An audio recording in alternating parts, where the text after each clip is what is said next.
Down where the cypress meets the sky, where the Spanish moss hangs low, the gators drift through black water streams where only the old folks go.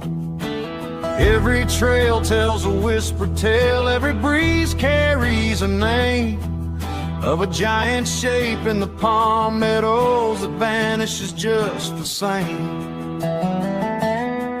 He's the shadow of the cypress, the ghost of the Everglades, walking where the moonlight dances through the sawgrass and the shades. Some call him legend, some call him myth, but the swamp still keeps his claim. If you listen when the night grows still, you'll hear the skunk ape's name.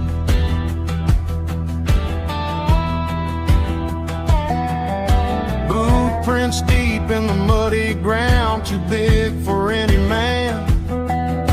A distant howl through the pines at dusk, no one can understand. Hunters stop and the crickets hush, even the owls grow still. Something ancient is watching back from beyond the cypress hill.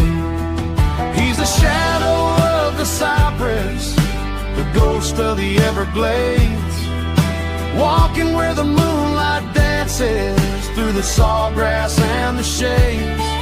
Some call him legend, some call him myth, but the swamp still keeps his claim. If you listen when the night grows still, you'll hear the skunk ape's name.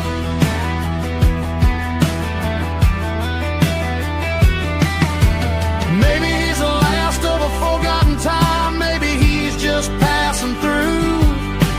Garden secrets a swamp won't tell, hidden from me and you. No photograph can hold the truth, no headline ends the chase. The mystery lives in every trail and every wild forgotten place.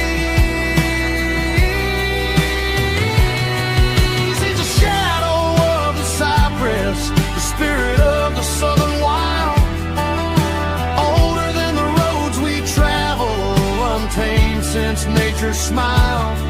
So raise a light and walk with care, respect the ancient game, where somewhere deep in Florida's heart still walks the skunk ape's name.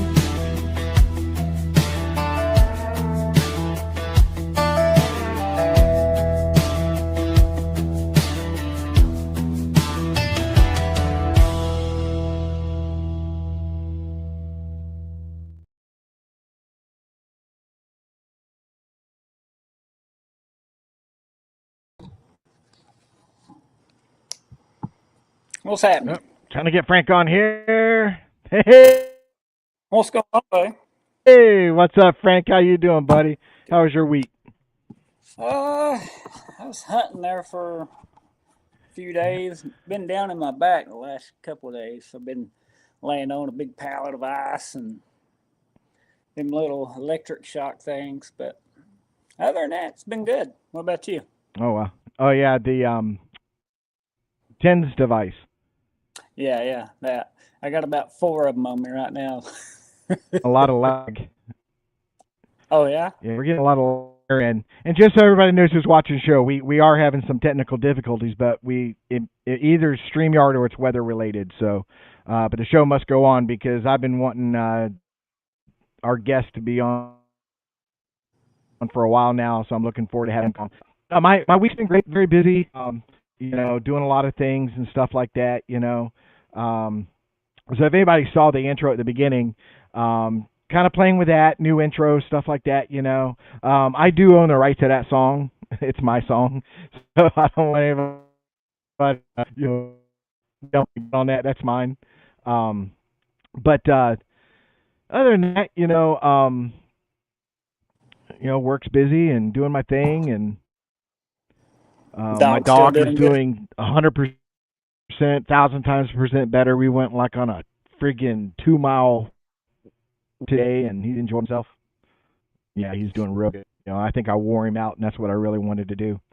Right. So, Yeah, my little one keeps jumping through the fence, so But I got to put some all right. plastic Yeah, I'm gates seeing in. who's in the chat room. Oh yeah, that's a pain in the butt.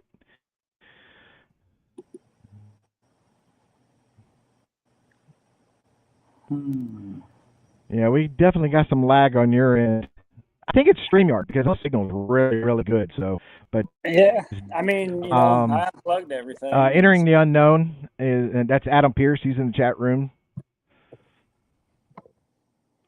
Yeah, this just started because I had no lag from you whatsoever, none. So, okay. Are you getting storms? There's Icebox. He's in the chat room. So, good to see him. I haven't looked outside, and yeah, I have this window blocked off because I work nights. So, well, it's that time of year. I have it blocked off. Florida, so there's no sunlight, so I can't see out of it. Did I get to show you that? The time we've been having the storms, so we'll power through it. So anyway, I want to get our guest.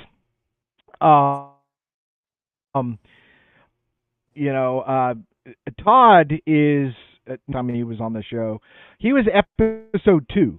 If anybody wants to go back and watch that episode, he was episode 2. He was our second guest, probably our second or third week doing podcast, and fantastic show. A lot of information. This man's he's been around a long time, and I would consider him, if I were to create a list today of the current, horsemen, like they had back in the 70s of Bigfoot researchers, Todd would definitely be on the top of that list. It'd be hard pressed to find, because there's some names I would throw in there, but it'd be hard pressed for me to find a fourth one. So right now, there's 3 that I consider the best out there. But anyways, he's full of information. It's just amazing. I kid him all the time about he needs to write a book, but he says it would be like 7 volumes if he wrote a book at this point because he's amazing. So, but I've been, especially recently with a lot of the stuff going on that we've been discussing, and especially I'm a co-host of Icebox show to bring up certain topics and stuff like that, and it just kept you going in the back of my mind thinking, I need to pick Todd's brain and stuff like that. So we're gonna, have him back and bring up some particular subjects. Now we are not going to get into Todd's experience sighting a Bigfoot, because if y'all want to see that, the first show that we had, which episode, because I really want to get into other topics and stuff like that, but Todd is a military veteran, just like myself and just like Frank, and his integrity is bar none, and so.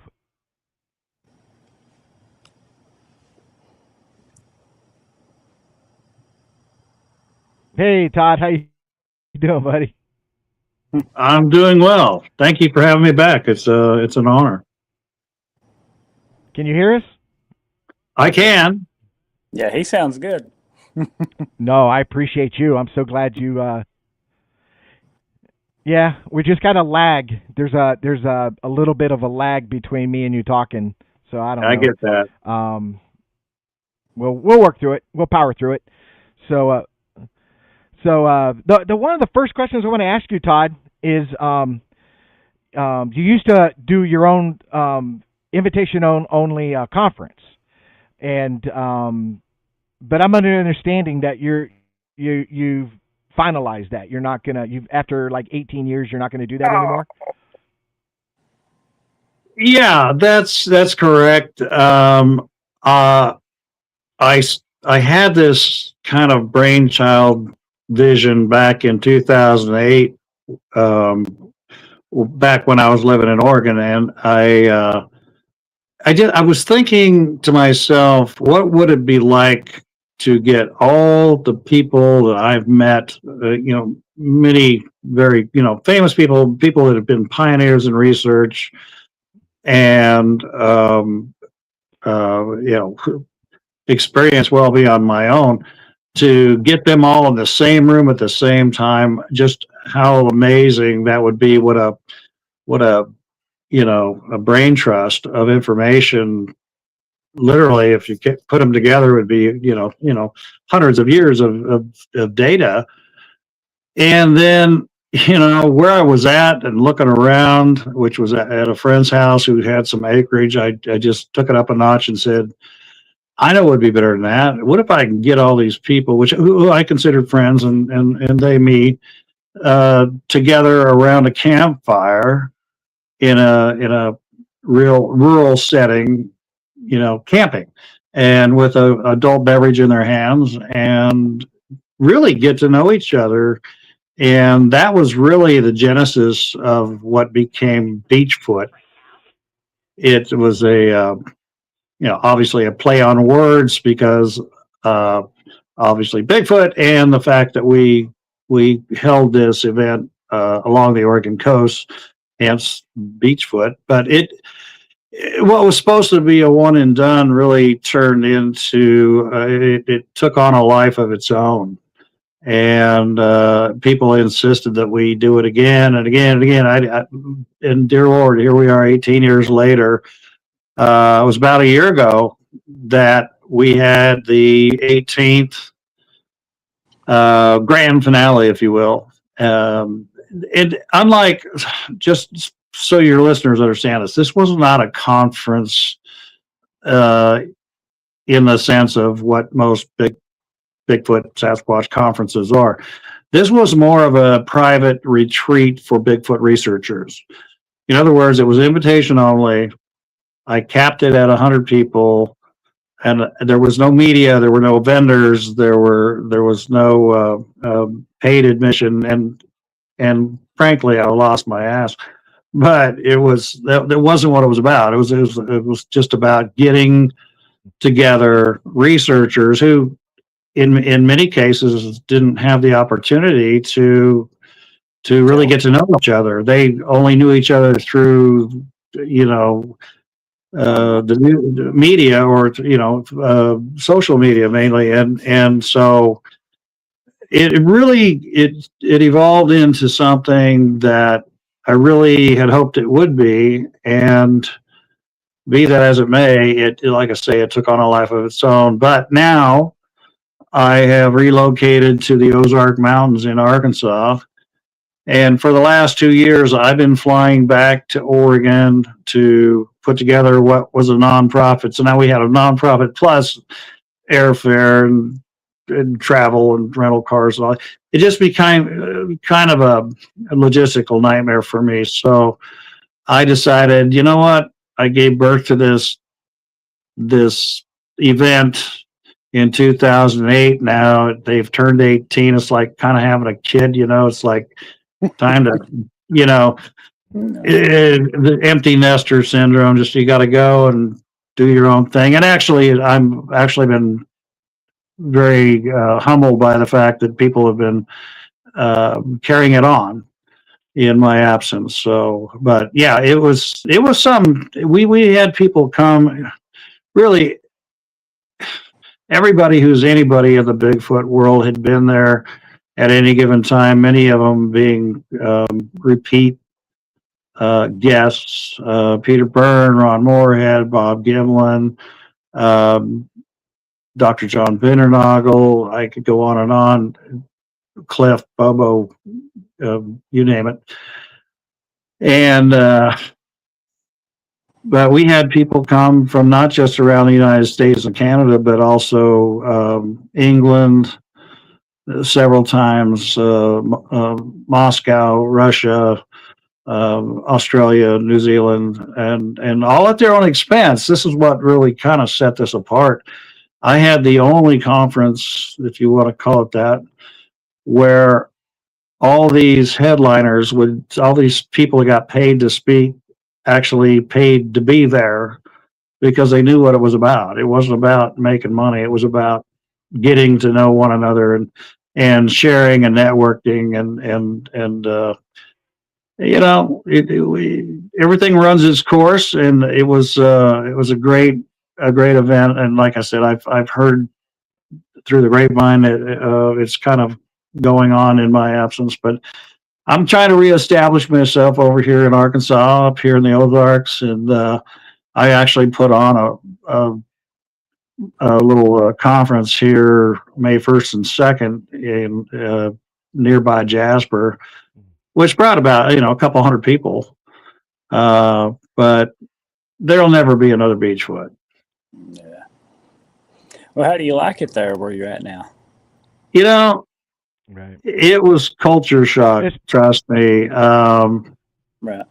Nobody, the 5 to 6 foot long snakes, half of which can kill you, giant spiders and They don't have armadillos and oh dear God. I mean, the air can kill you, the plants can kill you. It's like nobody told me that. My radar went from like about 10 feet out, being in the military, you guys know, to about 30 feet out. Now I'm over my lawn. I'm looking like way out in front of me. But no, actually, there were a couple things other than that concerned me.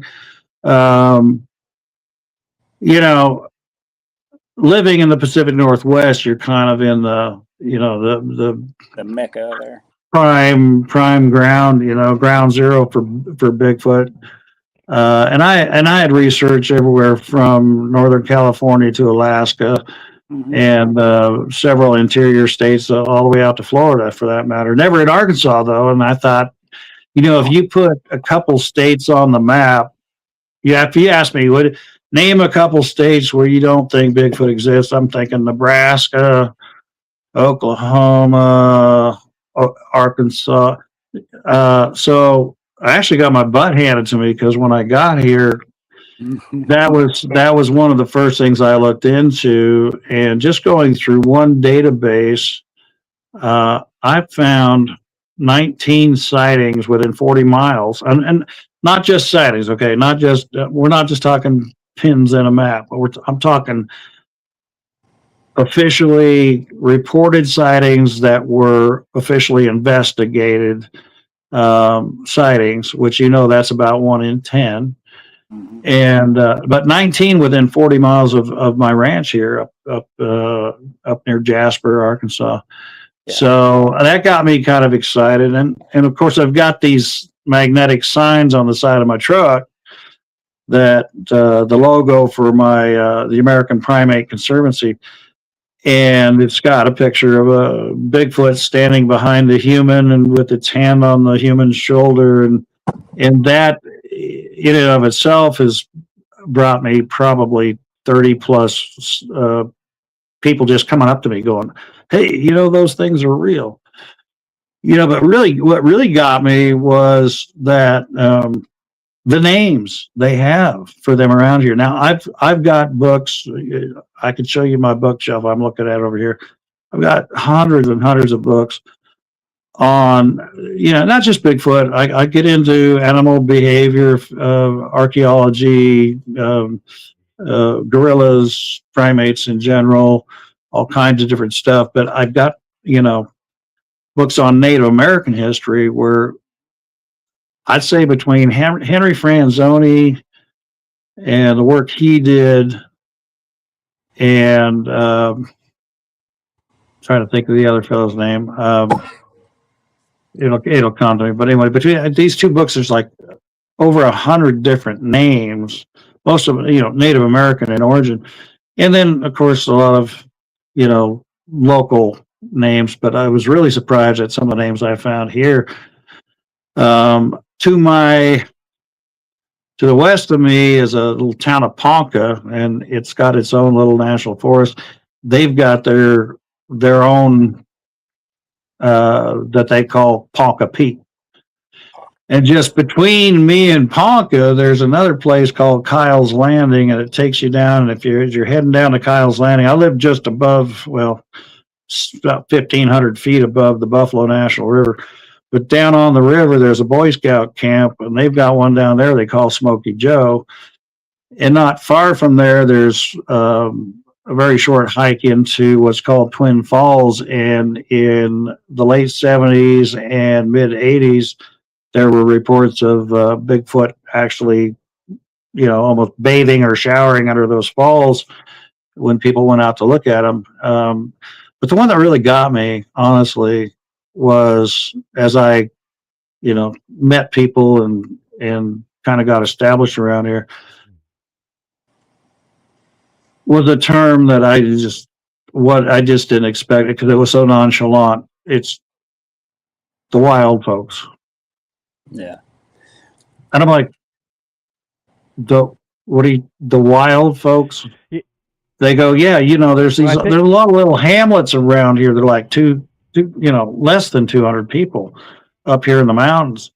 Mm-hmm. And to them, it's like, you don't have to say Bigfoot. You don't have to say Sasquatch. You say, anybody heard anything or see anything about the wild folks?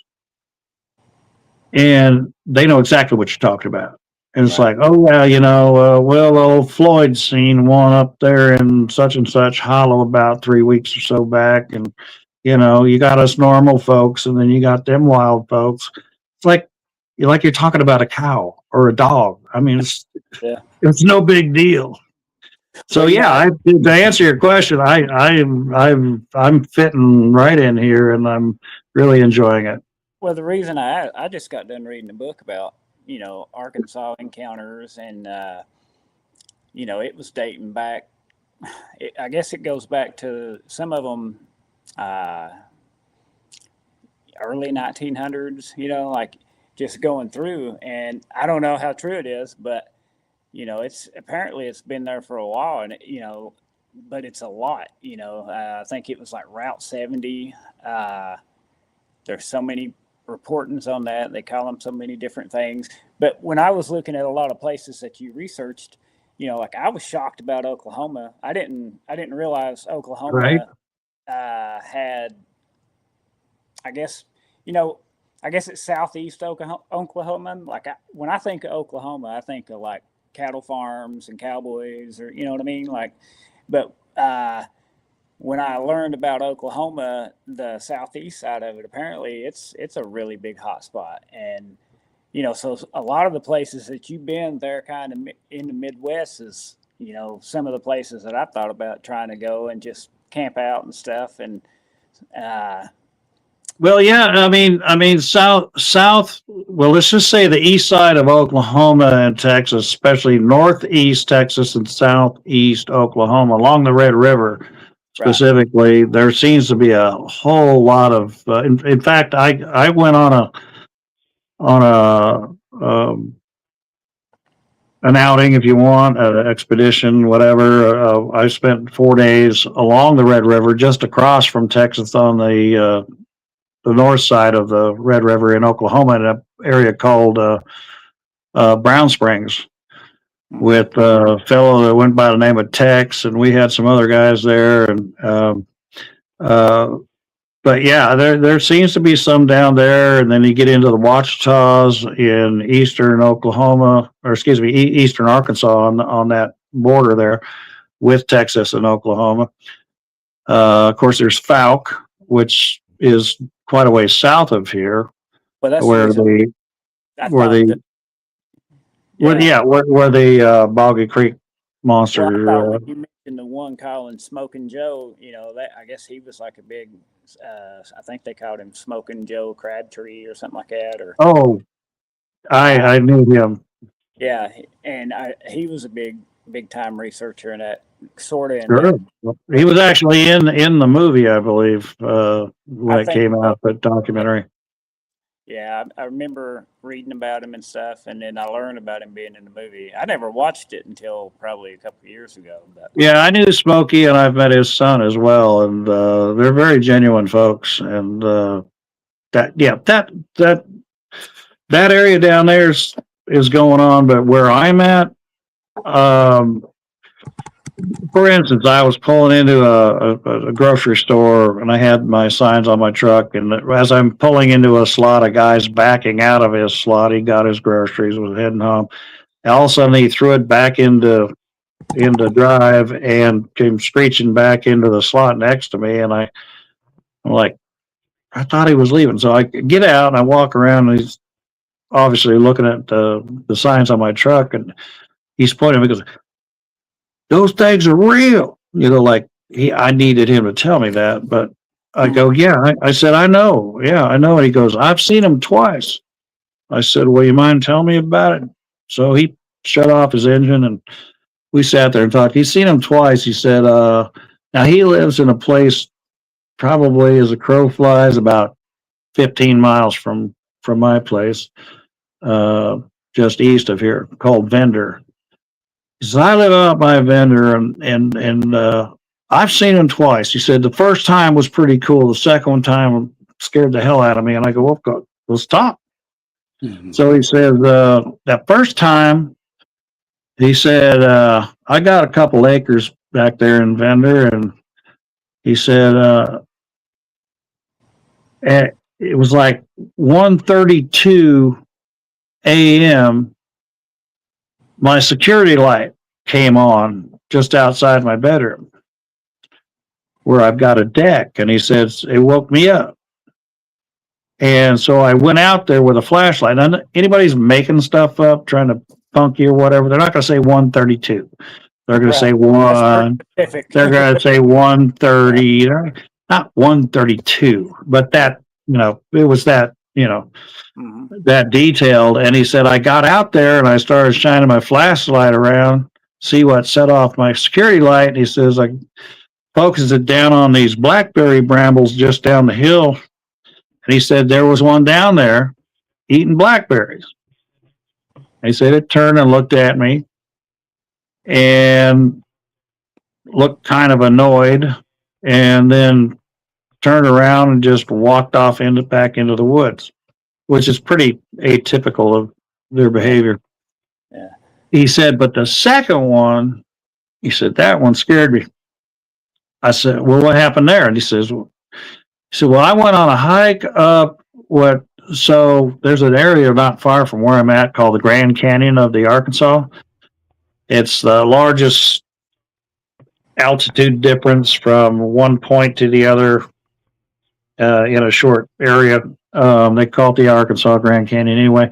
So I was hiking up the Grand Canyon along this creek. There's a trail that went along the creek. I parked my truck, got out, started walking up the creek. So I got about 200 yards up the trail and I heard something. And I looked up and here's one of these sons of bitches with a watermelon sized boulder holding it over its head, looking at me. Yes. Yeah.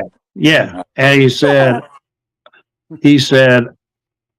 I turned around and just started running for all I could. He said, my truck was only like 200 yards away, but he said, I kept going for like a quarter of a mile, maybe. And he said, it took me about 45 minutes before I got enough courage to even get back to my truck. But he said, that one scared the something like, and I told him, I said, well, you know where it's at? And oh, yeah. And I said, well, you would take me back in there? And he said, yeah, but not without a gun. And I'm like, yeah, I'm good with that, but I did a townhouse, if you will. I was talking to a guy that owns a restaurant and bar called JJ's Buffalo Bar and Grill. And I put on I said, I can put on a little town hall for free.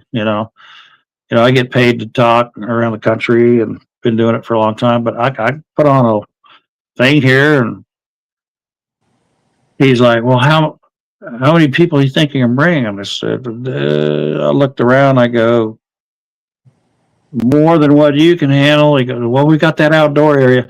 So they actually have a stage outdoor. And we actually were filming a documentary at the time here in the Ozarks. So I timed it to where myself and the documentary team could come up. You might know Jason Kenzie, Searching for Sasquatch, little series he does. But anyway, so we all got up there and on a Thursday night when you'd have probably anywhere from 8 to 15 people, we had 75 people show up with really no media, no advertising at all. There was like 70, just word of mouth. We had like 75 people show up. So there's a lot going around here.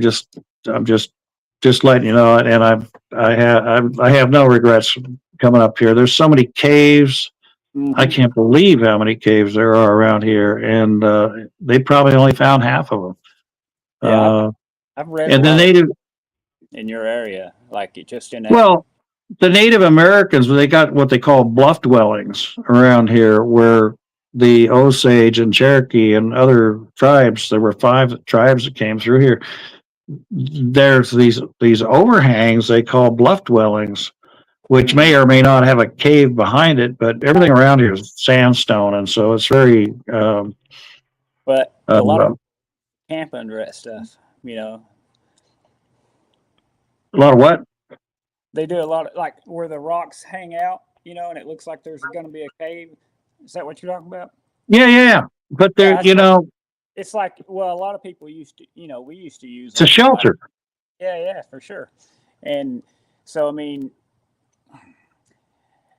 they got to be around that area because I've been reading the Albert Otzman where he got kidnapped, and they was talking about, you know, how it Right. walked so far up in Right, there. Osman, yeah. Yeah, hidden cave that probably nobody ever knew about. Well, yeah, and you can imagine if the Native Americans, and we're going back like 3,000 years here, at least with the Osage, there's one.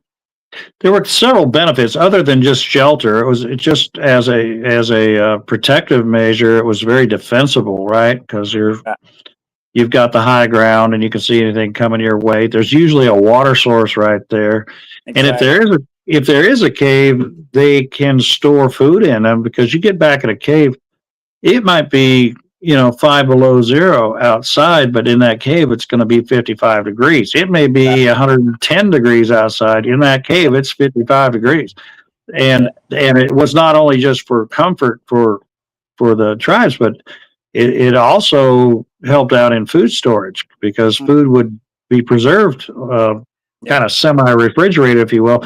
There's a canyon up here that I take visitors to all the time, called Lost Valley.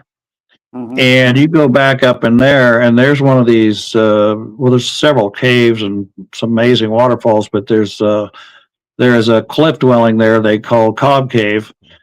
I swear to God, you could fit 2 semi trucks. And when I say semi trucks, I'm not just talking about the tractor. I'm talking a trailer too, 53-foot trailer. You could fit like 2 of them end to end underneath this cliff. It's immense, and it's called Cobb Cave because back in the 30s they discovered 2 corn cobs back in the cave that were very well preserved.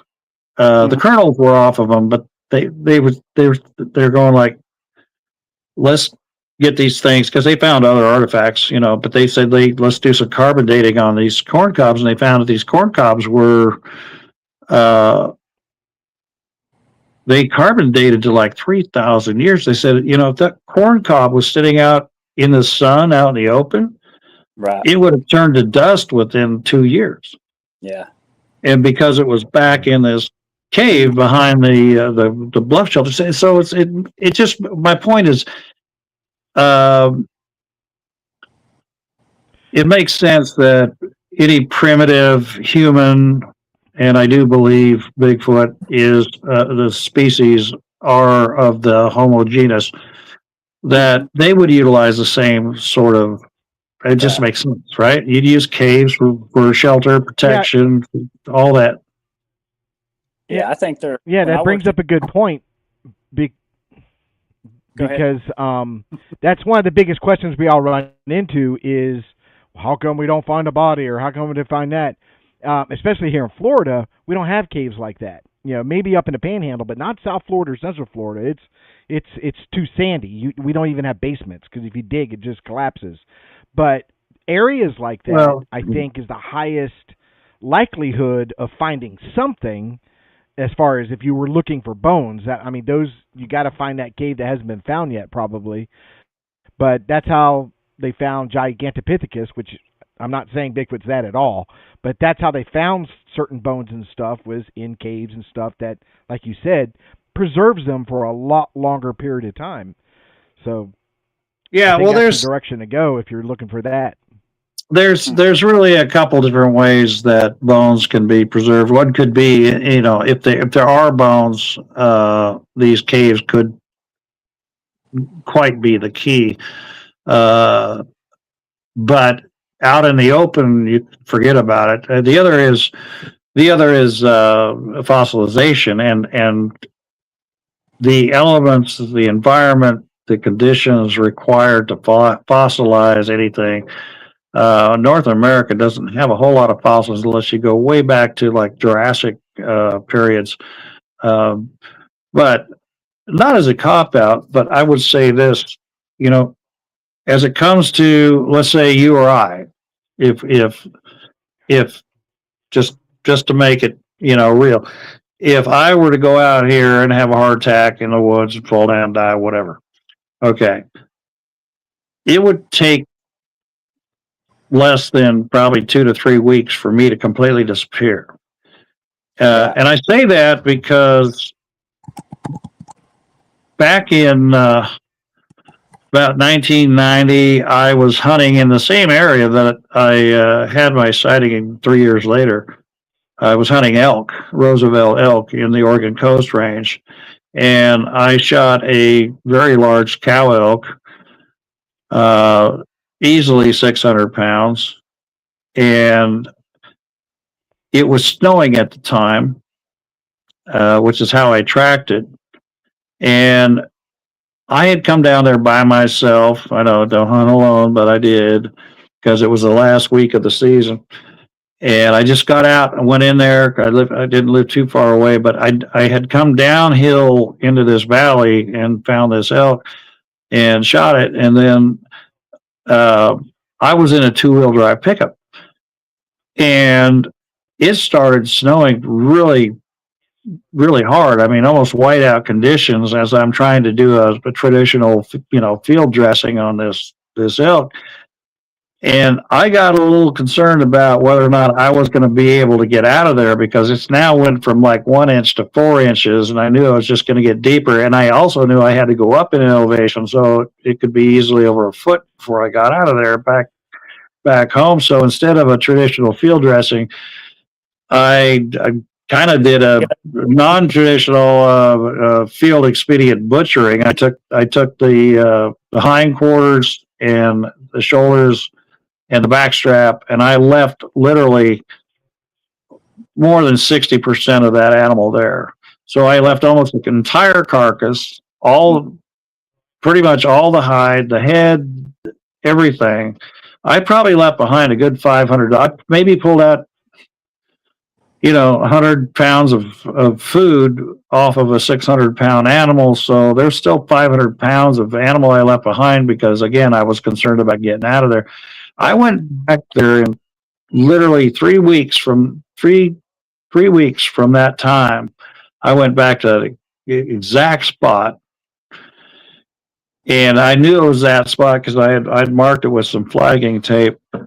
And I got right back there. You could not tell that 500-pound carcass was ever there within 3 weeks. So, like I say, nature's a very efficient recycler between everything from parasites to maggots to bacteria, weather, predators, scavengers, insects, you name it. It doesn't take long for a body to disappear. Well, I can't remember the name of what it is, but I know people donate their bodies to science, and they have that place. Yeah. Oh, yeah. It's called the Body Farm, Bone Heart. Yeah, and it showed deer eating them, the bones and all that stuff, and it's like, like you said, it don't take long. And even when I worked in the coal mines, we'd be 2 or 3 miles underneath this mountain, and what we called kettle bottoms at the top, it'd be, like old trees that had fossilized. Yeah. My dad, he found seashells in the top. Yeah. And then we found, you would find fish bones that were, fossilized in the tree or whatever, where they just, however it happened. And you find snakes curled up that had fossilized. It was pretty neat. But, like you said earlier, I think a lot of them are in some of these caves deep back and far back in some of these abandoned mines, like in Kentucky and Tennessee and West Virginia, because there are a lot of them. It's like you said, in the summertime, it's a place where you can go in and cool off. In the wintertime, you can go in there and warm up because it stays about 60, 65 all year round in some of them places in the mines. Sure. And it'd be the perfect place, you know? Yeah, but like again, fossilization usually it takes some very precise conditions, and generally happens due, in many cases, due to catastrophe, which is why you'll find fossil beds. Right. Because all these animals, like in Central Oregon, we have the John Day fossil beds. You'll find a whole lot of animals in one spot, and it's usually a low spot that because of a flood or something or fire or whatever that took them all out at the same time. But the conditions for fossilization, say that 3 times fast, is very, very particular. But yeah, even where I'm at now, I'm at 2,210 foot elevation. I'm at one of the highest spots in the South Boston range of the Ozark Mountains, and they find fish fossils around here. Yeah. Because they say at one time that this was all, of course, time being millions of years ago, was a shallow ocean before it receded back into the Gulf of Mexico. And so it's not unusual to find fish fossils up here. But again, it takes special conditions to find fossils. Now, if people want to say, well, I'm not talking fossils, I'm just talking live animal dies, you should be able to find it. We find deer bones, we antlers, we get deer, deer sheds, and yeah, okay. But it really comes down to a couple of things. Like I said, I've already mentioned how efficient scavengers, predators, and bacteria, insects, weather, and everything else can play a role in fact, you can go to YouTube and Fish and Wildlife will actually put a carcass down in front of a camera and put it on time lapse, and you can sit there and watch a deer like dissolve in less than 2 weeks. Dissolve. Yeah. I mean, it almost looks like it's melting, and then it's gone. Yeah. But the other thing is odds. We got to talk about numbers. Okay. In Oregon, we have they estimate about 4,600 cougar, mountain lion. Okay. Of all the people I've known, and I spent over 60 years in Oregon, all the people I've known, less than 1% have even ever seen a cougar. I've spent a lot of time in the woods. I camp, hunt, fish, hike, mountain climb. I've seen 2 cougar in my life. One was in Oregon, and it was just the back end of it. But I saw that 4-foot tail going behind it. The other was in Northern California, down actually very near Bluff Creek, where the Patterson Gimlin film was filmed. I had one jump out the road and run down the road ahead of me for maybe 100 yards before it finally bailed off. But anyway, so when you talk about numbers, we really get into the odds game, right? Okay, so you want one card out of a deck, it's 1 out of 52, right? Well, let's say in Oregon we got 4,600 cougar, we've got over 6,000 North American black bear. Very few people see bear, but some people do, and I've saw 5 in 1 year up on Mount Hood where I used to live. But let's say there's one Bigfoot for every 1,000 bears. Now you don't have very many. You got what, 60? Mm-hmm. 60 Bigfoot in the state of Oregon, 60 Bigfoot. Take a look at the Oregon Coast Range, which starts at Cape Mendocino, California, and goes all the way into the Olympic National Park of Washington. Look at the Cascades, which starts at Mount Lassen in California and goes all the way into British Columbia. You're talking of millions of square miles. You take 20, 30, 50, 1,000 of any species, I don't care what they are, and you spread them out over just those 2 mountain ranges. We don't even talk about the Blue Range. And let me put it this way. You look at that football field, it's 100 yards by 50 yards, right? So let's just pretend that's 100 miles it's a 10 miles by 5 miles. We'll just keep it simple. 10 miles by 5 miles. That's what, 150 square miles, right? Now I'll give you 100, because people are going to go, oh, there's game cameras all over the place. They've got every animal you ever want to see on a game camera. Okay, fine.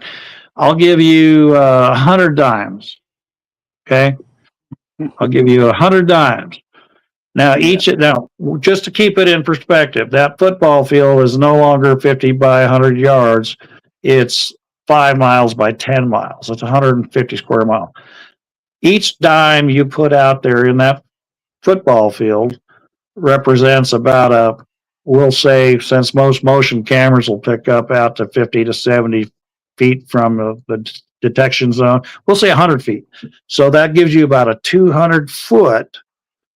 So that dime represents that little circle, and that's provided you've got some of these stealth 360 cameras like I do that will take shots in every direction and not just a wedge shape. Okay, not just maybe 80 degrees, but I'm talking 360 degrees. Yeah. Okay, I've got a couple of them out here on my ranch. And let's say that these dimes represent 200 feet, so 100 feet in every direction. So, okay, now I'll give you 100 dimes and tell you to walk out on that football field and place those dimes anywhere you want. You can put them all along the goal line. You can put them all on the 50. You can put them horizontally, vertically. You can stack them in any way. You can spread them out evenly. What you're suggesting is that an animal, especially not tens of thousands like we have deer here, but maybe a couple hundred of a species, you're expecting, no matter how you lay all those dimes out, 100 dimes out there on that field, you're expecting one of those 200 or 300 beings have to virtually step in that circle that dime's covering. Yeah, because they're only covering maybe 50 acres of the whole 150 miles. My point being is about odds, and people need to be realistic about that. There's not a lot of these things. Let's say we have 2,000 of them across North America, that's nothing. When you really look at all the places they can be, and I'll tell you the places they're going to be are going to be where we're not, and as we encroach into their territory, they just recede back further and further into areas that there's no reason for us to go. It's not practical for us to go, even to hunt. There's places I've looked at where I know there's elk down there. I'm not going to go down there and shoot a 900-pound, 1,000-pound elk, because I'm going to be 3 days packing it out of there. It's not worth it. It just really isn't worth it, and that's where they're at. That's where they're at. And so, the circumstances where they actually get caught, if you will, are few and far between. When people say for every deer you've seen, 1,000 deer have seen you. It probably holds true in this case as well. They're very curious about us, and in those very, 1 out of 1,000 times that somebody sees one, they've been watching us. They're very curious. They want us. We would be the same way if there was some advanced race, some advanced form of even alien that took over areas where we used to be. We would recede back away from that out of fear and out of caution. But after a while, you're going to want to work your way over there and kind of see what they're up to and how they're doing things. And so, and I would venture to guess it's probably adolescents that are the ones that get caught. I think, I think, when mom and dad say, whatever you don't do this, that's what we do. We did, right? I mean, when What we do were you think? kids, right? Do you think they're more human nature or more animal nature?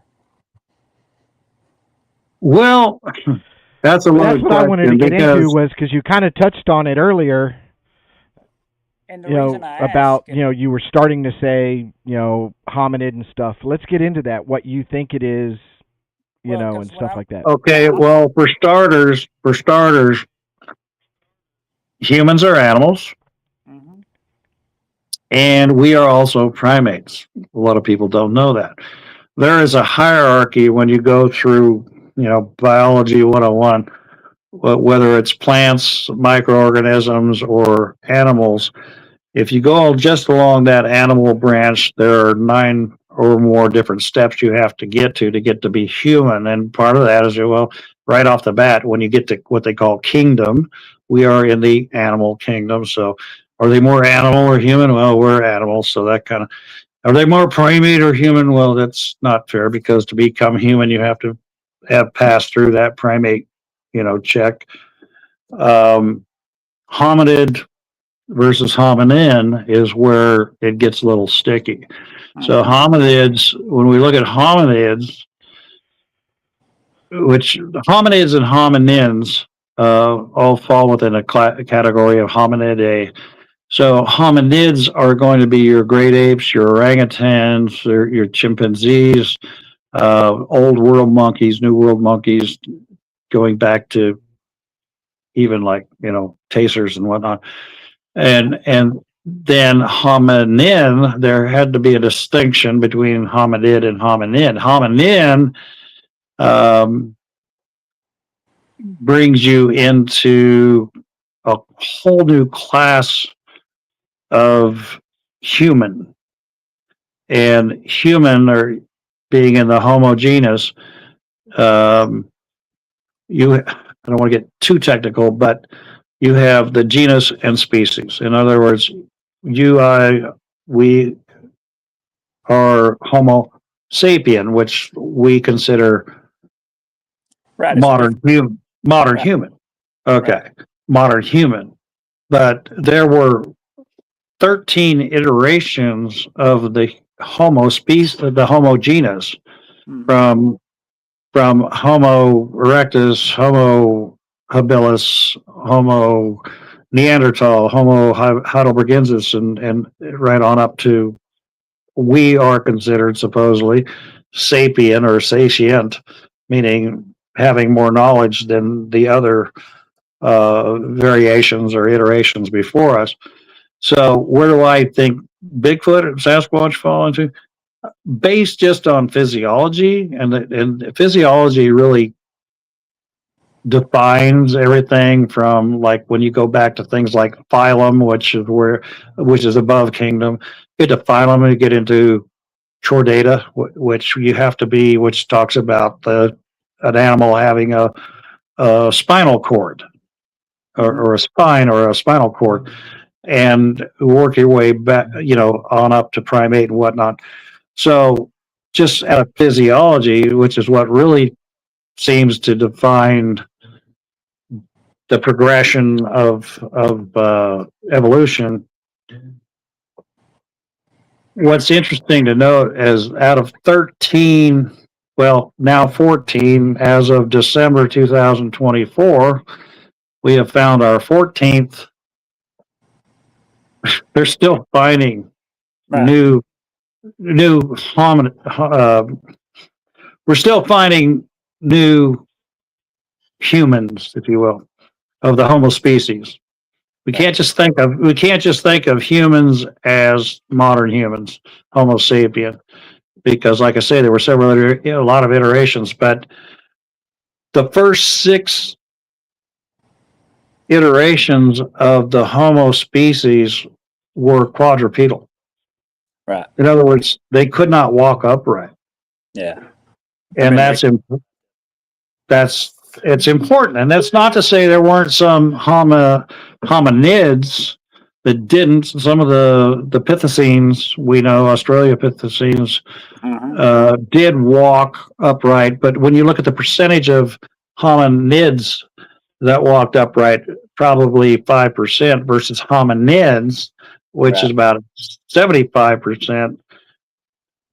The physiological structure, the skeletal and muscular structure needed to go from being bent over, quadriplegic, walking on fours versus being able to stand up, which had some great evolutionary advantages, not only in observation, both offensively, defensively. Defensively, I can see a tiger coming at me from a distance, where if I was down in the grass, I couldn't. Or I can see some antelope that I can go harvest, but also in locomotion and speed. And so the thing is that it took 6 out of at least the initial 13, including Homo sapien, to learn how to walk upright. We have an animal here, we have a species here that walks upright and does so as its main means of locomotion. So that, to me, clearly puts them into the Homo genus. Well, you was talking about the one in Australia. Like, I was reading about that one in New Zealand, and their variation in size. A lot of the ones that, they wasn't as tall as us. They were small. Yeah, that's true. And what's interesting, I'm glad you brought that up, because there was Homo rudolfensis found in 2083, and then in 2021 we came into the what we call the hobbits, the Homo florensis, found in Indonesia on the island of Flores. And this, when they found the first one, this was literally, what, we're talking 15 years ago? They found Homo florensis, and they thought, well, this must have been a young one. And over time, when they looked around on the island and did a little more digging, they found another dozen or so, and they realized that these creatures were 4 feet tall at full maturity. Right. Okay. Yeah. And hence they got the word, the nickname hobbits, but the most recent one, and I need to look it up, so bear with me, but was found in 2000. Excuse me just a moment. It was found in December of 2024 in China. You're talking a year and a half ago. Wait, right. Doing that right? Yeah. So like a year and a half ago, they found this other one, and I'm trying to find it here.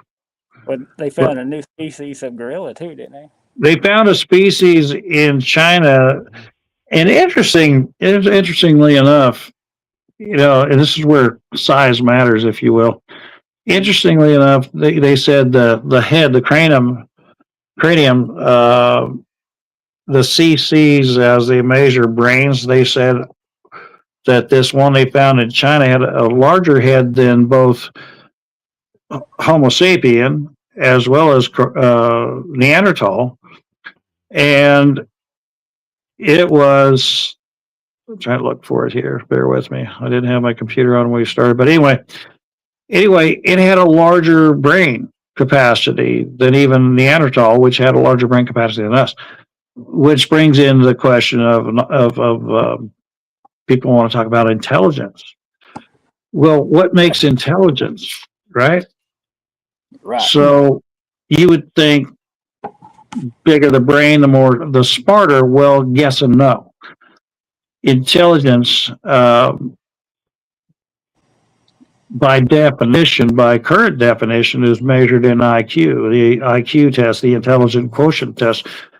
And the test today, the IQ test today, would have you at, anywhere at 90 to 120, anything over that's genius, whatever. But it's all based on academics. It's all based on mathematics and calculus and reasoning. Right. So why would more ancient humans or hominins have larger brain capacity? Because I would suggest they needed more brain capacity to live Right. a feral life, to live in the wild. Yeah. Think about that. All the stuff you Behaved have. in a different way Well, than us. well, let me give you the counter side of that. What do we have today? Oh no.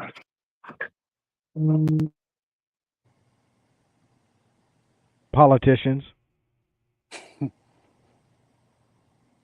You gone.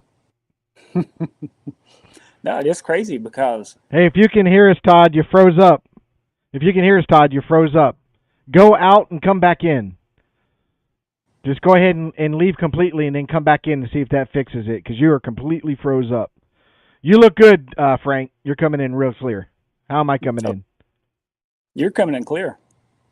That's why the only reason I've been quiet and stuff is because there's a lot of glitching coming from Todd's side. And Well, I know. let me I feel like message him. sometimes I don't know if he can see or hear us. Right. Well, he said, "Oh no," and I thought I heard a phone vibrate, so or something. So it may have disconnected him when he got on the computer. Oh, there you But go. going He's back to, out.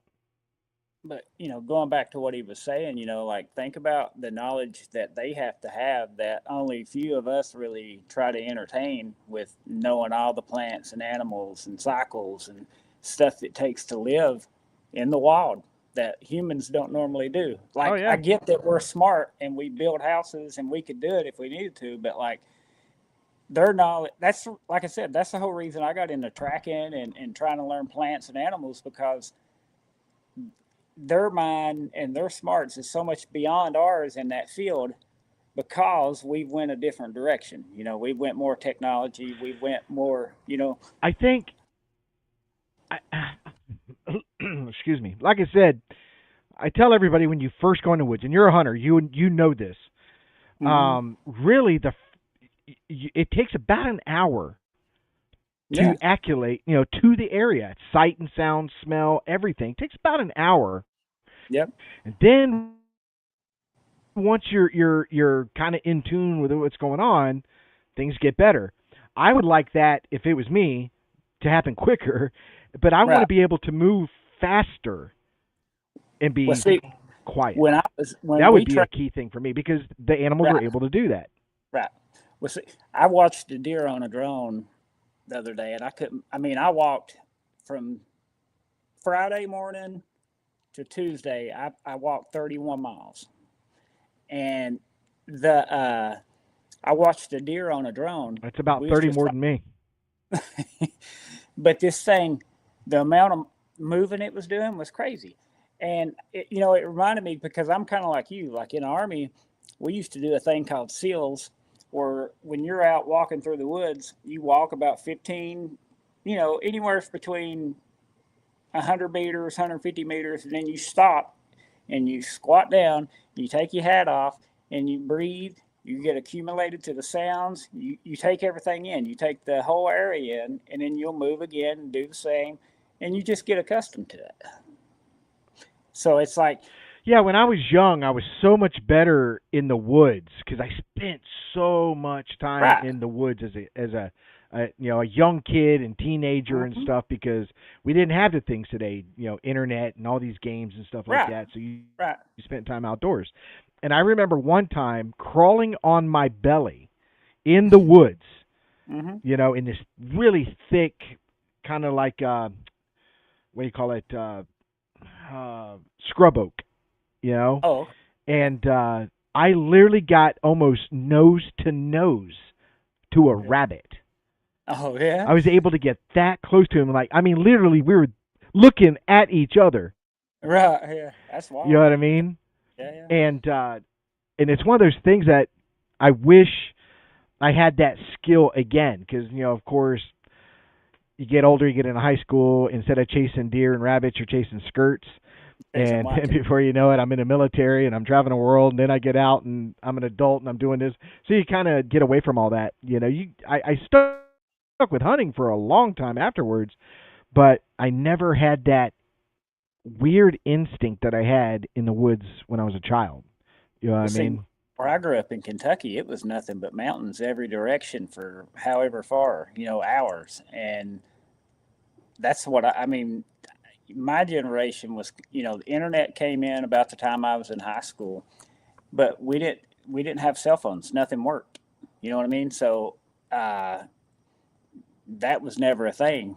And we was in the mountains every day, all day, or playing ball somewhere. But we was in the woods. And when I moved to Florida, I'm still learning Florida, but it's not the same. And I miss it. I wish I was, I kind of wish sometimes I was back up there doing this, but it is different because even me leaving here and going up to Georgia or North Carolina, the freedom to walk Mhm. through the woods was so Right, much right. easier at those locations than it was here. Yep. It's Yep. so difficult just to walk through the woods Oh here yeah, because it's yeah. so thick, It you is. know.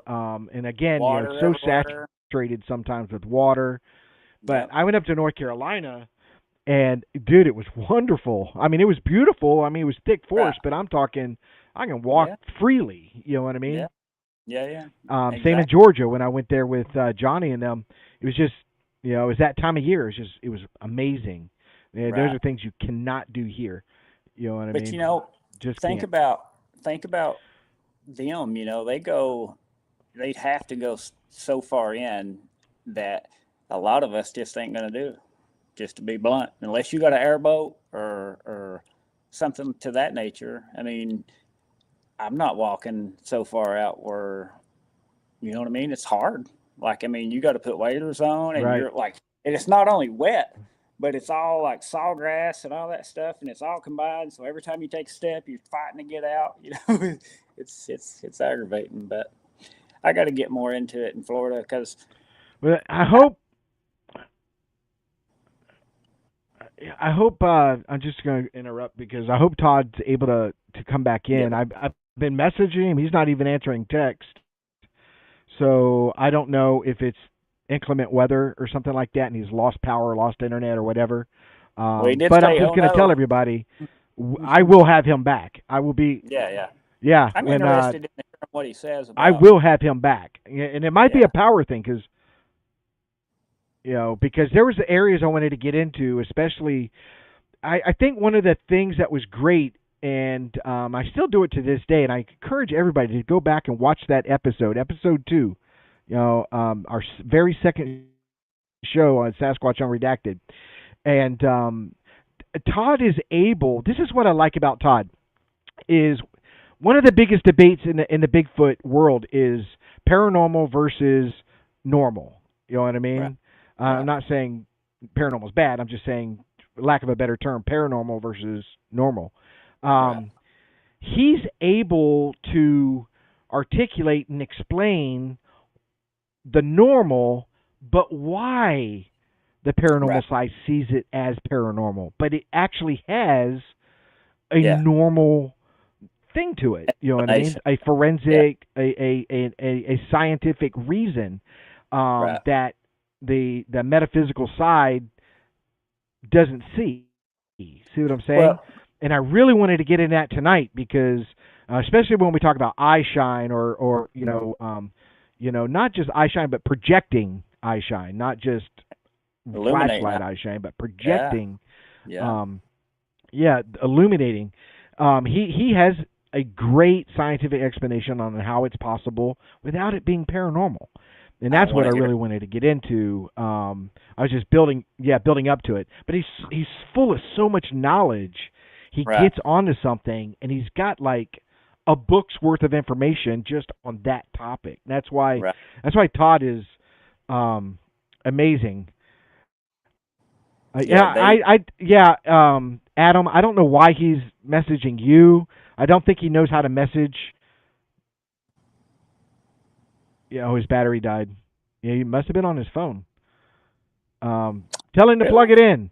Tell him we're waiting on him if he wants to get back. But you take. I don't you know why mentioned- he's messaging you. I don't think he understands. Go ahead. No, I was just saying, you mentioned North Carolina, like you take the sightings that's around, what is it, Brown Mountain or whatever, where the lights just come out sometimes, and have you ever seen that? The what? I think it's called I think he's back. Brown He's Mountain. back. He's back.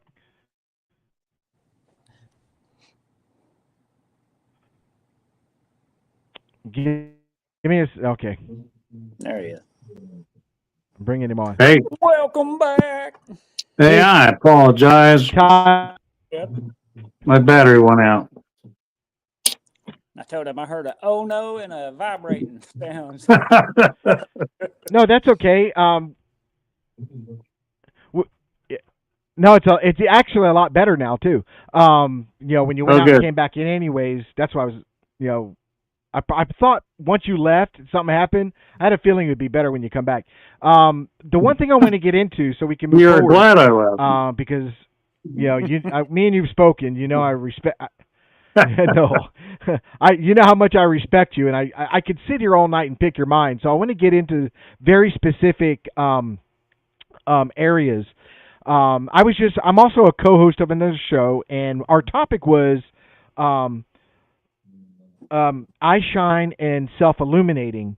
And when you were on the show a year ago, actually a year and a half ago, that was one of the things we talked about, and you broke it down, and I still reference it to this day. I'll say, guys, go watch this interview with Todd, because he really breaks it down where he explains how it's a natural thing, but it explains why people see it as a paranormal thing, but it has a natural explanation. See what I'm saying? Mm-hmm. Sure. So, and I want you to go back into that and paranormal side, where people understand that there is a lot of logical explanation. Well, I had illuminating eyes in Tennessee. It's the first time I ever experienced it was in Tennessee this past April, I think, April or March. Yes, and it's really bizarre, and it's really hard to wrap your head around, because normally if you're going to see eye shine, it's like deer in the headlights with the classic. Okay, my headlights hit the deer, they're looking at me, it's reflecting off the retina, and and it even happens in humans, to be quite honest with you. But when it comes to animals that have night vision, and we could run down a whole list of them, but we could just take cats for example. Felines generally have night vision capabilities, so we have a tendency as humans to limit our interest, if you will, as far as visual acuity in terms of dawn to dusk. That's what we can see. Those are our boundaries. We look at sound, for instance, as well. We hear between 20 hertz and 20,000 hertz, but we know dogs can hear from 15 to 30,000 hertz, and so. But we're just concerned about that which affects us, right? So there's this temptation to limit, just out of practicality, interest in what we are personally aware of. But so animals, I'll back it up just a little bit, because this was really an epiphany for me when back in 2021 I was invited to the Omaha reservation. I think we talked about that, Richard, didn't we, a little bit? Or Frank, one of you two, yeah. But yes. So the Omaha, some tribal members I've been dealing with for like 3 years,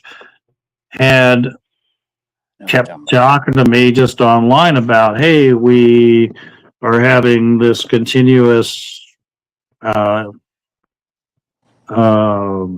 encounters with these things. In fact, we can even call them in, and they kept talking about eye shine. Well, there's like 3 red flags, boom, for me, because there's really 2 separate camps. There's the scientific, biological, flesh and blood camp, and then over here you got the paranormal, supernatural woo camp, and they can't be, any further apart, but Right. and I consider myself in the former, right?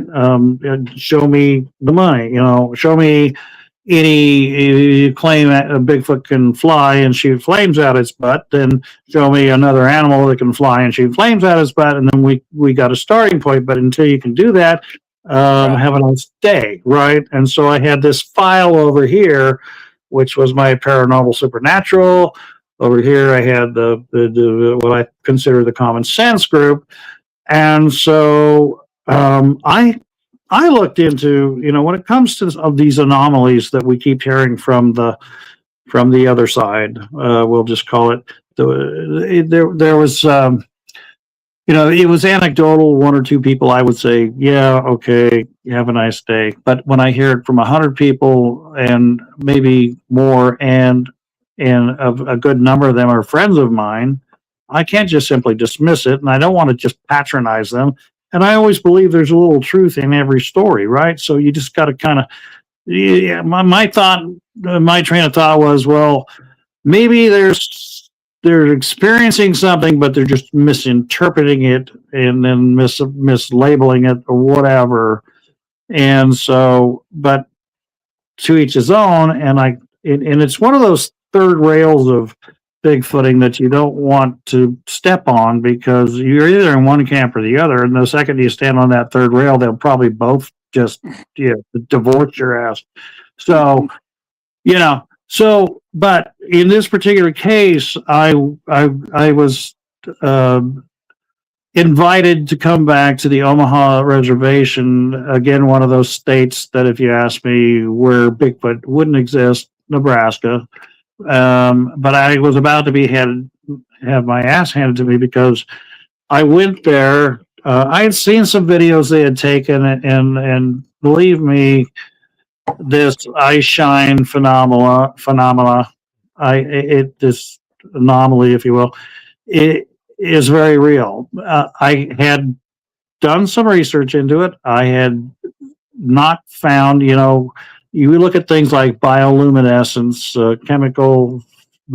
biochemical, physiological, electrochemical, what have you. You can see it in nature in phosphorus, everything from geology to onto fireflies, for instance, or bioluminescent algae.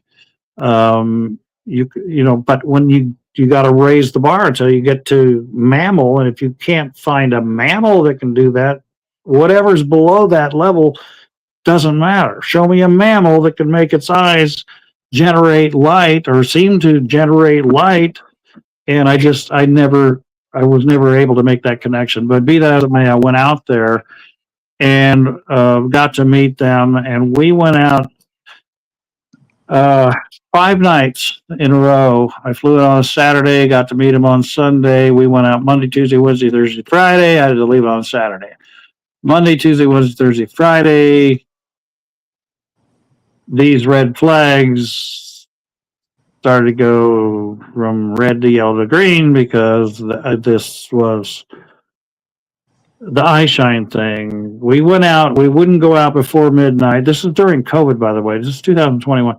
So we weren't supposed to be out there in the first place. The main village was literally quarantined from night until day. Now, can I clear something up? Now, we're talking about eye shine, not self-illumination. Well, so it depends on your perspective. It depends on, so most people, a lot of people, at least on the paranormal side, if you will, said it's self-illumination. And to me, that seemed counterintuitive. If I were, we've all probably, I think, we've all served in the military, right? So you've all used PV, what do you call them? I can't even remember. PVS, PVGs. We've night vision goggles, right? Have you had we've all used night vision in the military. Are you there? Check 2. Can you hear me? Okay. Yes. So yes. Okay. Yeah. So what do we know about night vision? So we know that the mechanically it draws in ambient light, light that in circumstances which would be pitch black to you or I, light just the same, either from zodiac or starlight or lunar light, moon light, or in even under overcast situations, that your PVS 14s or whatever that we wore that was all this grainy green, but we can see things with them that we couldn't see without them. And they were literally pulling in light from starlight to lunar light to whatever. So we discovered, learning from animals really, that the animals that have night vision have a couple things going for them. For instance, so we look at the eyeball, there are rods and cones. Okay, well, the rods bring in colored light. The cones will bring in more definition between dark and light. And we find in animals such as cats that they have more cones, rods rather, than most other animals, right? So that's how they can see at night. But there's another factor, and that's what they call the tapetum lucidum. And that is a crystalline structure that animals with night vision have that coats the back of their, it's between the retina and the optic nerve, and it's crystalline, and that's important to know. It's not just like a shiny convex, or rather concave mirror that would shoot light pretty much bounce in, bounce out, but it's got some crystalline structure to it, to where it causes the light that does come in through the iris, through the pupil, and when it hits that crystalline structure between the optic nerve and the retina, it reflects it in a multitude of directions, and in effect amplifies whatever light's coming in there. That not only gives them night vision, that and the added rods that they have compared to a human, but that entire process being viewed from the other end, say we being looking toward them, it will amplify it enough, not a lot, but enough that we can actually see it physically with no optical, no night vision, no anything. We can see it with our natural eye. And I didn't know that until I saw that personally, not once, but 5 nights in a row. But then, I got on this plane on that Saturday, heading back home, going, okay, smartass, you're going to have to figure this out, because you can't unsee that. And now you know that all these quote unquote paranormal people actually are talking about something they're witnessing, they're seeing. And again, I saw it, and not just once, twice, 3 times, five nights in a row, and not just 1 or 2 individuals, but as many as 3 separate individuals that moved independent of each other, that blinked, that you could see them move forward, back, left, right, completely independent of each other. So I have no doubt what I saw, I had to figure it out.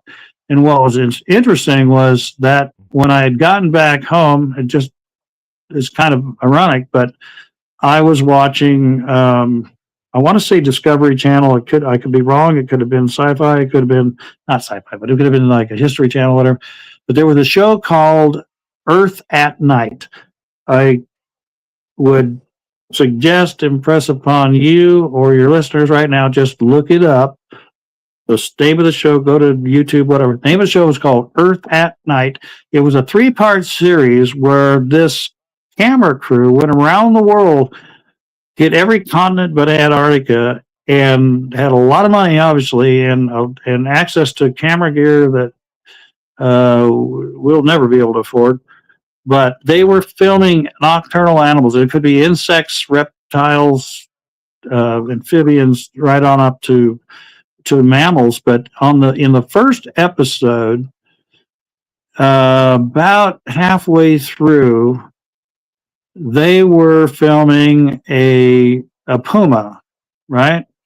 This is a South American cousin of the cougar, the mountain lion that we have.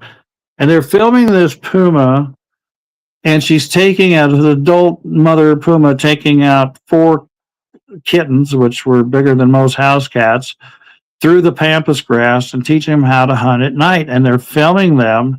And the one thing that struck me, and I've been watching this for like about an hour at that point, is that the eye shine, um, through whatever mechanism they were photographing them, was so intense. It almost washed out the entire head of the animal, the whole face. And I'm like, that's like crazy.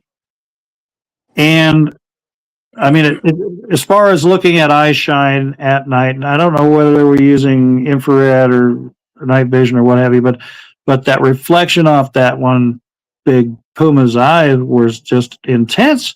And as soon as I was just acknowledging that to myself, the narrator said the South American puma is one of a handful of large mammals who we are able to see this light amplification with our naked eye, meaning without any camera, without any IR, infrared, FLIR, night vision, nothing, just with the bare naked eye.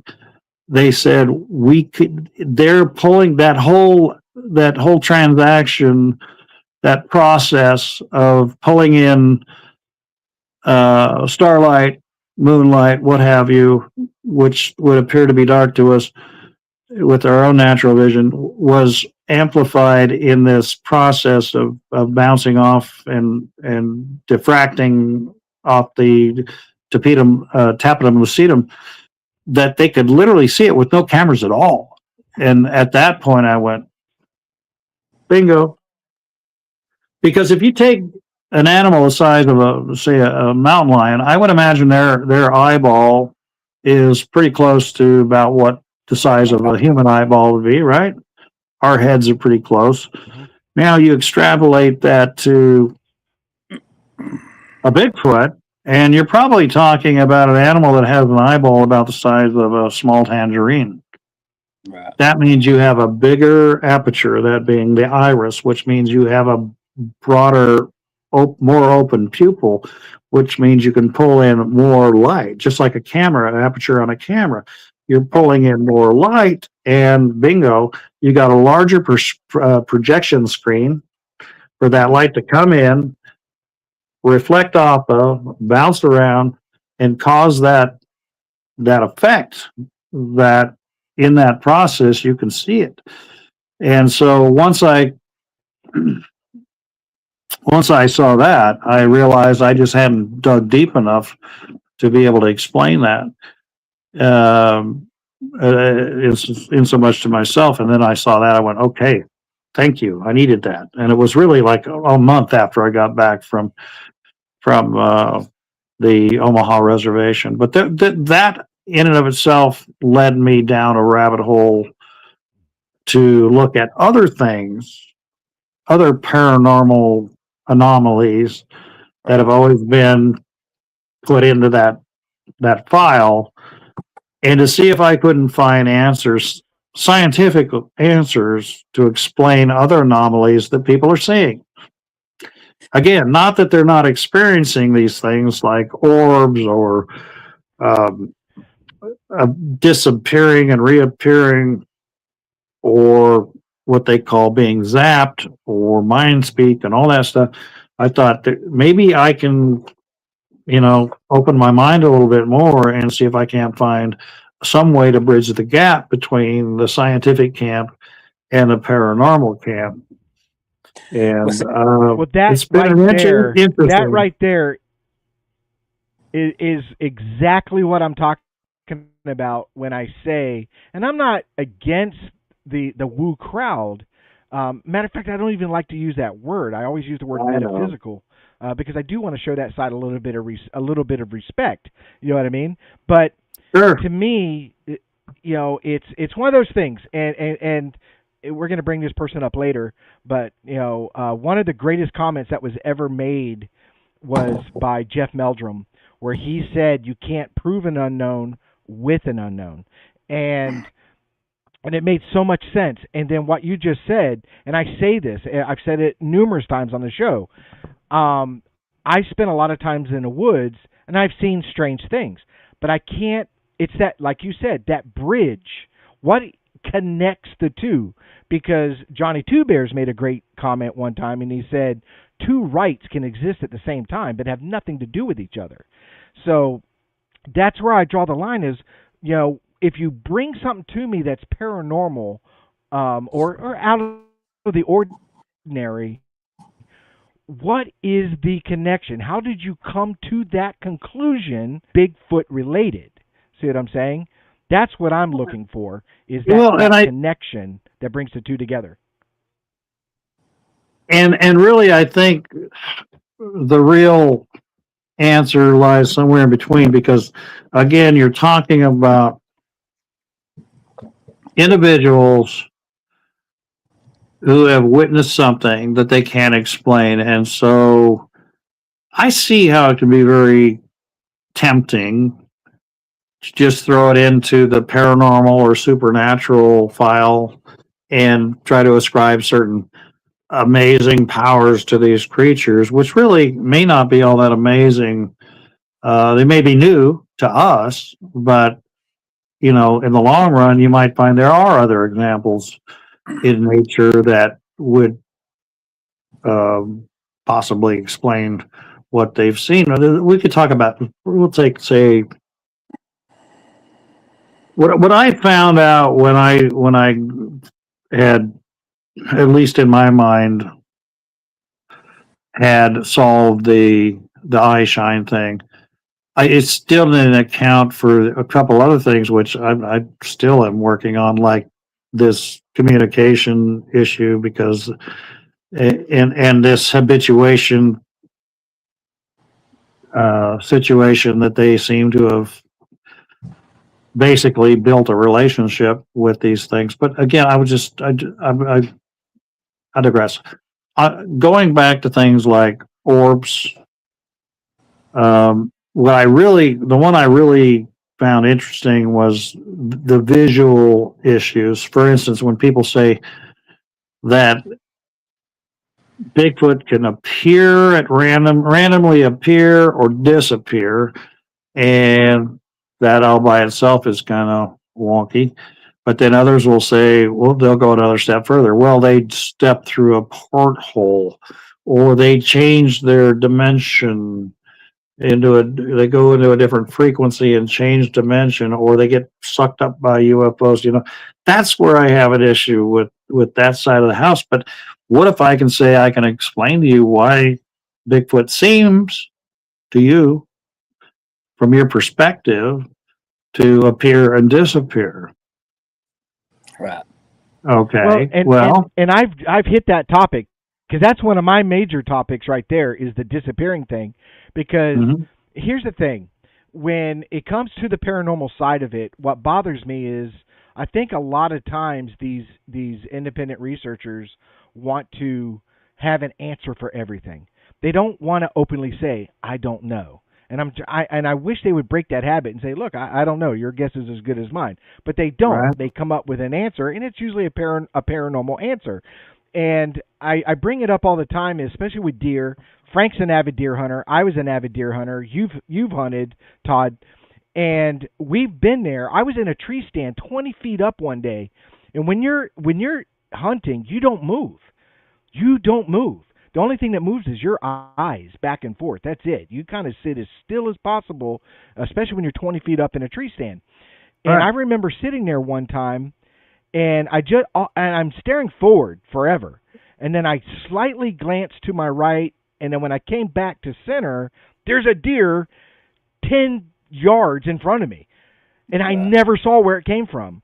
It had to have traveled 20 yards to get 10 yards in front of me. But boom, it's there. And I can't explain how it was able to sneak up on me and I not see it. do I come up with a conclusion and say, oh, it must have materialized through a portal? See what I'm saying? Right. No. They're good at what they do. They're good at what they do. And we've done that experiment. I've been with other researchers in the woods and filmed it live and said, look, walk backwards until I can't see you anymore. Dude, it didn't take but maybe 5 to 10 yards, and there's no sign of them, and they're wearing bright colors. They're not wearing camouflage. They're wearing regular clothing, and they disappear. So it's not hard. You know what I mean? Yeah. So when we talk about the intelligence, well, they're smart and they're able to do this, this, and this. This is where I draw the line. This is where I draw the line. Like you said, you draw the line on certain things where it just doesn't make sense. And I brought this up recently. How come on that side of the aisle, Bigfoot checks off every single box? No matter what it is, whatever comes out of the woodwork, a new, way it does this or a new whatever, it checks off every single box. And that's just impossible. It's just not logical. Like you said, next they'll be say, hey, I saw Bigfoot breathing fire. See what I'm saying? Well, let's add that box. Now it can breathe fire. See what I'm saying? And yeah, it's easily when you see something that's enough. When you see something that seems unreal or supernatural or paranormal, paranormal by definition is any anomaly that isn't currently accountable or that hasn't been defined scientifically as to how it happened. And if we go back in history, we'll find that things like there are a lot of things today, say 50 years ago, 100 years ago, would have been considered paranormal. But now we know, doing the math, doing the physics. Microwaves. Yeah, okay. Yeah, I guess if you tweak sound to a certain resonance and to a certain amplitude and to a certain frequency, it'll cook your pizza. But the math was there. This is what quantum physics is. The mathematics says it's possible, but we don't know how to do it. And then we find out how to do it, and all of a sudden the paranormal becomes normal. Yeah. Well, see, when I was correct. I'm not a quantum Bigfoot guy at all. And I know the probability. I know the math says it's possible, but is it probable? See what I'm saying? And it's like I always bring up portals, and I say, okay, what does a portal look like? Everybody gives me the description of a portal. Well, here's the thing: is the only description anybody has of a portal is what Hollywood has shown them, because they need a visual round in the movie, or it's oval. See what I'm saying? It's got glowing edges to it. Yeah, right. But no. I get it. But physics. But here's the thing. But here, let me hit on this point, because physics, and this was a actual physicist that said when he was talking about portals, because mathematically it says they can happen. They just, nobody's ever witnessed one. And but here's the thing: is they said was the amount of energy it would take to create a portal. We couldn't do it with every nuclear power plant we have on Earth right now. We could not create it. And if we could, it would last a millisecond. The opening would last a millisecond. But here's what shocked me was he said the amount of energy it took to create the portal has to exit on the other side. So whatever's on the other side of that portal gets blasted by that energy when it reaches the other side to create that portal. See what I'm saying? So these people that claimed I filmed a portal or I saw a portal and stuff like that, in reality, you would probably get annihilated due to the amount of energy that's coming from it. See what I'm saying? But again, physicists say it's a possibility mathematically, but nobody's ever proven it. Portals are still a theory to this day. Well, you could get all the physicists and mathematicians and academians together, and you have to realize that what we know today will be prehistoric a decade from now, even, 20 years from now. It's not a matter of simply saying, based on what we know today, this can't happen, which is where quantum physics comes into. It's really a matter of finding the actual equation, the formula, Right. which we haven't found yet, but we know it exists. But let me get into this real quick about one of the keys I have found when it comes to explaining at least 4, maybe 5 different anomalies.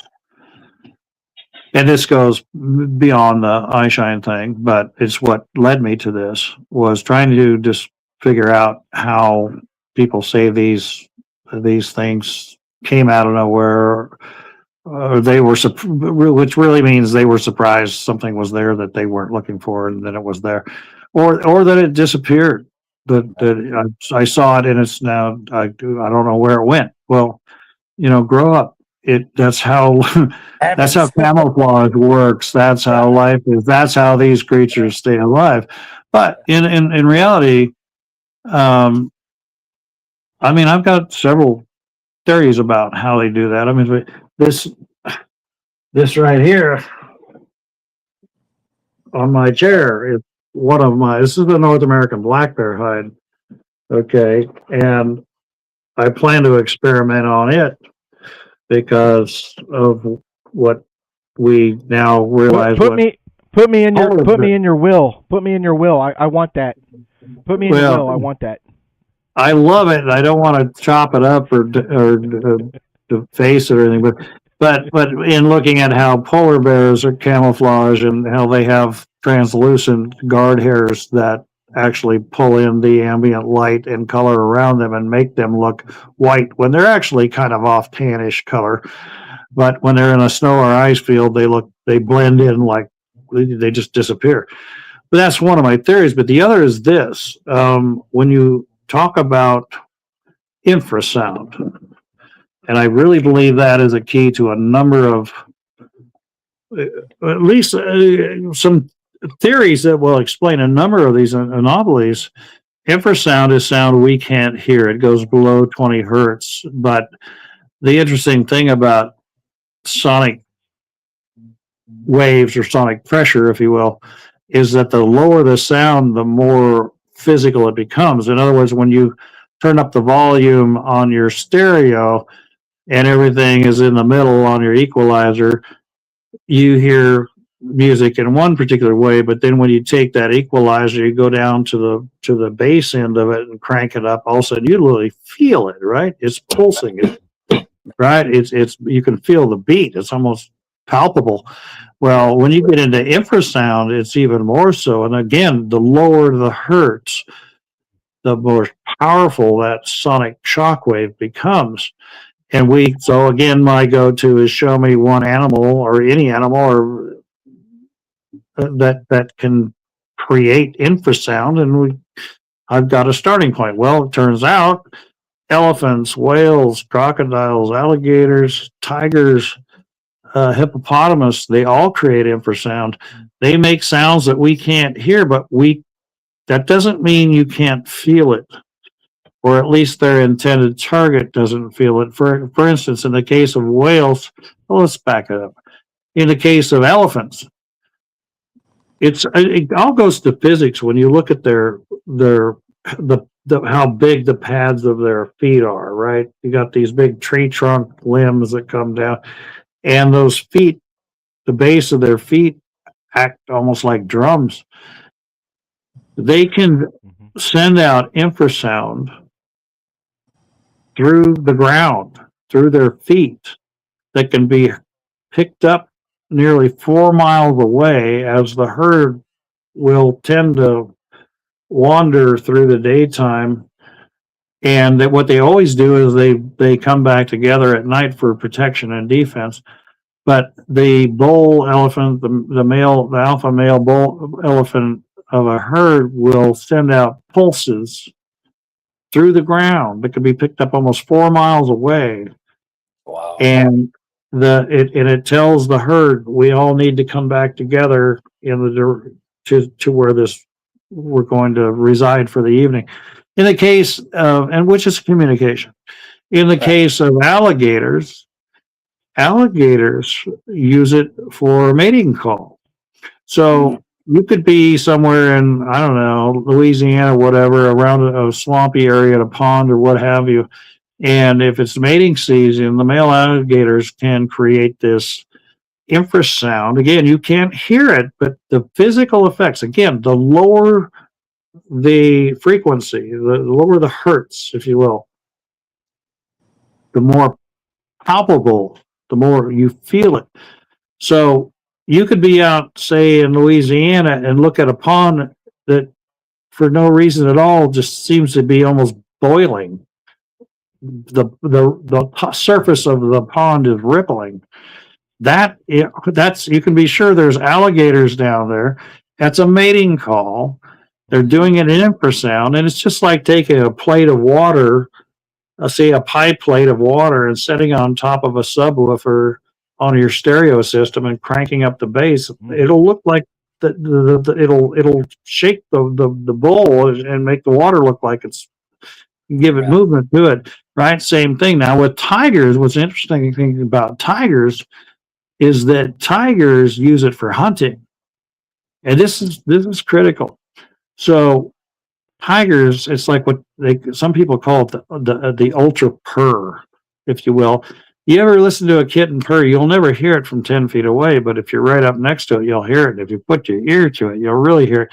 But think about this. Think about a tiger doing this guttural, deep, subsonic purr that goes out. And so one of the interesting thing is about bass notes or in this case infrasound levels is that it's hard to detect the source. So when you buy for instance, when you buy a surround sound system, you get how many speakers? Like 7, 8 speakers, right? And you can put them all around the room. And then how many subwoofers they give you? Oh, that's right. Usually one. I was gonna say 1 or 2. Well, you paid extra. The reason I say that is because I have a subwoofer sits underneath. It's a Bose system, and it sits underneath my couch. When you turn up the volume, if there was somebody that didn't know that speaker was underneath my couch, and I asked them to show me where the subwoofer is, they can't tell it. This is because it's kind of omnidirectional, if you will. It's very difficult to trace the source of bass sounds, especially the lower, the harder it is to detect them. So you'll usually only need one subwoofer anymore, a kicker speaker, if you will, in your car or in your house, because where mid-range and tweeters and mid-range higher frequencies will reflect off the walls, bass penetrates. It penetrates furniture, it penetrates the floor, the walls. You could hear it outside over the higher frequencies, and it just amplifies that way when you get even into the more like 17, 16, 15 hertz. At that point you don't hear it, but again, the more you don't hear it, the more you feel it. Right. And so what tigers will do is use it offensively to, let's say they come up on a herd of antelope, let's say, or gazelle, whatever. They can produce that sound. Again, it's hard to think of sound when you can't hear it, but bear with me.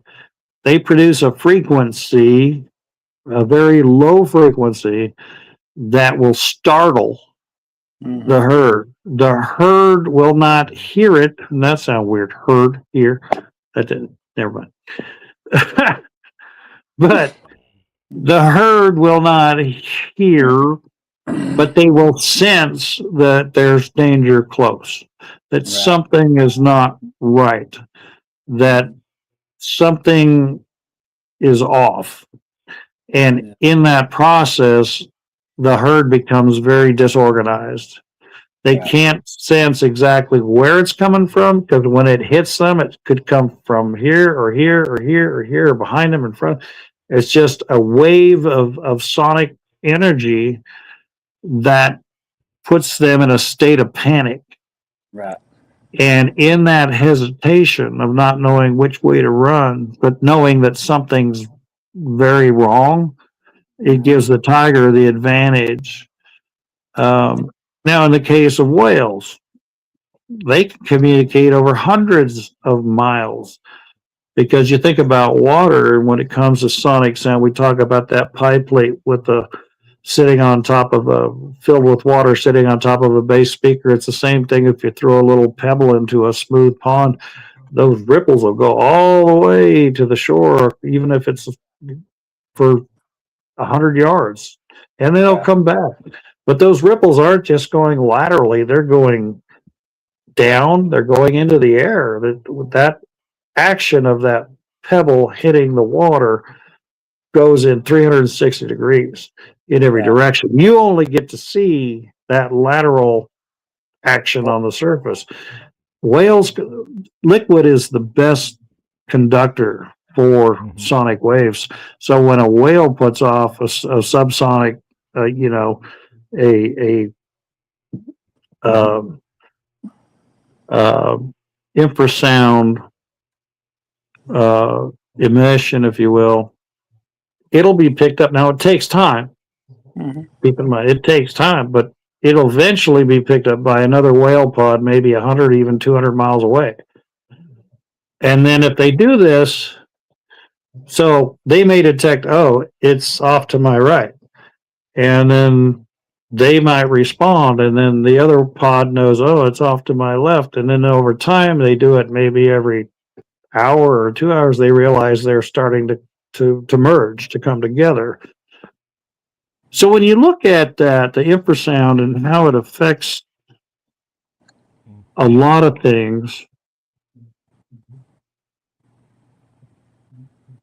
and that it is communication in every event. If with the elephants, bring the herd together, and likewise with whales, with alligators, the communication is, "Hey, baby, I'm over here." With tigers, it's "Boo," but it's all communication. And it's communication we don't get to hear, but we can again feel and see the effects. So, Well, on if that somebody, point, yes, sir. when you talk about feeling the effects, we please apologize because there is a lag between me and Todd. Icebox brings up a good point. I want to bring this up because this is where I struggle with infrasound. I know it exists. It was measurable. It's scientifically proven. We know it exists. Okay. But we talk about the effects on the human body. And Okay. like he says, I've heard of sickness, blacking out, and being able to not move. And I've had people say, "Well, I was zapped," and I was like, well, "Okay, how were you zapped?" Well, they used infrasound, and I was zapped. Well, here's where my argument is. Here's where I struggle with it because you have people that work around animals that use infrasound daily in zoos, if it's elephants, if it's tigers, if it's lions, or whatever, and they're not negatively affected by it at all. They work around these animals all day long, and they're never negatively affected by it. So that's where I struggle with it. How are some people claiming that? I mean, they didn't see a Bigfoot. They just got zapped, and they felt that Bigfoot did this to me. Again, that comes to how do you bridge that together? But how and we know infrasound can affect you because my very first encounter was I would consider an infrasound because it was a very loud yell that I reverberated through my body, so I felt it. but at no point other than fear did anything happen to me. You know what I mean? I didn't freeze or pass out. Well, Or sure, collapse or but anything Rich, like I that. think Richard, when you talk about when you're comparing apples and oranges, for instance, you're comparing animals in a domesticated environment, that being a zoo, if you will, or a wildlife park, what have you, versus animals in the wild. And so to say, and especially generationally, sad to say, but where I grew up in Oregon, the Portland Zoo was one of the most prestigious elephant breeding programs in the United States at the time. And generationally, I don't think, let's say you have an elephant born in Portland in captivity. Will it ever get to the point of being feral enough to even appreciate or understand their capabilities? And it's a very accurate point. I mean, I get that. It's like saying, well, if tigers produce infrasound and that makes Bigfoot disappear, how come tigers don't disappear? No, hear me out. There are different degrees in terms of amplitude, the application of the strength of the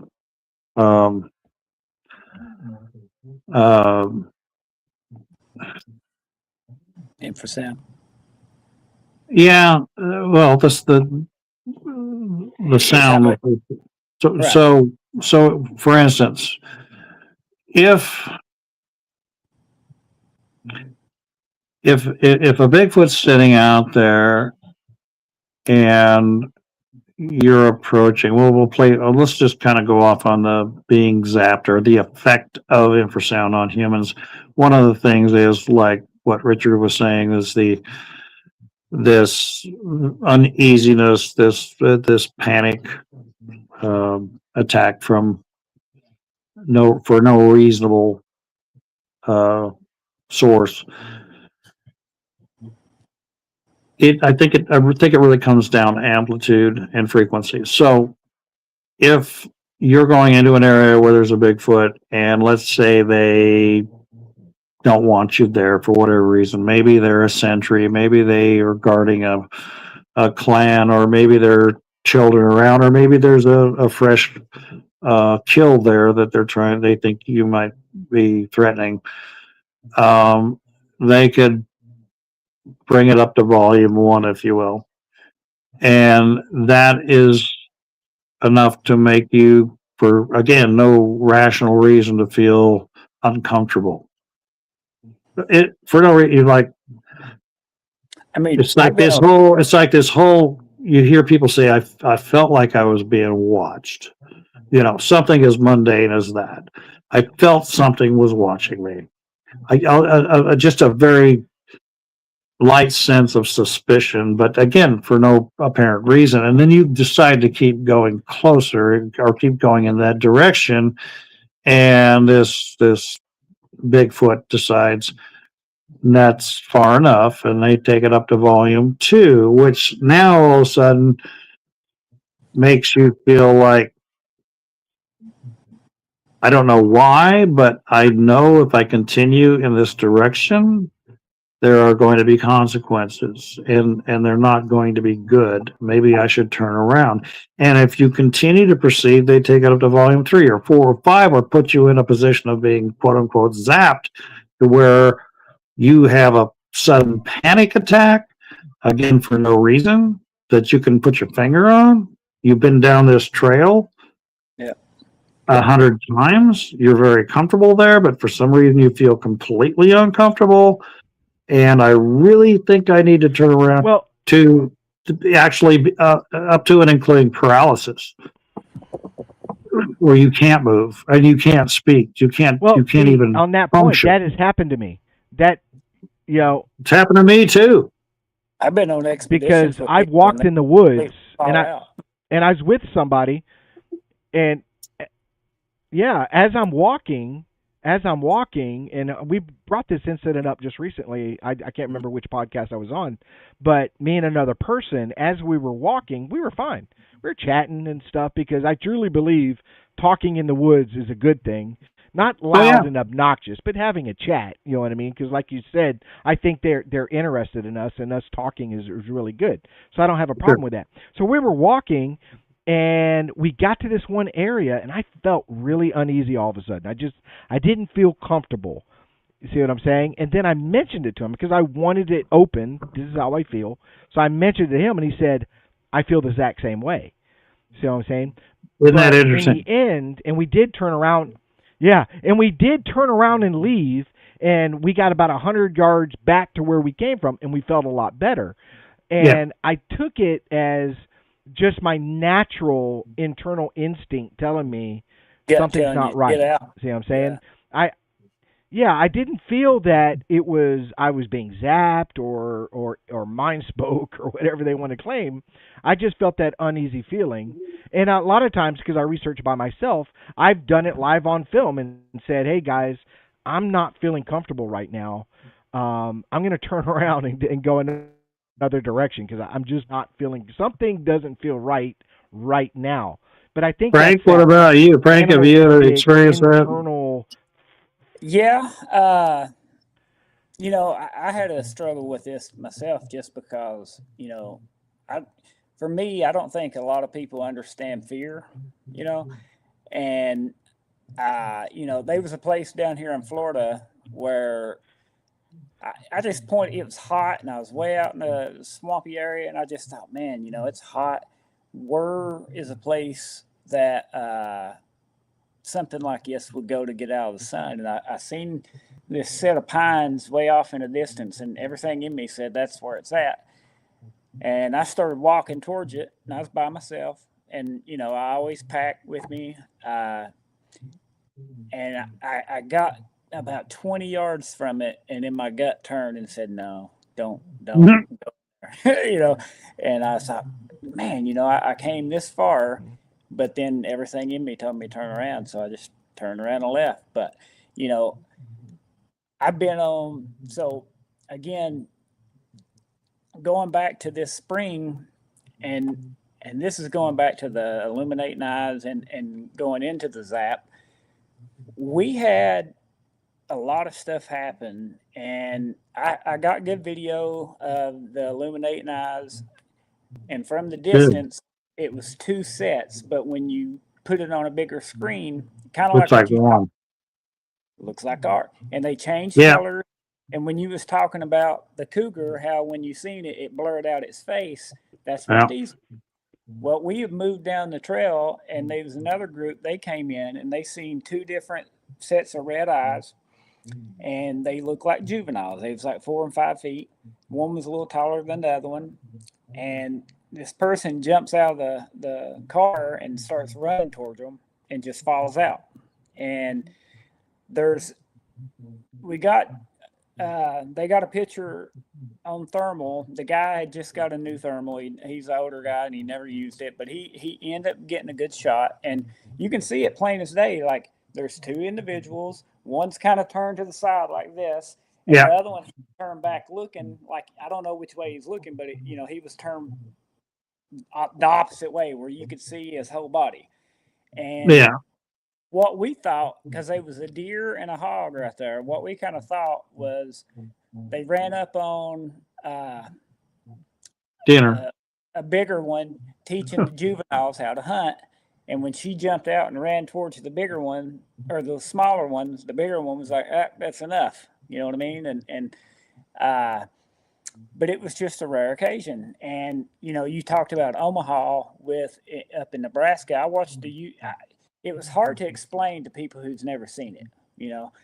And I watched this video where this guy went up to Omaha on a reservation. I don't know if it's the same people or not, but they were kind of spiritual guys.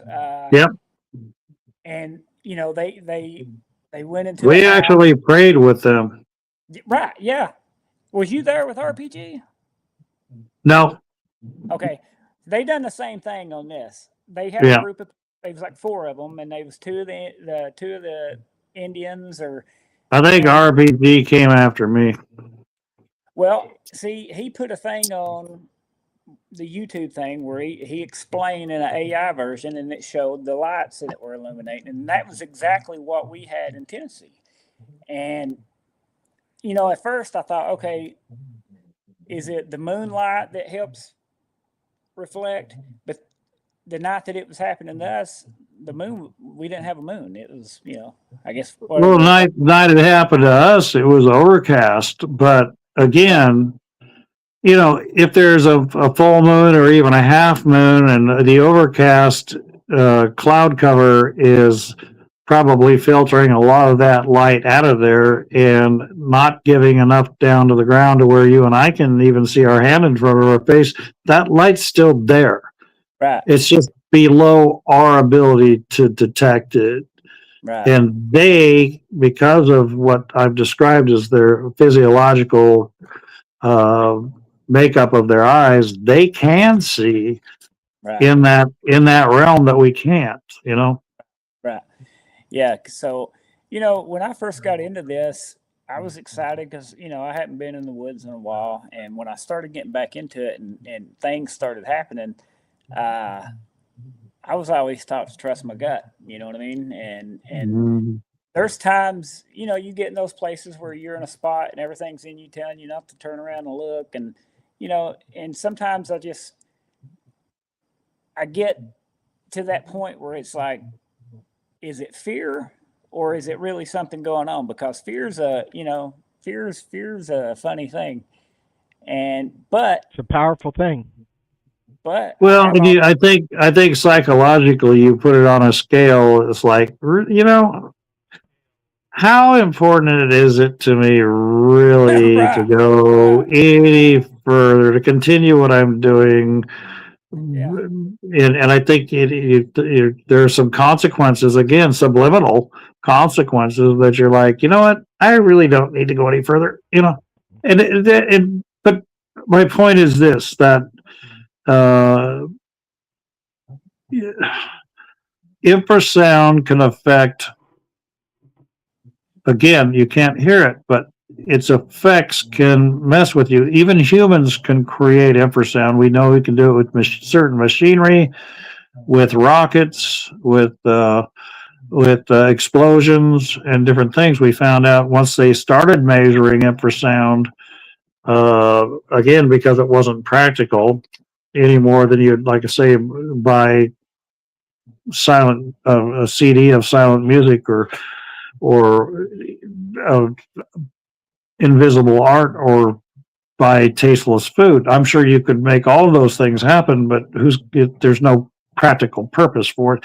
So nobody even decided to to create instruments to really crack sounds below human hearing. And once they did and started applying it historically retroactively, they found out, like, for instance, we talk about the vision thing about Bigfoot appearing, disappearing.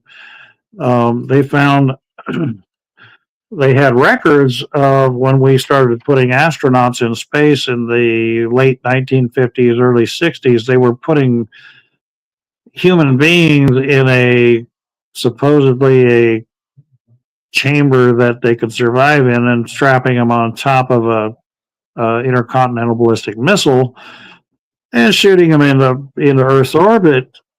And the astronaut had one job, and that was to, well, other than survive, it was to read certain gauges and let Houston know via radio, what the outside pressure was, what the inside pressure was, what the temperature was, what their speed was, what the oxygen level was, and etc. And these were analog gauges, right? So they had a needle, and as they're going up, they're asking them questions, and the astronauts say, well, I'm sorry, I can't tell you that. They said, why? They said, because we can't read the gauges.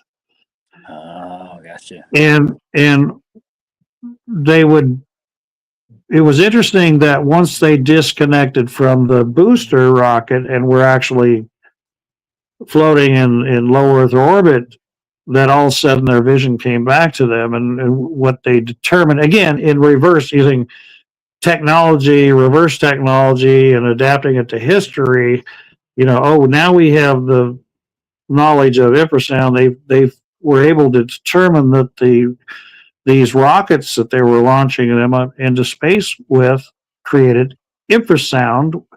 The eyeball vibrates at 19 hertz.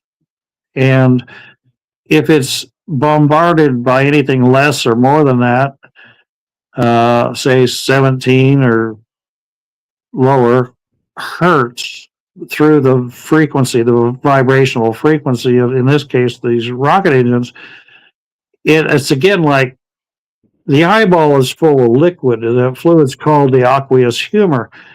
And it's like throwing that pebble into that clear, mirror smooth pond that creates a ripple. And if the eye functions well at 19 hertz, and all of a sudden it's getting hit at 18 or 17 or 16 hertz through infrasound, which what the rockets, the rocket engines were generating, all of a sudden it's creating a ripple effect. It's taking and literally taking their round eyeball and compressing it and distorting the distance between their focal point, the lens of their eye, and the retina. And that's why everything became blurry to them until they disconnected from the rockets. And so, which is one of the reasons, by the way, you'll remember that's about the time they came up with LCD, or I should say LED instruments. Remember the first watches came out, the red digital numbers on them. That was so cool, and then they went to LEDs, from LEDs to LCDs, liquid crystal diodes from liquid, anyway.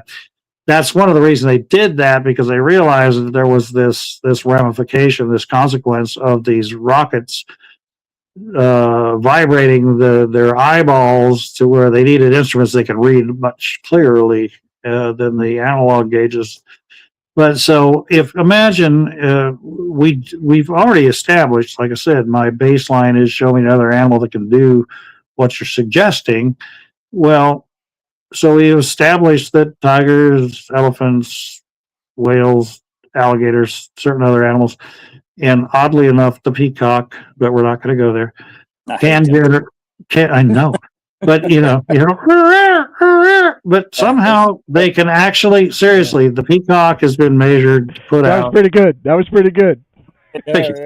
The peacock has been actually measured to put out infrasound as well, which blows my mind.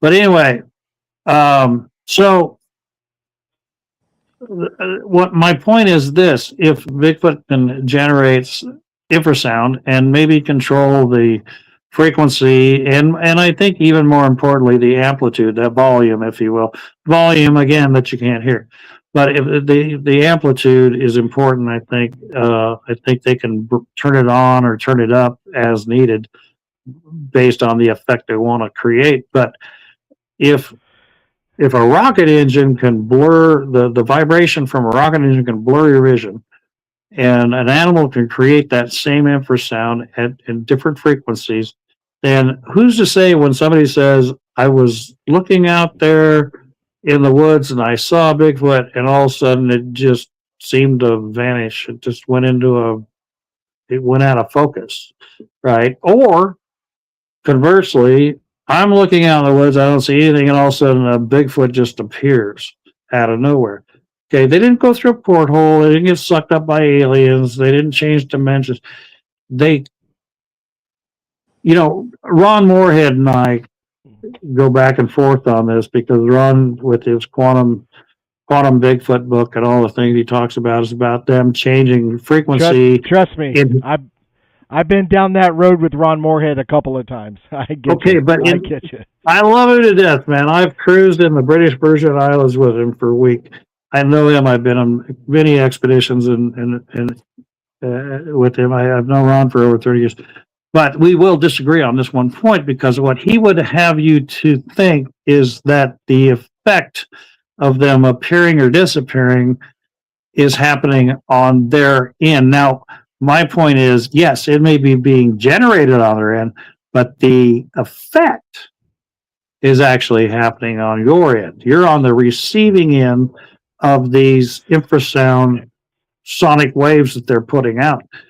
And Yeah. it will blur your vision. It's just as well as it will blur photographic or video evidence. Well, it's How kinda many like- times in 70 we can't get a I clear picture. It's You know? kind of like I hate when to we go stop in- you, but I gotta address something real quick. Stop, Frank. I gotta address something real quick, and I'm gonna call this person out here. No, God! No, God, please, no! No!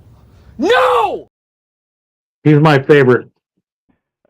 and the reason why I did that was because No, this. God! No, God, please, no! No! No! But Profanities, and I'm a big advocate of freedom of speech. You can say what you want, but once you start using f-bombs, you're out of there. You're Oh, out. somebody was. I didn't No. see it. That's did I do that? yeah. I had his name is Aaron. No, it was Aaron. There's a guy in there Oh. named Aaron Groom. You just can't. I can't tolerate profound language because I don't know if children are going to watch this show and stuff. I try to at least keep it, at a good base, Okay. So words I just like, took the Aaron F off word my and different Christmas things. There's list. some things I will tolerate. Yeah, I there's some words I'll tolerate, but f bombs, no, I'm sorry. Well, I do you want to think it's transition like into something real quick because we've gone 2 hours and 16 minutes, and because I got two guys, one is a BFRO researcher. That's why I love Frank to death. He's my buddy, and you're one of my idols, Todd. So why I have you here? I was saving these for a later show, but I want to play these two videos, and I want you to watch them and just give me your viewpoint. Both of you guys. It's like Okay. I'm interviewing both of you guys right now. So one is only 9 seconds. So I'll play it Turn my a couple phone of times. sideways, So you get an opportunity to watch it a couple of times. If you need to see it again, let me know. And then the other one's only 29 seconds. So I can play them as many times as you want to see it. But let me know because I want to transition to this part of the show where I show these videos because I was going to do them on a later show. So Okay. here's the first one. These are things that are recently come out on the internet. Is Okay, he still on? and I want you, yeah. And I pulled them. I have my own viewpoints, and I'm not going to bring those up today. But I want to see your guys' opinion. So See it. here's the first one. All right, here's the first one.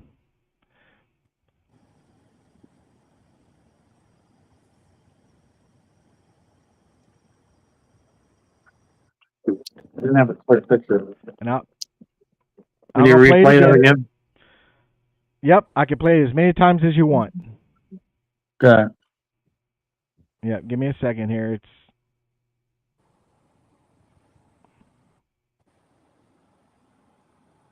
Yeah. Okay. Not impressed. Now, the only issue it's I very had with it distant, was the blurry, but speed-wise, Right, it it looks is. pretty quick. Yeah, the issue I had was in the description of this video, they said it dropped down to all fours. I don't see that. I think it's going down in like a little cut, and Yeah, that's so what it it looks like it's reducing. It doesn't look like it's dropped down. But again, this is something that's going viral. I wanted to show it so everybody can see it. They were claiming it's 10 feet tall. That's kind of hard to tell with with the grass and everything and stuff like that. So give me your opinions. I love round numbers.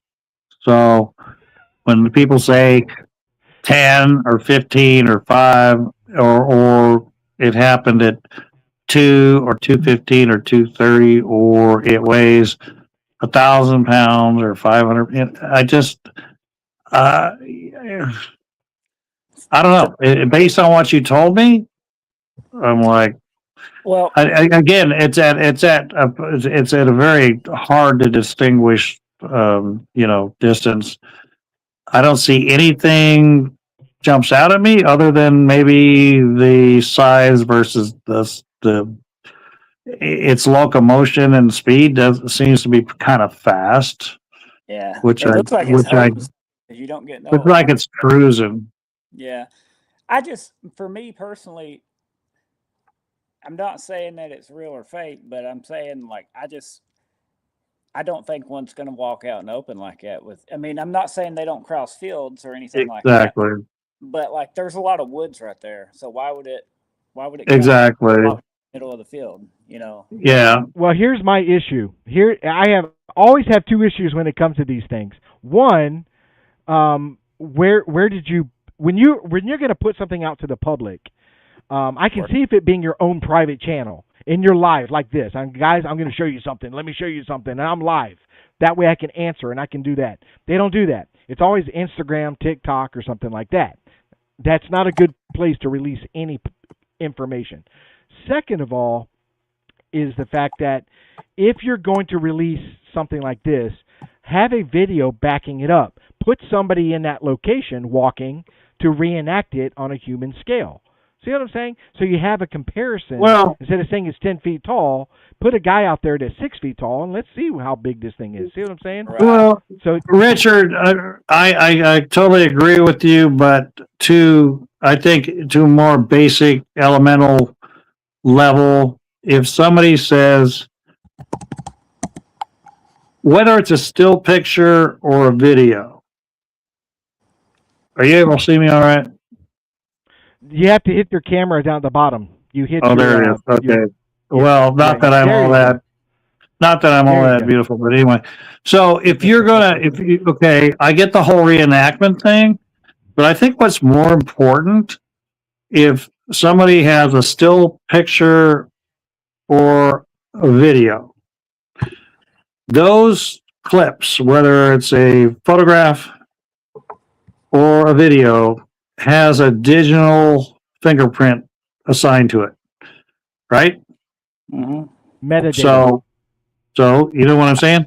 So if you're going to suggest to me that you have, my questions would be about why were you there? You certainly weren't there for the Bigfoot. So something else brought you to that location. Okay. So what was your motive for being there? Oh, well, we were hiking or we were camping or we were fishing or this, that, or that. Okay. So what are the odds that the only time you whipped out your camera in that entire trip wasn't on the way there or just before that, pictures of you fishing or eating a picnic lunch or sitting around a campfire, and more so to the fact after that, did you not have pictures of you know, people, pets, dogs, things like that? And those, when I take a picture with my camera, it's numbered sequentially, right? Right. So that I can go to the data and it'll say 0051, 0052, 0053, etc. And same with videos. So somebody says, here's a photograph. It's the most amazing photograph in the world. Or here's a video. Unbelievable. Yeah. You know what would make it a lot more believable is if you'd show me those normal pictures that you took before and after that.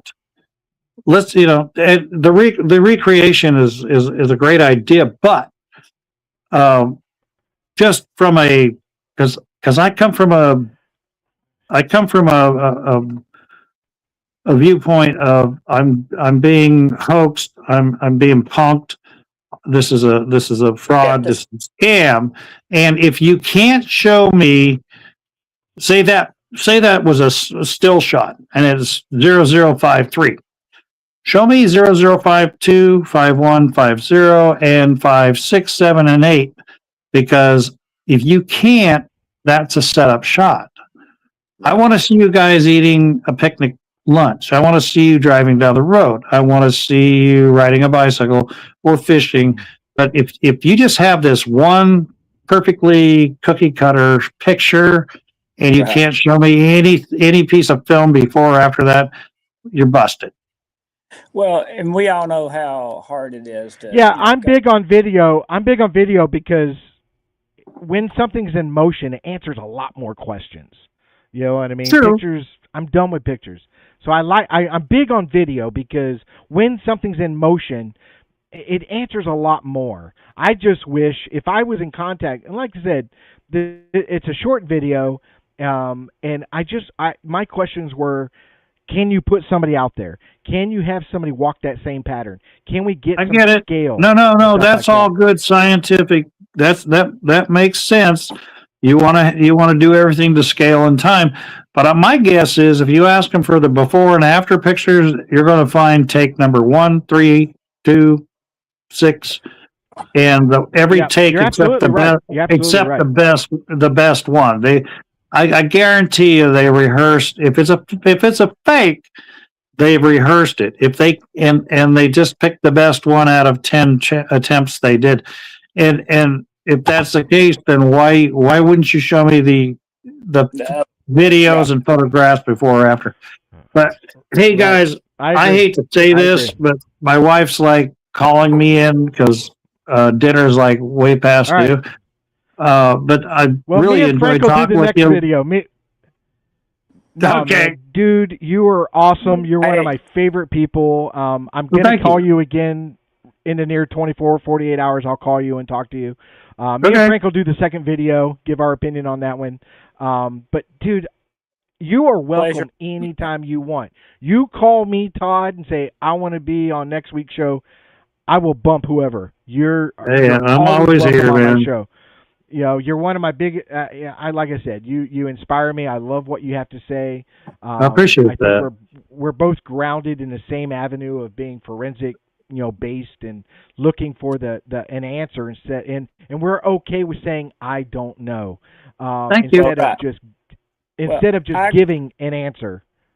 I agree with what you said earlier. I'm one of those people, like, even if I'm not agreeing with you, there's something I can learn from it, regardless of Well, what and you, I'm not saying that my theories or hypotheses are the one and only possibility. I'm just saying I'm willing to, look under the covers and try to come up with something. But Right. I could be way off base, but I'm just out there. I'm not a scientist. I'm just amateur, but I ask a lot of questions and I try to find answers because, like I say, there's a little bit of truth in everything. And even if it strikes me as being like, yeah, that sounds kind of weird, I'm willing to look into it a little deeper, go down that rabbit hole and try to find some way to explain it. yeah, that's all I do. I try to just find the answer for myself, and honestly, what I love about it, it's brought me into reading and researching different countries, like what you mentioned earlier, China, Russia, and all this stuff. But like, it's what I like about it is it brought me back to nature, learning. I got into tracking and all that stuff, but it's brought me back to that. And regardless if I see one or not or whatever, I'm still out in the woods having fun, and There you go. Now, the Well, bottom line is we have to admit to ourselves that, we need to put our arrogance aside and think that we know everything, and everything that we're supposed to know was taught to us in school. And if it wasn't, then it's not real. There's a lot more things out there. I mean, just look at the ocean. Look at the oceans, right? You look at the oceans, 70% of the planet, and we've hardly gone 100 feet below the surface on most of it. I mean, we look at the sky. The what we used to call UFOs, now they want to call UAPs, unidentified aerial phenomena. You know what? How about unidentified terrestrial phenomena? How about unidentified aquatic phenomena? There's Arrow actually exists. There's a group now we know because when they came out with UAP, they said, where'd that come from? As well, It's from Arrow, which is the all domain.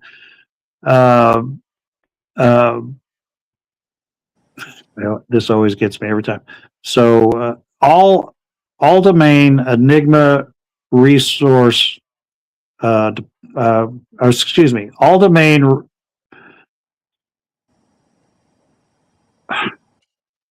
Enigma. You had All a hard time domain. with this the It's other called day. all domain because it's a hyphenated word. I hate hyphenated words. All domain Enigma reconciliation department. So Is they're it like trying to reconcile. It's Arrow. Look it up. Just look on your phone. Type in ARRO. It's a department. What's interesting is it's not a Department of the Interior. It's Department of Defense, which means it's Department of War. It's under the DOD. So bottom line is, if they say all terrain and all they're doing is looking up, I'm going to address these folks at the Arrow and say, you say all terrain, that means terrestrial, right? as well as aerial and marine. So don't just sit there and tell everybody.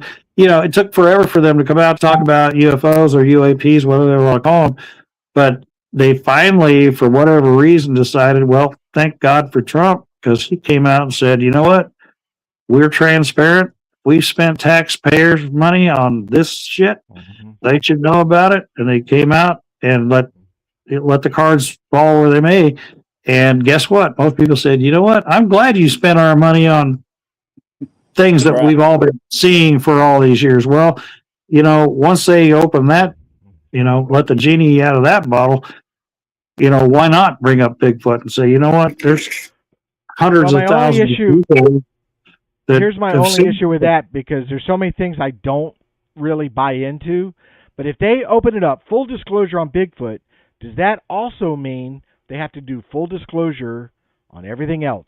Wendigos, Dogman, Chupacabra. See what I'm saying? Hey, one bite at a time. Yeah. That's all I gotta say. Well, Todd, if you ever write a book, you better send me an autograph book. Okay.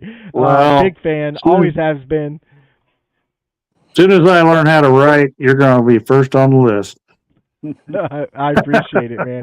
And I hope you're an ongoing guest. Might need help with the big words. I see that. Yeah, I try to stay away from anything more than 3 syllables. There you go. All right. Well, you guys have a good evening. It's been fun talking, and anytime, man, just give me a shout. All right, brother.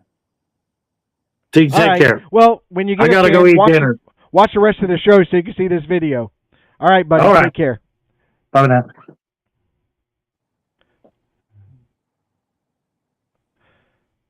All right. So I like him. I have a second video. Oh, Okay. he's great, dude. He's No, great. well- I told everybody he's one of my all-time favorite guests, and he was our second show. Show number 2. We're at 48 now, and I've always wanted to bring him back. He is fantastic, full of knowledge. He was one of the guys that was researching with the 4 horsemen of Bigfoot research. He knows those guys. You know what I mean? I like his way of thinking. I think now listening to him and stuff, like I'm kind of on the same path of what, you know what I mean? Like, it's not that I don't believe in certain things. It's just show me how. You know what I mean? Like, you want the answer behind it. That bridge. Right. That bridge. And, you know, I hate having conversations when they come up and they're just so excited and they're telling me all this stuff, and I'm just like, in my mind, I'm like telling my face to stay straight, because it's like, it's not that I don't believe you. Yeah. But how do you get those answers other than what's paranormal or it's unexplained? We already know that. It's, you know what I'm saying? Like, yeah, but just like the Brown Mountain, you know, you have those lights that come off the mountain and stuff, and then you have Bigfoot sightings there. But then people want to say, well, that's the same. That's Bigfoot. That's all a connected thing. And I don't believe that, but if you're gonna make me believe that, you got to show me how.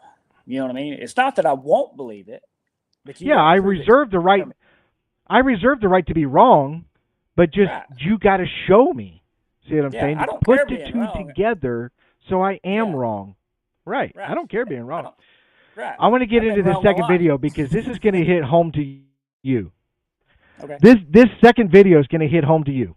And anybody left in this show, because it has been a long show, there's not a lot of people watching, but they will watch it down the road. Yeah. This is a good video because it really, and you're going to understand it when I show it to you, what it kind of resembles. Okay? It's going to resemble something you're very familiar with, Frank. But if this is real, I don't know, it's better than what we've seen in the past as far as a certain person. So I'm going to play this video, and I can play it. You just tell me, Frank, how many times you want to see this video. Huh? Yeah. You said they're recent, kind of recent videos? This is all stuff that's recently come up on the internet. So I'm going to play this one, and it's 29 seconds. And you'll see where I've edited it because it's not my video. I've only took a clip of it, so I've kind of edited out what I could out of the video. Right. But you're not going to focus on that anyways. You're not going to focus on it anyways. Here it goes. Line, maybe 150 yards out. And it's looking directly at him, not scanning the clearing, not following a scent trail, looking at him. Specifically, like it already knew he was there and had decided this was the moment to stop pretending it didn't. Dark hair covering everything, arms, legs, face, all of it. An open crossing of a clearing in full daylight with no attempt at concealment.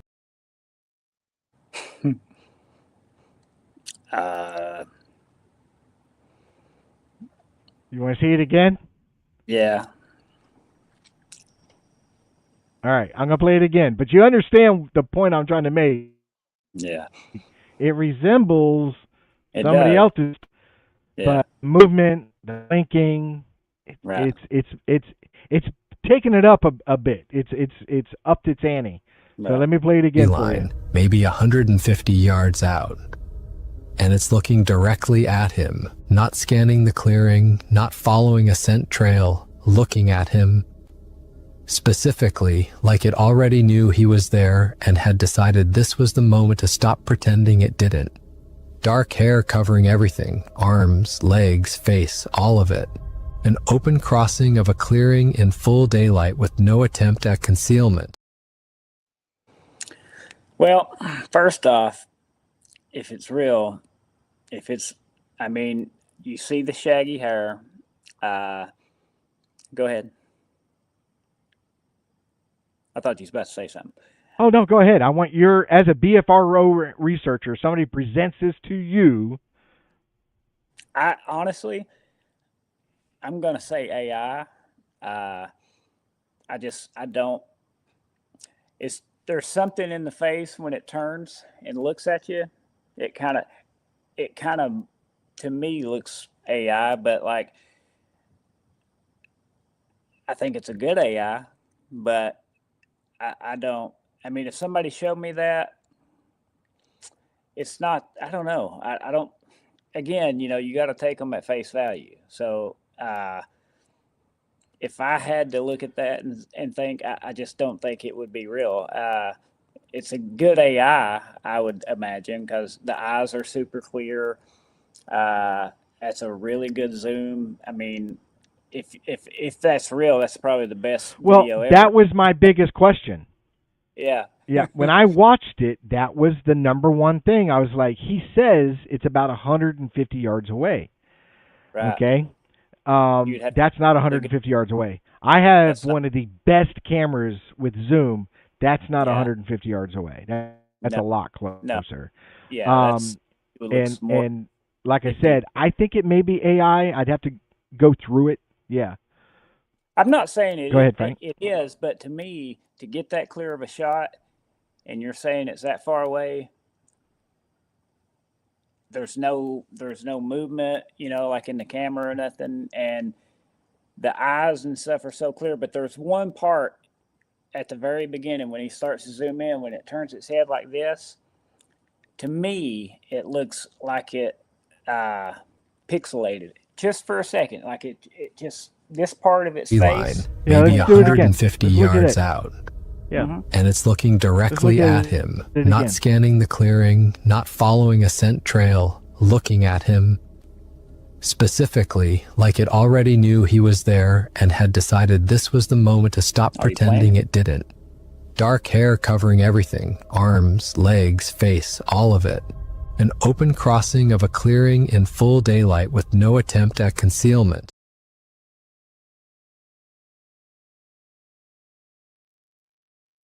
Oh, where'd Frank go? Where'd Frank go? You there, Frank? You disappeared on me, buddy.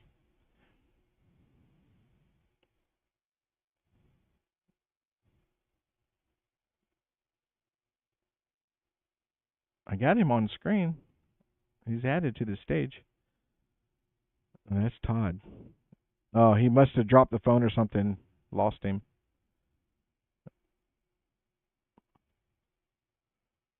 Well, we'll wait for Frank to come back. But again, I look at this video and I'm what I'm more focused on is not really the face itself, but everything around the face.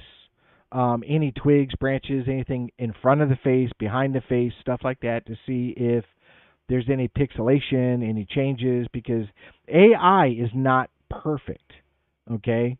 It does make mistakes, and that's what I'm looking at when I watch this video. Again, I bring up the point that if somebody's got this clear of a video that they're claiming they shot in the woods and it's Bigfoot, I don't understand why it's not on mainstream media instead of why is it on TikTok or why is it on Instagram or why is it on Facebook. It needs to be more authenticated and seen at a lot higher level than that. So I'm not sure. I don't know. Here's Frank. Oh, what happened, man? I don't know what happened to you, buddy. One moment you're there, one moment you're not. So what I was saying while you were gone was and I agree. AI is a very powerful tool. So I'm like you. I'm looking around it, the twigs, the branches, the things that are in front of it and behind it to see if there's any changes or any pixelations. Did it blend in? Things like that. When I was talking to you, what's that? Up at the corner of its head, you see stringy hair a little bit on it. That looks pretty good too. But the eyes, the eyes look good. And it has a lot of similar things that everybody explains with the flat nose, the forehead, the eyes, and all that stuff. And so if it is AI, they done a good job of making it look a lot like that picture you showed me. You know what I mean? And yeah. But if it is real, that's probably one of the best videos. You know what I mean? But I don't think it's 100 yards. Yeah, I don't think it's 150 yards at all. I do not agree with that whatsoever. So that was automatic a red flag. Once I get one red flag, now I'm looking for other red flags.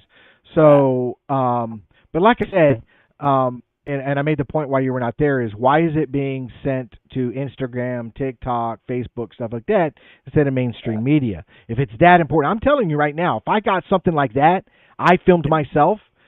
Right. Dude, I'm sending it to all the news agencies and saying, look, this is what I found. I'll take you to the location. I'll go on camera and swear.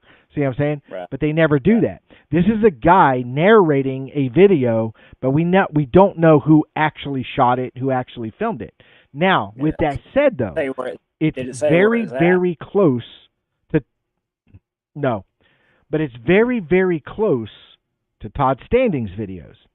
And Todd Standing's videos are very mechanical, okay? Right. Like, you ever had those toys when you were a kid and you squeeze the air bulb and the eyes blink? when you Yeah. squeeze the air bulb. You know what I Yeah. mean?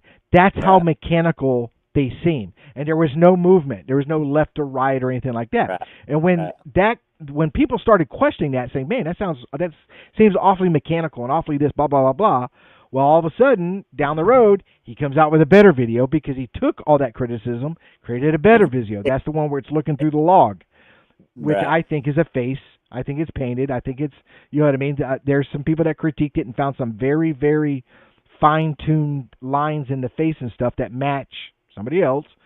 And this does not have it. This is actually, if this is a fake, somebody took it to another level. It's really good. It's better than Todd's standings.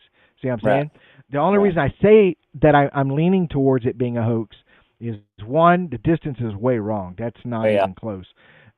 Two, we don't have any background. We have nothing. You don't tell us where it was. You don't tell us who shot the video, or anything like that. See what I'm saying? There's no information. There's just none. Yeah. See what I'm saying? Yeah, the eyes got me just because. Can you hear me? God, man. Yeah, you're frozen, but I can hear you. Oh, okay. I was like, dude, why does it do this? But yeah, the eyes. I mean, at that distance, I have a Lumix that's like a 64 zoom or something. It goes pretty far and it does good. Mm-hmm. But you're not gonna.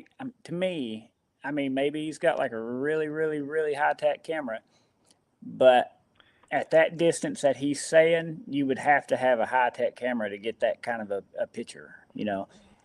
Well, and that's what I'm saying is those are the things that we need to know. What equipment were you using to get this photograph? See what I'm saying? I'm very clear when I tell people, hey, I keep a log and I list the equipment I used that day in the field. What audio equipment, what visual equipment, whatever I used, so we can, it's there. I'll hand it over. You know what I mean? Right. But AI is a very powerful tool, and we're gonna hit into AI in just a second, because AI can be used for so many things. Like, for example, you saw this.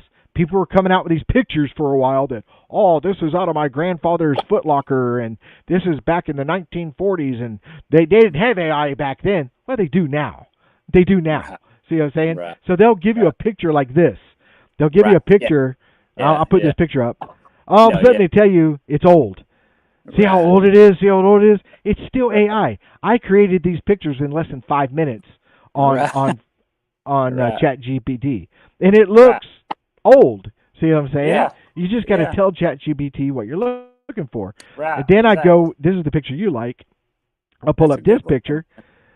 That looks more realistic. A good one. And if you zoom in on this, you see pores and everything. Yeah. And like I said, when I created this picture, I took tons of information that people were giving me, and I fed it all into this AI program. Everything, you know, and didn't tell it what I was looking for. I never said what I was looking for. I just fed the information and said, create an image of what they're describing. See what I'm saying? So, and I created two because some people, I'll put this one up too, because some people complained that, well, the one I saw had more hair. Okay, well, let's do it with more hair. See what I'm saying?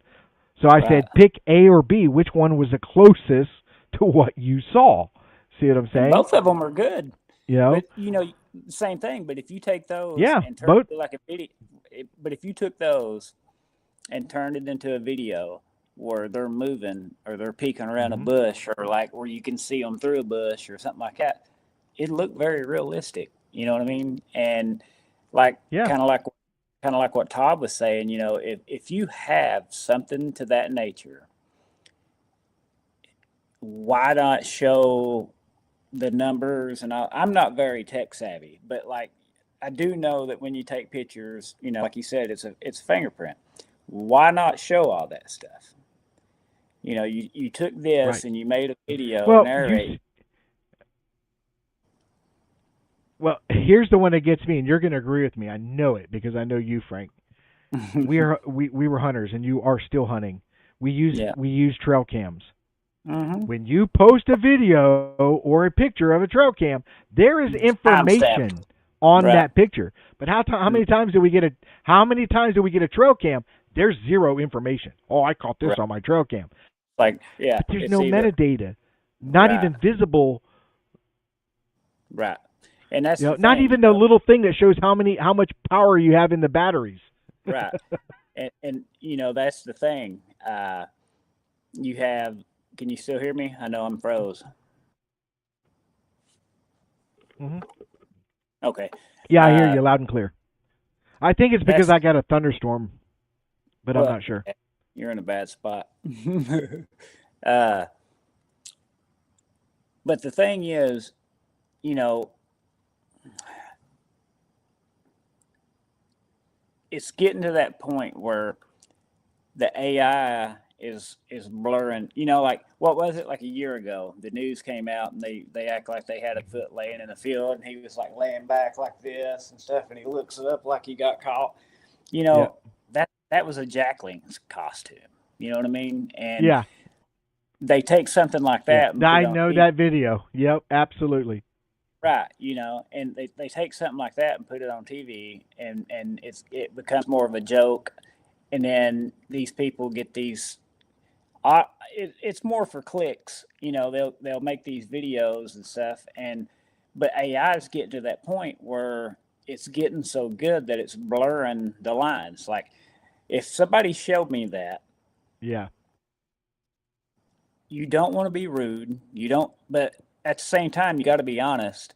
Like it looks good, but for me, you would have to show me Right. more to show that that's real, you know. And if it is real, I'd be showing everything truth wise because that'd be one of the greatest videos ever.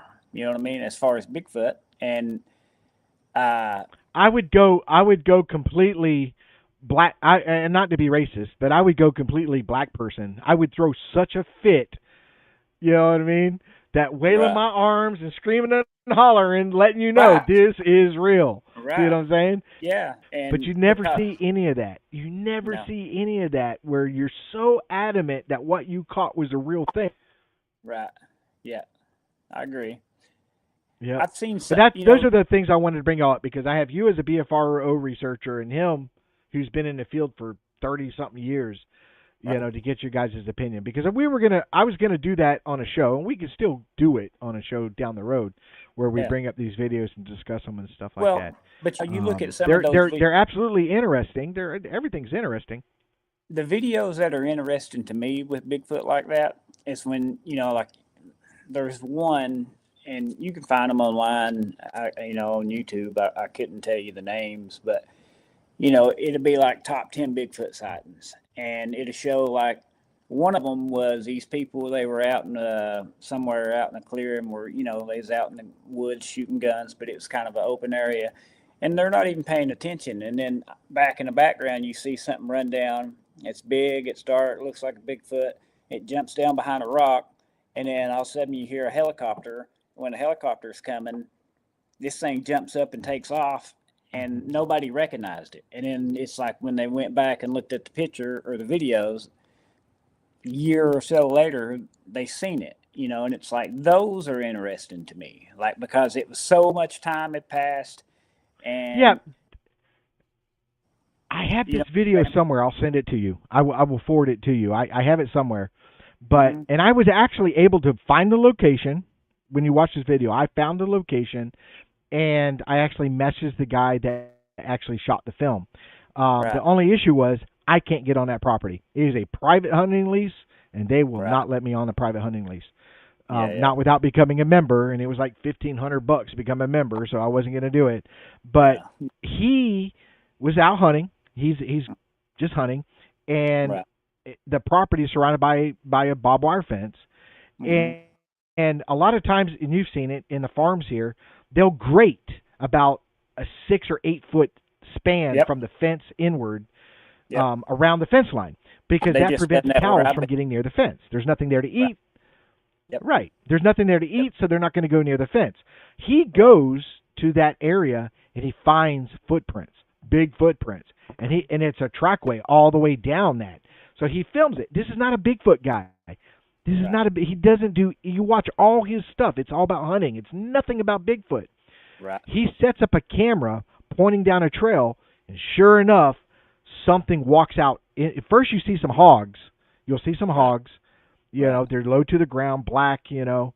And this is something you can say, yeah, that's at 150 yards or more. So then the hogs disappear, and then this black figure that looks extremely tall, very big, walks out. It's right there in the middle of the trail, and then disappears. You know, it goes off into the woods. Right. Like you said, those are the things I find interesting. Right. You know what I mean? I had a guy. You met him, Michael Noga. He was standing there with us at the conference. He was part of Squatch in Florida, and he was the first BFRO case that I took, and he sent me a picture of, I guess, one of his buddies up in Oklahoma, or somebody he knows in Oklahoma where they hunt. And this is like years and years back, to where it was like taken on a polarized camera, you know, and you see the picture, and it, you know, obviously he's taking a picture and holding it out and then taking a picture with his phone and sending it to you. But, you know, something like that's interesting, because how do you fake that with a polarized camera unless it's somebody in a costume and it looks that way? And I'll find it and send it to you. I mean, this thing's huge, and it's a really clear shot. But now, if it wasn't for the fact that it looked like it was taken from a polarized, it'd be hard to say, because AI has done that. But the fact that you see wrinkles in the picture and stuff like that, like that one makes me believe it. But you know, me personally, I think they stay on, or at least outside these hunting properties, like these leases and stuff. I think they do stay around them. But I totally agree with, if it was something like this. Well, if it's a productive area for us to hunt, right? Well, like you go to a lease. It's productive. That's why you hunt there. It's productive for them too. Yeah, and so that's why I think they, you know, like you said, there's dudes not doing anything about Bigfoot, and all of a sudden he films footprints. You know what I'm saying? Like, just like one of the cases that I took, these people. I'll send you that video. Well, I'll get on there and I'll try to find the one too, because these people were in somewhere in Ocala. They got horses, and they walk them or whatever, or ride them, and it's about a 20-mile ride through wherever they go, but it's sandy in a lot of spots. And these people are not Bigfoot people. They nothing about it, never thought about it.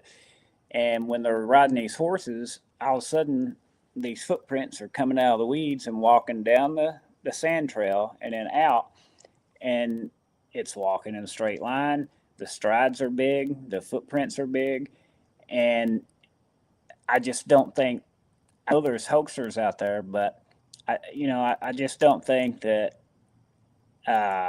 somebody went out there and tried to do that, and just to say, oh, well, you know, I know these people are going to be riding horses by here, let me mess with them.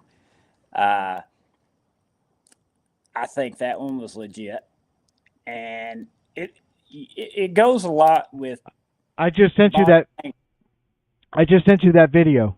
So when we get off the show, which we're going to end here in just a minute, I want you to watch that video and call me. Tell me what you think. Okay, but you know, for me, it goes a lot watching the person with body language, reading them. I'm very good. I think I am. I'm very good at reading people, and I don't let them know that what I see, you know. But like you said a while ago with the guy filming this, his reaction, maybe that's not the reaction he had in the video, but if it was his reaction, it don't seem that real. You know what I mean? Yeah. And maybe it's not the actual that's what I'm video. saying. With this video, this is somebody else that's narrating this video. Oh, okay. You know, it's not the actual person that shot the video. That's what I'm saying is, where's this Right. person? Who is this Right. person? Where did they Right. shoot it? You know what Right. I mean? What was the circumstances? What was going on before? What was going on after? There's nothing. See what I'm saying? Yeah. Because I'm telling you right now, if I shot that video, Oh, yeah. I'm videoing until I don't have any battery life left. I Right. want to I want to see it. see I it want to get see up it. and walk away. I want to Right. see it do whatever. I'm going to walk towards it, matter of fact. Yeah, for real. Yeah. See what I'm And- saying? That's why I lean on this is a fake. More of a, yeah. You know what I mean? Yeah. Now, because, if they filmed it and it was like that, started out like that, then it got up and ran off, and it only lasted 20 seconds instead of 9 seconds, I can buy Right. into that a little bit. See what Right. I'm saying? But it Right. stayed there. It didn't move, but yet you stopped filming. We don't see a whole long film on this creature. right. And you know, some of these people that do this, That's are- where I draw the line. You know what I mean? right. And there's proof in taking those pictures, kind of like what he was saying with the fingerprint stuff. You ought to be able to go in there and show the data that shows that this is real. And why not put that on there if you're going to show that video? You know, why not show all that stuff? Like, hey, this is like you said, this is the time, this is the place. Why'd you stop recording? Obviously, you knew the thing was there. I wouldn't have stopped recording. I'd have been like, Well, it'd be you. I'd have been- funny. Yeah, it'd be funny if you reached out to them and said, "Hey, you know, give me more information." All of a sudden, you watch, you would get some shady Oh, yeah. answers. Oh, well, I was out of state on vacation at the time, or it's property I don't have access to now. Oh, I actually Right. shot that 5 years ago, and I moved away. You know what I mean? Right. You will always Right. get some kind of reason why. You know, Right. Frank Middleton, BFRO, can't go there and investigate what you filmed. See what I'm saying? Right. So that's why I Yeah, draw the and- line. So And well, a and week on that's 3 when- hours. I don't want to hold you up, dude. It's Saturday. I want you to enjoy your day. You good, brother. No, I would definitely like to hear more of Todd sometime. I'll have to look up more of his stuff because I like the way he looks at stuff. You know, not to jump on the bandwagon, but I feel like you and me agree with you guys' levels are pretty effed. Oh, I'm just reading the comments. I said, what? That's the guy I banned. I don't know why that's showing up now because I deleted it. I don't know why it's there. I No, deleted it, and that's the guy I banned and said, no, you can't use language like that. Come on Yeah. now. Yeah. Well, but I'm like Todd. I don't mind you people know, disagreeing with me. I don't care at all. Not at all. Yeah.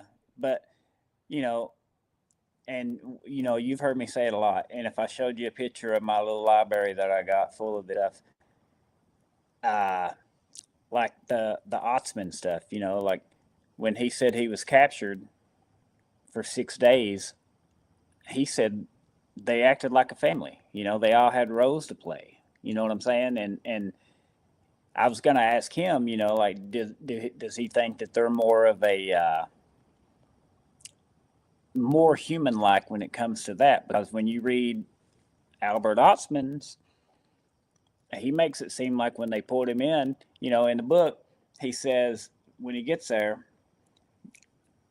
the big one was an older male, and it's like a little ugly old woman female is what the way he described it, and said, you know, she waddled when she walked and all that, and she acted like she was mad at the bigger one for bringing him there, and they had two younger ones, and one was male, one was female, and to the point where he thought that, you know, they was going to try to make him be with the female, the younger one or whatever, but he said that while he was in there, you know, he cooked food. He said they didn't ever stop him, but he said that they watched him kind of intrigued. But he said they went around their daily business like they had chores or whatever, you know. So it's like that's very human-like. Not to say that apes and stuff other apes don't do that, but to kidnap a person and bring them in there and then sit around and do chores, like he said, he never got out of their sight. But what he described was very human-like. You know, it's like they would sit around and eat, and Then he Yeah. tricked them with the snuff, but that's encounters like that because everybody makes them out to be scary and all this stuff, but I wanted to ask him that, and then, but it, you just got to read people and wade through a lot of the crap because I've seen stuff that people swear it is what it is, and to me, I just don't see it. And it's not that I'm not agree, it's not to discredit them at all. Well, that. Or Oh not no! be mean. I mean, that's why I pushed that book, and you ended up evidently purchasing that book. It really helps out a lot. I listened to him last. And like I said, you may not use everything in the book, right? Well, but there's some good stuff in there. That he was that book, Squatching Investigation. Well, he was on Charlie Raymond and Lindsay's last night, and I watched him, and he's another one that I'd be interested in listening to just because he's kind of like us. He's skeptic. He's not going to believe everything. You got to prove it to me. You know what I mean? Like we was talking about the tree structures and stuff. And that's the thing.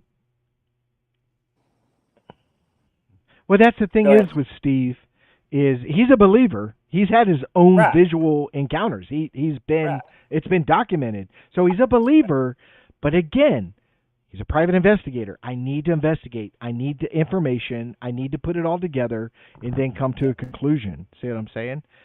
That's why I like him so much. You know what I mean? I feel, don't get me wrong. There's a lot of people like that's in this, but there's a lot of people in there that just go for anything and everything, and I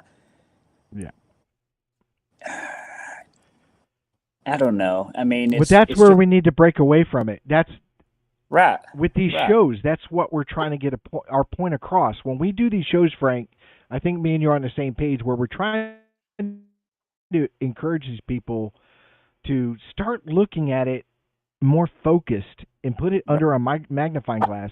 Not everything is a Bigfoot. Just because you hear something, or just because you feel a certain way, or just because you smell something, it doesn't mean it's a Bigfoot. That is where you're supposed to start investigating. Find out what it is. See what I'm saying? And if you don't figure out what it is, then say you don't know. Right. Yeah, exactly. And, you know what I mean? That's the way I try to take it. If more of these... Yeah. I mean, for me personally,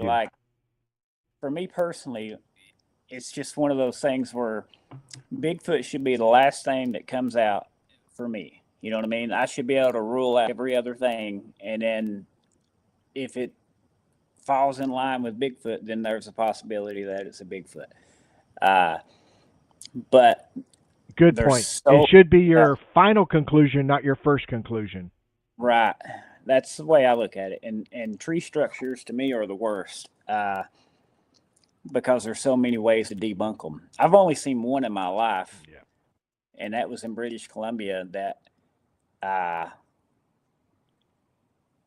the trees were so big, humans ain't doing it. The way they were intertwined, like one was like, it was crazy. Like they were designed to push this thing down. They were you know what I mean? Like there's no way they could have fell that way.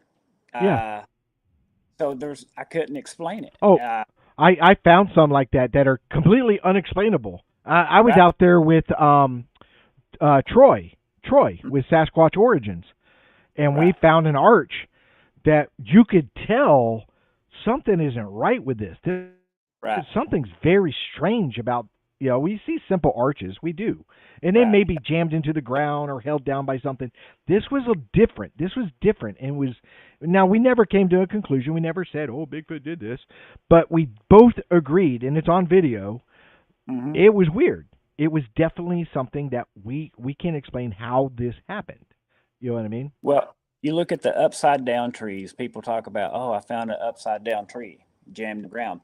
Now that's weird, right?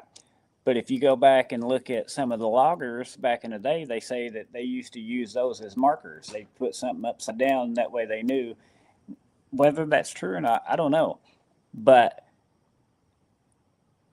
that's something that you have to take into conclusion. You know what I mean? Like, you can't just say, "Oh, why would a logger?" Yeah. Kind of like back in the day when they talked about these big old boulders being set on top of tree trunks. You know what I mean? Like, I don't know if you've heard that, but I guess it's in the Oh no, I've seen northwest, them, and I've debunked them. right? And, loggers used to do that. Loggers would come out and say, "Yeah, we put that Yeah, there." they did it all the And time. yeah, and people would take and say, "Oh man, look at that! There's no way humans could do that. A Bigfoot done it." Well, you know, that's the first point that you jumped out to. But then when you hear a logger say, "No, they put them things on there all the time," then you can say, "Well, that cancels that out for me at least." Like, not to say that they wouldn't do it, but the Well, chances it's are the same with the that trees. loggers. The trees that are shoved into the ground upside down. Mhm. You know, the trees that are shoved into the ground all upside down. Yeah, Okay, that's why. I've Yeah. already shown areas where there was a mudslide or a landslide or extreme flooding, and all those will create that Right. in itself. See what I'm saying? Right. But they never give you the full story. They give you the picture, they give you the thing, but they don't give you the full story, or they don't do a 360-degree around it to let you know that, oh yeah, this is the base of a hill. This tree Right. could have rolled down on a landslide or a mudslide or something like that, and that's how it ended up. Well, They never do that. Take them. I think I sent them to you. Take those pictures that I sent you when I was out hunting of the print I found. Like, a lot of people will balk up on that and say Bigfoot. And to be Right. fair, there was no other prints. Like, I think it's a bear, but it was either a bear like pawing, because there is toe indentions in it. It's either a double step, or it's the bear was like digging and maybe its paw hit. But it was 11, 12, 13 inches long and like 6 inches wide. One of the things you I back- look for, Mm-hmm. Right. one of the things I look for when I look at footprints, I don't even really give a crap about a mid-tarsal, because when you look at these things, there's not really much of a mid-tarsal. This is a patty print. Right. This is a patty print. See what I'm saying? Right. But what I look for is from the pinky toe to the big toe, it's not much of an angle. Where a human, it's very, very distinct from big toe to little toe. Very distinct. Yeah. Not so much distinct as here, from the little toe to the big toe, it's what, an inch, maybe 2 inches. Where on a human, that angle is very, very steep. That's what I look for when I see prints. See what I'm saying? So if it's rounded, that could be a bear. You know what I mean? And they do double step with each other. Right. And the toes were, I'm pretty sure they was 5. I have to go back because you can see the sand coming up in between the toes. They were all really almost the same length. Like, it'd be like if I cut my fingers off all at the same spot and done it. You know what I mean? And right. So that's that and the fact that really that I found bear scat and obviously I'm saying bear, but I'm saying there's a lot of people that would walk by that and just consider it a Bigfoot, and that's where I draw. And I've seen it a lot. Yeah. And I've done that where somebody posted, and it was very clear. It was literally 2 circles. Right. Like a figure 8. Yeah. See what I'm saying? And of course, the one paw covered up the toes. Right. But the front paw showed toes. And it was like, oh, there's a Bigfoot print outside my window. I'm like, dude, that's a bear all day long.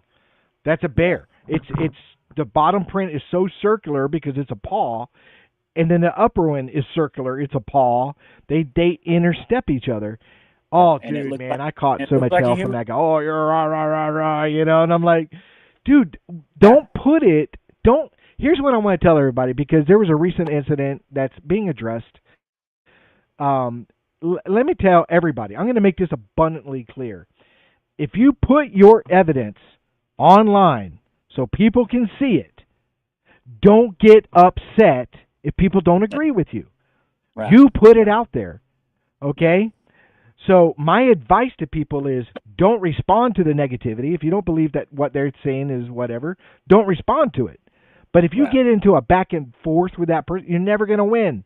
You're never going to win. But you're at fault because you put it out there. Yep. You're literally asking people for their opinion when you put something out there. So either don't put it out there, keep it to yourself, or accept the fact that some people are not going to accept it. Grow some skin. If you're going to be in this field doing what we do, you better get some thick skin, because I'm telling you, I've been doing this for a long time. I got 500 videos out there, and not everybody agrees with what I film or what I do. It's okay, but I'm not going to respond. I'm not going to fight all these battles. I'm not going to fight all these battles. You know what I mean? I learned that very quickly, because when I first got into this and I'd see stuff or I'd comment on something, the hate and the trash talk that's in it, you know, you want to smack them, really. You know, I'm just saying, you get these people that their minds are already made up, and you're never going to win that battle. And I learned very quickly, I just ignore it, because otherwise, you know, it's pointless. It's, you know. Well, yeah. If you put it out there, then move on. It's like, for example, I'll give you a prime example is these shows. I don't go back and watch these shows. I don't rewatch them. When I do a video in the field and I edit and I do all this stuff and I put it out there, I don't go back and watch it. Yeah. I put it out and I move on. Yeah. Your comments, here's the thing is that people don't understand is when you comment on it, you see me all the time, like and comment, like, subscribe, and comment. Right. The algorithms do not determine a negative comment and a positive comment. Right. As long as you comment, it doesn't matter. Right. You know what I'm saying? So that's why I don't take your comment right. down, and that's why I don't care about your comment. See what I'm saying? Right. But if I put something out there, that means I'm putting my thumbprint on it. Mm-hmm. See what I'm saying? So if somebody disagrees with me, I have to accept the fact that they don't agree with me. But it's so funny that these people put stuff out there, and the first person that says, wow, that's this or that's that, that's not what you say it is, they want to fight that battle. Yep. They want to double down on what they just posted. And that is the wrong way to go. Yeah. Keep your mouth shut, stand by what you put out there, and move on. And it's so weird because, you know, I used to think it was bots just trying to pick at people, but it's like, you know, you just got these people that you're never going to see eye to eye with. A lot of people probably don't see eye to eye with me. I don't care. But, you know, I try my best to go into it with at least enough character and respect to give them at least, let them say what they got to say. And if it's just nonsense, then it is what it is. I'll move on. But if somebody's got, you know, if somebody wants to have a disagreement, and that's fine, and they want to talk about it or try to say whatever, that's fine. But it's the ones that, and you know the ones I'm talking about, those are the people I'm not going to respond to. But if it's like a legit, like, hey man, well, could have been this. I don't mind having, like you said, I don't mind having a debate. Yeah, but I'm not going to be like, oh, fuck, no, you're an asshole. You don't believe in my show. You know what I mean? They go on this aggressive attack, and I'm like, you got to be kidding me. You see what I'm saying? I never do that. You know what I mean? I was like, hey, look, I understand you don't believe this or you don't agree with that. I get it. But let me tell you how I came to that conclusion. See what I'm saying? Right. And then we have a discussion about it. See what I'm saying? It like just blows my mind that people get so thin-skinned about stuff. And I'm humble enough if I'm wrong. I'm humble enough if I've been wrong a lot in my life. If I'm wrong and you prove me wrong, that's great. You know what I mean?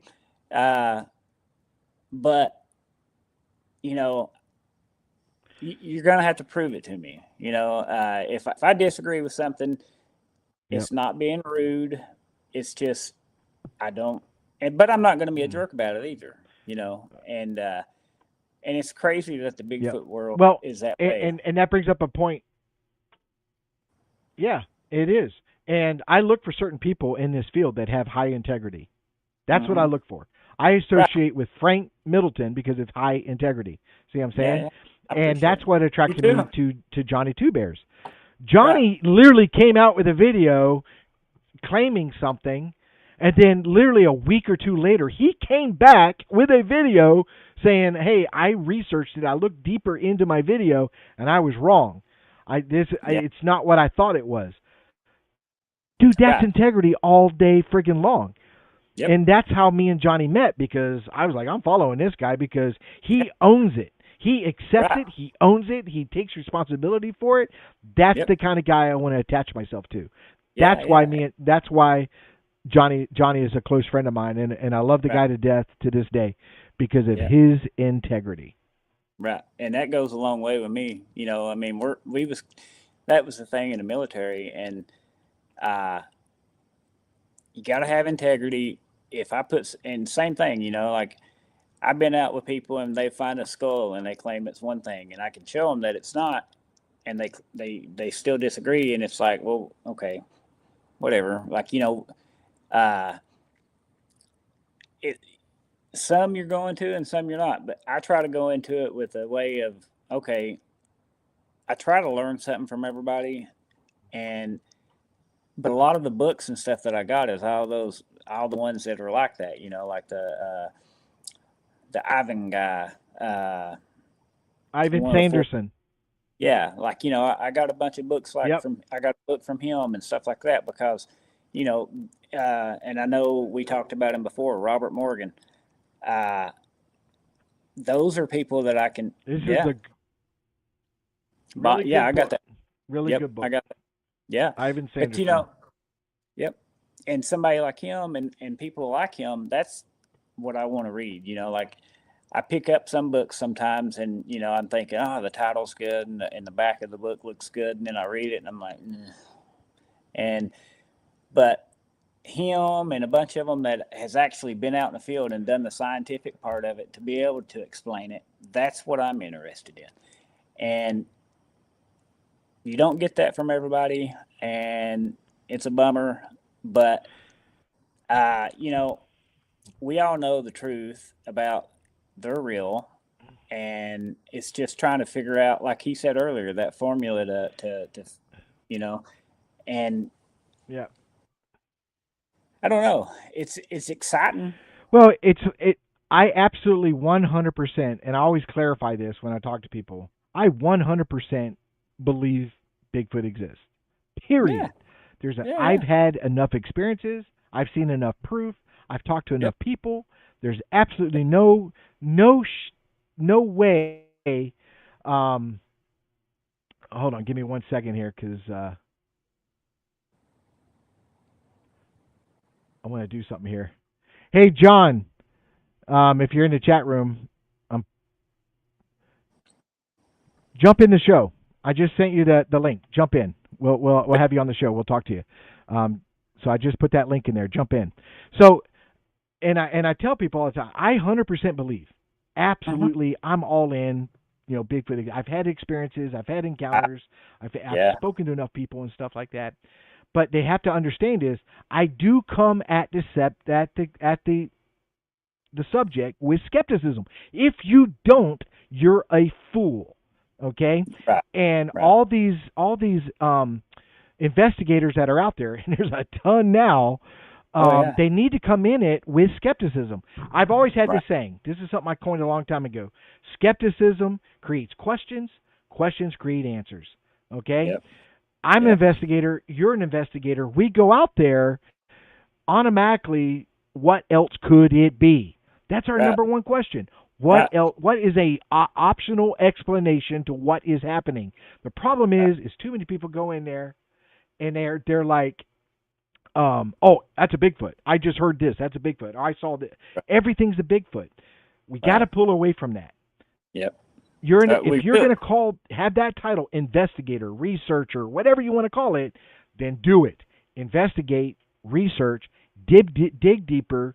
You know what I mean? Don't shoot a video. There's a guy that's walking in the woods. I just saw this, you know, it's been a while, you know, and it got to the point where I'm done looking at this guy's stuff. But he's walking and walking and walking, all of a sudden there's eye shine, and he's like, "Oh, there's eye shine." And he just keeps walking away. And I'm like, "Well, wait a minute, dude. You got eye shine live on camera. Walk towards it. Let's see if it ducks. Let's see if it runs away. Let's see if it comes at you." Nope, he just acknowledges eye shine and keeps walking, you know? Right. And I've been around a lot of those people, you know, like, and you gotta, it's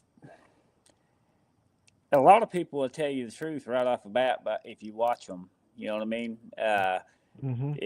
Especially if you're doing face-to-face interviews. If you talk to somebody long enough, you'll get the truth. If you talk to them long enough, you'll get the truth. Right. You know what I mean? I went to another state last October, and I was invited as a guest speaker, and just to say, I was treated great. I was really taken care of when I went there. But there was one person there that immediately when I arrived on site and got out of the vehicle, bam, they're right there in my face, wanting to tell me who they are, what they've seen, and stuff like that. We were there for, I don't know, what was it, 4 days, 3 or 4 days. And this guy never researched with us. We're all there to do some research. I'm a guest speaker. We're all there to do research. This guy never researched with us. Okay? But yet the next day, he'd always show up. "Oh, I saw a Bigfoot last night, and this is what he did." And I'm like, okay, as an investigator, I'm like, "Did you catch it on video?" No. He always had a reason why he didn't have a camera, why he didn't have an audio. See what I'm saying? No, I know. What are you supposed to do with that information? Yeah, what are you supposed to do with that information? You're going to walk away thinking two things. The guy's a liar or the guy's just crazy. See what I'm saying? Because the stories he told me were way out there, dude. Way out there. And I was like, so he got pissed because he wasn't getting the attention. He wasn't getting attention. See what I'm saying? Nobody's listening to his stories. Nobody's believing what he has to say. And it became an incident. It actually became an incident. And just to defend the people that invited me there, that had nothing. I'd still give it 5 stars. Y'all treated me well, fed me well, had me set up. Everything was fantastic. I have no complaints whatsoever. That guy did not. He ruined the guest speaking part because he interrupted it, you know. But everything else was great. Everything else was great. So I want to put that back out there again. Those people can kick rocks. But I, you know, and that's the thing. I'm good buddies with this, you know, this one person. I ain't going to mention no names or nothing, but you know, it's like every time I've been out with them, I've never actually been out. I've been on the same expedition, but never out with this person. And every time this person goes out, they've seen one, but they don't record it. They just got, you know what I mean? Like, oh, it's every time. Yeah, every time. Now, and I'm not saying that. Oh yeah, those things have happened to me. Where there was happens more. I mean, it happens to us. We're unprepared for what just happened. Right. That's what. Yeah, gets me. I was walking back to my vehicle one day. Yeah, that's what I'm saying. A lot of people. I had a day that was completely nothing happened. Yeah. I spent 6 hours in the woods. Nothing happened. Walking back to my truck, I can see my truck. So I start shutting things off on my gear because I can see my truck. I'm going to walk over there. I'm going to unpack everything. All of a sudden, I hear some serious rock clacking. Clack, clack, clack, clack, clack, clack, clack, clack, clack, clack. Right. But I shut everything off. And I'm like, what a dumbass. Those things happen. Yeah. See what I'm saying? Happens a lot. But with this guy's story, you had all the time in the world to turn on a camera or an audio. You had all the time in the world. Right. Yeah. And that's the thing, you know, and because a lot of this stuff does happen so quick, you don't get it. And it is what it is. And people are like, well, why didn't you get a picture of it? Well, by the time I seen it and realized what was going on, it you know, you're kind of like, whoa. Hey, I got John coming in. Hey, John. Hey, Frank. What's happening? What's up, John? How you doing, buddy? I said in a comment. You got some input here, brother? I was in the backyard coyote hunting. We got coyotes back here coming in, and yeah, I was out there hunting, but I can go to it some other time.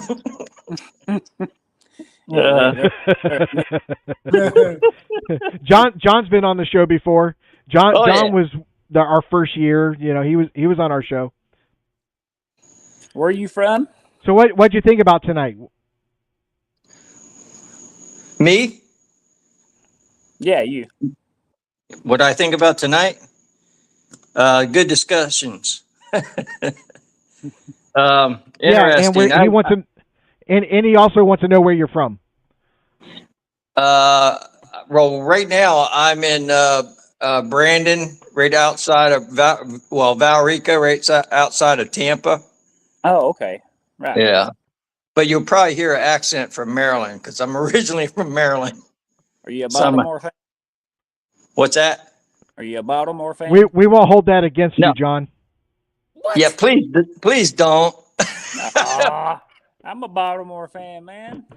My cousin is, and I do root for them when they're playing. But yeah, I know it's rough, but I stick with the Redskins. I know they don't like calling Redskins the Commanders Redskins, but they're always going to be Redskins to me. Redskins, yeah, me too. Yeah. That name's coming back. That name's coming back. I've been hearing about it. Coming back. I hope so. It never should have been taken away. It's well, I'll keep it PG. It's just malarkey. Yeah, it was. So- That was easy. Well, even the indigenous tribes said they wanted it back. Yes, Right. and They wanted and it it's back. They didn't want it to go it's- away. the fight song is "Hail to the Redskins." It's not knocking them, Right. and they were very proud that they had that name. So it's just a little crybaby. Well, I can't go into it. It's just a little crybaby get babies in there. So I don't. I got you. It's ridiculous. Do you do any research or anything? I never like when I was on Richard's show. I said I don't call myself a researcher. Right. I seen two of them. Mhm. The first one I seen was literally right off the side of the road. I was driving out of Tampa. I lived in Zephyr Hills, and it was 20, maybe 25 feet at the most away from me, and 7 o'clock morning daylight, and white. So white it looked silver. I caught for the first 6 months, 6 or 8 months, I was calling it silver. It was just beautiful. It really was. At the time, I was just in shock. And but the thing of it is, and I didn't know what it was. It had a red face, red, not a pinkish, it had a red face. Like a red leathery looking, like worn or something. Yes. Yeah. But not worn. It was real soft looking skin. Had a flat nose, not like an ape. Had a flat nose like a human would have. Did not have a brow ridge line on the brow. It just looked like a human face. Yeah. But way wider mouth and very large black eyes. The only thing I seen move when I went, because I hit my brakes. I thought I was going to get in an accident on my left peripheral. I seen movement and I hit my brakes real quick. Right. I was messing with my phone. So I'm thinking deer, that blink of an eye, I'm thinking deer or car because there's a road right there. And I slammed on my brakes and I looked over and that's when my life changed. Right. Quite literally. That's how it happens. We all Yeah. it opens up that rabbit hole and we end up spiraling down it, you know. Are you still doing anything with Marie? I tried to. Something came up. I was supposed to do a walk with her in my area. They were going to meet me out here. I don't know. It's like 3 weeks ago, but something came up and I couldn't. But they had something else going on anyway. So she was good at, I think, maybe message me, but I was actually gonna hit her up today for maybe soon, with like in a week or two, if she's available. But yeah, her and Bob's supposed to meet me. I believe haven't Bob's coming. What's that? Yeah, I haven't heard from her in a long time, so I just wondered what she was up to. You know. We can talk. That's one thing I did not bring up, later. Frank. Frank, I did not bring this up earlier. You know it, of course, but I didn't bring it up at the beginning of the show. But at the end of this month, I have an interview with Small Town Monsters to be a part of their next documentary. Yep. So I look forward to that. That's awesome. I think it's just going to be an interview part. You know what I mean? Yeah. Not an out in the field part, but definitely looking forward to being a part of that show. Yeah, they're to me one of the most legit ones out there. Just because they show if nothing happens, and that's the reality of it, and that's why I really like them. They seem really genuine. They seem down to earth type people, and they don't come across to me as hoaxers at all.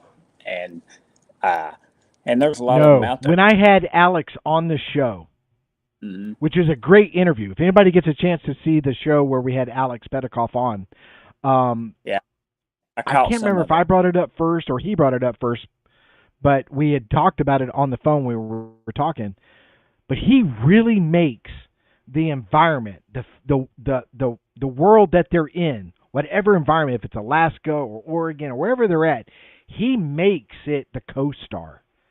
Right. I mean, you really get the vibe of the world that they're in, and it's beautiful. Right. He does such a fantastic job. I'm a huge fan of what he puts together. So I'm looking forward to being a part of one of those projects. Yeah, I've absolutely amazing. Through messages, we talked about feral chips and stuff like that, or pheromone chips, but it's almost to the point where it makes me jealous watching their videos. Because I'm like, man, they're really. I try to emulate that. Really, actually, the first person that made me try to up my game in doing my videos when I am out in the field was Sasquatch Theory. Right. Miguel. Miguel is really good at what he does as making the environment the co-star, and he's great. We've had long conversations on the phone. Great guy. I wish I had that talent. I really wish I had that talent. I talked to Miguel quite a bit, but they've kind of set the standard in a way, Small Town Monsters, because a lot of the people that's coming up now is trying to do the same thing that they did, like you, which is fine, whatever. But I think they're just so good at it. It's, and I love watching their stuff. And they are. Honestly, I'm not even thinking a lot about Bigfoot when I watch this stuff, because it's like it's almost like you're there, and it's like watching National Geographic. It is. You know what I mean? You're part of a National Geographic film, and I don't want to be at their level. It just motivated me to up my game. Right. Yeah. And which we're going to do. Frank, you come here, and I'm telling you right now, Frank, hey, cut you off. I'm telling you right now, Frank, next weekend would be a good weekend to get out in the field. I'm just letting you know that. You want me to be there, I'll be there. Saying? If you want to if you want to drive up, we'll hit the field, and I'll do nothing but film. See what I'm saying? I mean, I'll pop in and out every once in a while. Well, off screen, I've been, because I'm not really, I'm just now on the YouTube stuff, but I've been getting cameras and stuff set up to where I want to be able to film this stuff when I go out. It's been very hard for me because I get caught up in watching everything, that I'm forgetting to look where I'm recording and stuff like that. And, but there's a talent to it, and I don't think I have it that great yet. Frank, where are you at right now? Hey, John. Yeah. I'm in South Florida now, like down in Homestead. Okay. Yeah. I grew up in Kentucky, Southeast Kentucky, but I've been down here for 12 years now. Did you hear of Tennessee, Kentucky Bigfoot? That What? that guy? No. No. Yeah, No. he's a pretty cool dude. Is that his name, Tennessee Kentucky Bigfoot? No, that's what he goes by. Right. I think it's Lewis. I I mean, he's think. good if he claims 2 states. Yeah. Right. Yeah. I mean, But he honestly, seems though, like I've talked to him. He seems like a pretty good dude. I haven't met him, but yeah, I talked to him. there's a But lot yeah, I was of just stuff wondering goes- if you knew him. No, there's a lot of stuff that goes on up there, man. Yeah. Kentucky is really crazy, and there's a spot that's like an hour distance from one spot. It's in the middle of the state, but if you go from where this spot is in Tennessee, it's like an hour drive to Kentucky, and both of those spots are like crazy hot. And you know, I remember the first time I went to this place, I took a picture of the road because I'm so used to Florida where it don't matter what time it is, somebody's on the road, a lot of cars. Oh yeah.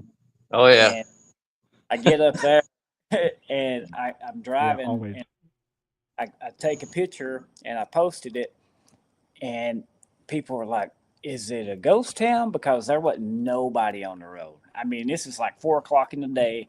I'm driving Wow. for miles and never see a car, but there's a lot of stuff up there. But I'm gonna have to check him out because I like being anything in the mountains. I'm attracted to because I grew up in the mountains. But there's a lot of stuff Hey, that goes on there. You guys keep talking. I got to go to the bathroom. Yep. So how big do you think? I mean, I want to hear about the second one too, but the first one, like, what do you think the size and stuff was? I'm thinking either at least 350 to 400 pounds, 7 to 8 foot. The shoulder length from shoulder to shoulder was, gosh, I'd say at least 3 foot. Yeah. It's just a bodybuilder. It's huge. Now, the hair on top of his head, down the side, down the shoulders and arms and legs was very full, thick. 4 to 6 inches. I would assume the hair, the length of the hair, but the chest and stomach, it had hair on it, but not so much. Right. I could see the dark gray skin underneath it. Right. His hands were like leather, dark gray. Well, the one I could see very plainly was his left hand, was facing I was in a Ford Ranger, a 2000 Ford Ranger. This is in 03, January of 03. It was January 4th, 03. It was a Saturday morning. And he didn't move. And when I'm kind of got out of the shock of seeing it, I looked forward because I was on 301. And then even though it was early in the morning on Saturday, I didn't want to get head on collision. So I looked to make sure nobody's coming. Right. And I looked back real quick to see what that creature, because I caught it that was in 03 until 2014, I think it was. I didn't even know what it was. Right. Was you into anything? But I'd seen it. It ran behind me into the bushes, and I didn't see him, but I seen the bushes move, and that's within a second. Because all I did is I looked forward, I looked at where it was, whatever the creature was, and I looked at my rearview mirror, and I seen the bushes moving, so it shot behind my vehicle, my truck. Very fast. So somebody in a costume. Well, not, early in the morning like that. It's just not, no, it wasn't. Well, but we both had the same look at each other. We were looking at it like, what are you? Right. Now, so was you into Bigfoot or anything at this time? No. No. Like I say, if this is considered a podcast, this is like my 13th or 14th podcast now. But, everyone I say, I didn't believe in it. I've heard when I was a kid in Maryland, I think I heard one time that it was something out in California. Was that your first podcast?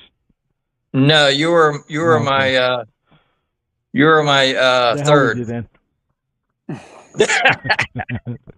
All right. Don't But care. I was well. If it makes you feel better, I was still nervous. But no, I'm not. I'm not nervous about No, it it. doesn't. Doesn't make me feel better at all. I'm going to be the first one to get up on stage at the convention, the conference next year. I already talked to RPG Yeah. twice about it, and yeah, I'm going to get up. He said we'll make it happen because just this past time there was a guy, the first one up there, is talking about a white Bigfoot. I'm like, oh golly, who wants to go after? I don't want to go after that. So, and I told him, RPG was like, you should have went anyway. Right. No, But you made the right call. Yeah, I right didn't call. want. I want to be the first one and get it out of the way. And I had no problem. He goes, were you scared? I said, I'm not scared of talking in front of people.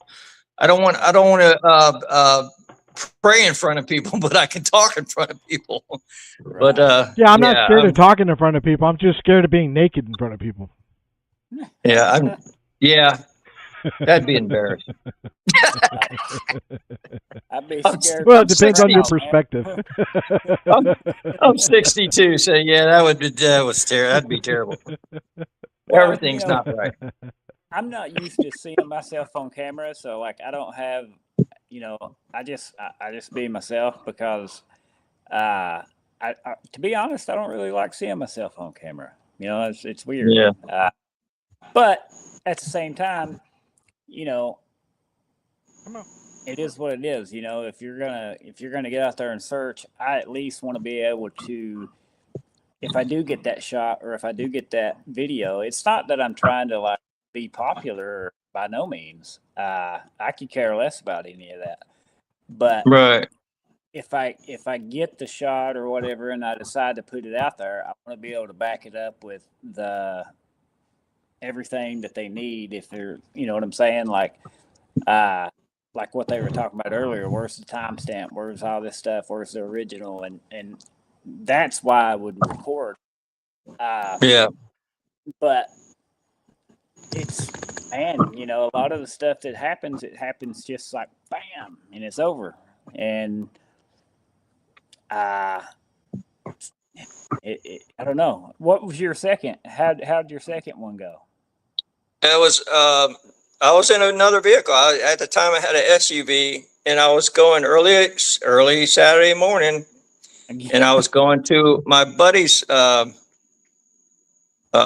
his father's houseboat out in Lake Hatchinahall, and it's about an hour away from me east. So I got up at 5 o'clock in the morning. We were going to do fiberglass, and it's a huge houseboat that's on what's the name? In a barge. The barge floated barge. Yeah, it's really big. So I wanted to get out there early in the morning to get all set up. So I'm riding out there, and about just before 7 o'clock. This was the week before, had to have been that Saturday before Thanksgiving in 2016. And I was on the last stretch. It's a long, if anybody's going to watch this later, they'll know there's a hill before the last mile or so, probably half a mile and a half. And it was foggy that morning. And the fog on my SUV was at the top of my hood. So I had my low beams on, and I was going slow. And when I topped this hill, and you could see it's a straight shot to the lake little community, and I seen something right in the middle of the road, and what it looked like is a tree with moss on it, and that's what my mind was looking at. There's no trees close to that road. There's no trees. We can go back right today, go down that road. The closest tree is probably 60 yards off this road. They've got it cleared on both sides. Once the left side going toward that place, the left side's cow field, and the right side's got little, they put hog wire fence and little stop areas where you can go trail riding or walking or whatever. Right. So there's nothing in this road. So I'm not going fast. Like I said, it was foggy, and I kept staring at it. So I'm trying to rationalize what in the world is sticking up in the middle of the road. And this was, like I said, about 3/4 of a mile away or whatever. And I'm seeing this, and I'm getting closer. So I'm thinking, well, it's foggy. There's a lot of trucks, and I'm thinking of an accident. It must have been a accident with a log truck is coming to mind, and one sticking up in the air. Like, and this is, I'm trying, like I say, I always try to rationalize things. So, yeah. So I'm getting closer. I'm like, oh, let me hit the bright lights. I'm close, I'm probably 100 to 150 yards from it. At this point, when I'm cruising, I hit my bright lights. It drops. I got to look at it. It drops down and shoots to the left of my, of my view. Now, when you say it dropped, and like a cartoonish fast, it was very, very fast. did it drop on all four, or did it just duck and run? It got into fog and I couldn't tell. Yeah. Because the fog was, like I said, it was 4 feet up on where the fog was setting on this creature was at his knees. Right. Okay. This is how tall this thing was. It was very, very tall. What color? It was tan to light colored tan. Right. Two-tone. Right. I had people tell me that it's probably a dog man because Sasquatch is not, it was skinny. This was not a bodybuilder. This was very skinny, hairy, but very tall. And I wouldn't put it past it if it was 12 feet tall. I would not. It was very tall. Like I said, the fog on his leg was at his knee. And you said it was that, and you said earlier when you came in, the fog was above your headlights, right? Yeah, it was right at the top of my hood on my SUV. What is that, 3.5, 4 feet? It was 4 feet. I actually measured it. It's right at that on my SUV. It was 4 feet. So you take that, and that his knees. Yeah, that's huge. It's tall. But even with you saying it's skinny, it's still big. You know what I mean? Like, it's big. Yeah. But again, it's South Florida or Florida. Florida's hot, and a lot of it are skinny down here. But most of the reports that I read and hear about is road crossings. That's probably 80% of the encounters that people see. Oh yeah. That's one of the things I brought up in the past, that when you see one of these things, it's happenstance. Yeah. You're at the right place at the right time. Have you ever been back in that area just to look around? Or is it? I guess you can't get on there. I guess if it's cattle farm and stuff like that. No. We got me and my buddy Wayne. It's actually the son of the guy that owned the houseboat. We actually went back. I guess it's been three or so years, and we went on the trails. Remember, I said it was they got little areas where you can park and walk. Well, we did at about the area where I seen it, and we just to walk it, and I didn't see anything. So we just went to the bar. But so it's an interesting place. Another resident of that area told me there's absolutely them tall creatures are back there. This guy, and he's down to earth. He don't lie. He's just very honest dude. And and he didn't. I wasn't even talking to him. I was talking to somebody else about it, and he kind of says, he goes, "Yeah, John." His nickname's Possum, so I can tell him that. But he says, "Yeah, John, there are things like that down here. I've seen them." Possum. So yeah, his nickname was Possum. Cool dude though, really cool dude. Well, but but just you saying that, that's the people that you want to hear from. People that it's Yeah, honest. yeah, he's And very honest. right. Yeah. Well, did it open your mind to a whole new That's like thing? me. Everybody knows.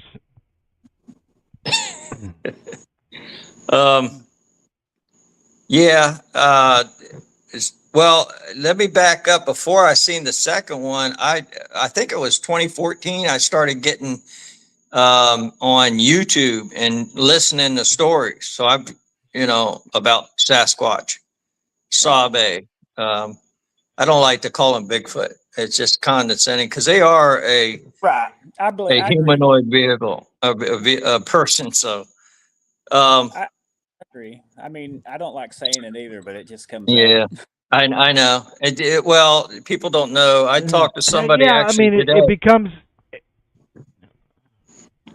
Go ahead. Well, yeah, because you got to. It's a cultural thing. I mean, we call it Bigfoot because that's just the Right. easiest thing to say. If you're in Florida and you see this thing, technically you should call it by three things: Yeah. either skunk ape, Skunk Bigfoot, or Este Kapkaski, which is the Seminole name for large hairy man. Right. You know? Okay. But we use Bigfoot as just a general term. So I don't find it offensive. I understand it's kind of cartoonish, but it is what it is. I mean, that's just what we have. Yeah. Once this thing is actually identified and disclosure is given and blah, blah, blah, the scientists are going to change the name completely. They're going to come up with a scientific name for it, and that's what we're going to call it from then on out. So. Oh, yeah. I want to go back. Frank, you asked me, did I believe in this thing? And no, before I seen it, I hunted with my father or friends or uncles since I was like 8 years old. Mm-hmm. And this, at the time I seen that, I just turned 39. And, so yeah, I didn't believe in it. I didn't know what it was. Like I said, until 2013 or 2014, when like I said, I got on YouTube and I was like, well, I heard of two white Sasquatch being, and they were both up north. And I'm like, well, maybe that's what I seen. Maybe that's what it is. Cause I just, right. But yeah, I never heard of anything. Well, I never seen anything when I was hunting. I fished, rivers and lakes out in the middle of nowhere. And like I said, hunted and I should have seen something in all them years, but, I didn't. So yeah, it freaked me out. And like I said, I got on YouTube, got all the story. I was listening to a lot of stories, thousands of stories. And, I finally met, I wanted to go to my first conference in Ocala. I seen it on Facebook and I asked a question, where's a good place to stay or something up there? Cause I didn't want to drive,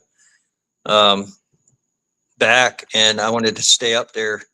So, and the person that responded was Marie Dumont.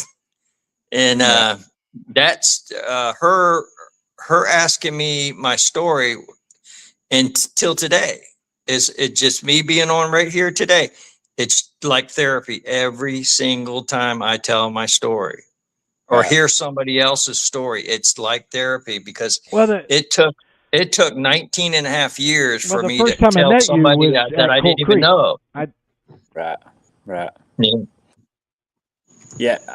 The first time I met you was at Colt Creek when I drove up to spend the day with everybody at Colt Creek. And that's where I met you and John Stewart. John and what was the other guy? There was another guy there. But I met a bunch of people that day. Steve. And but I've seen you at the conferences. We've spoken at the conferences too.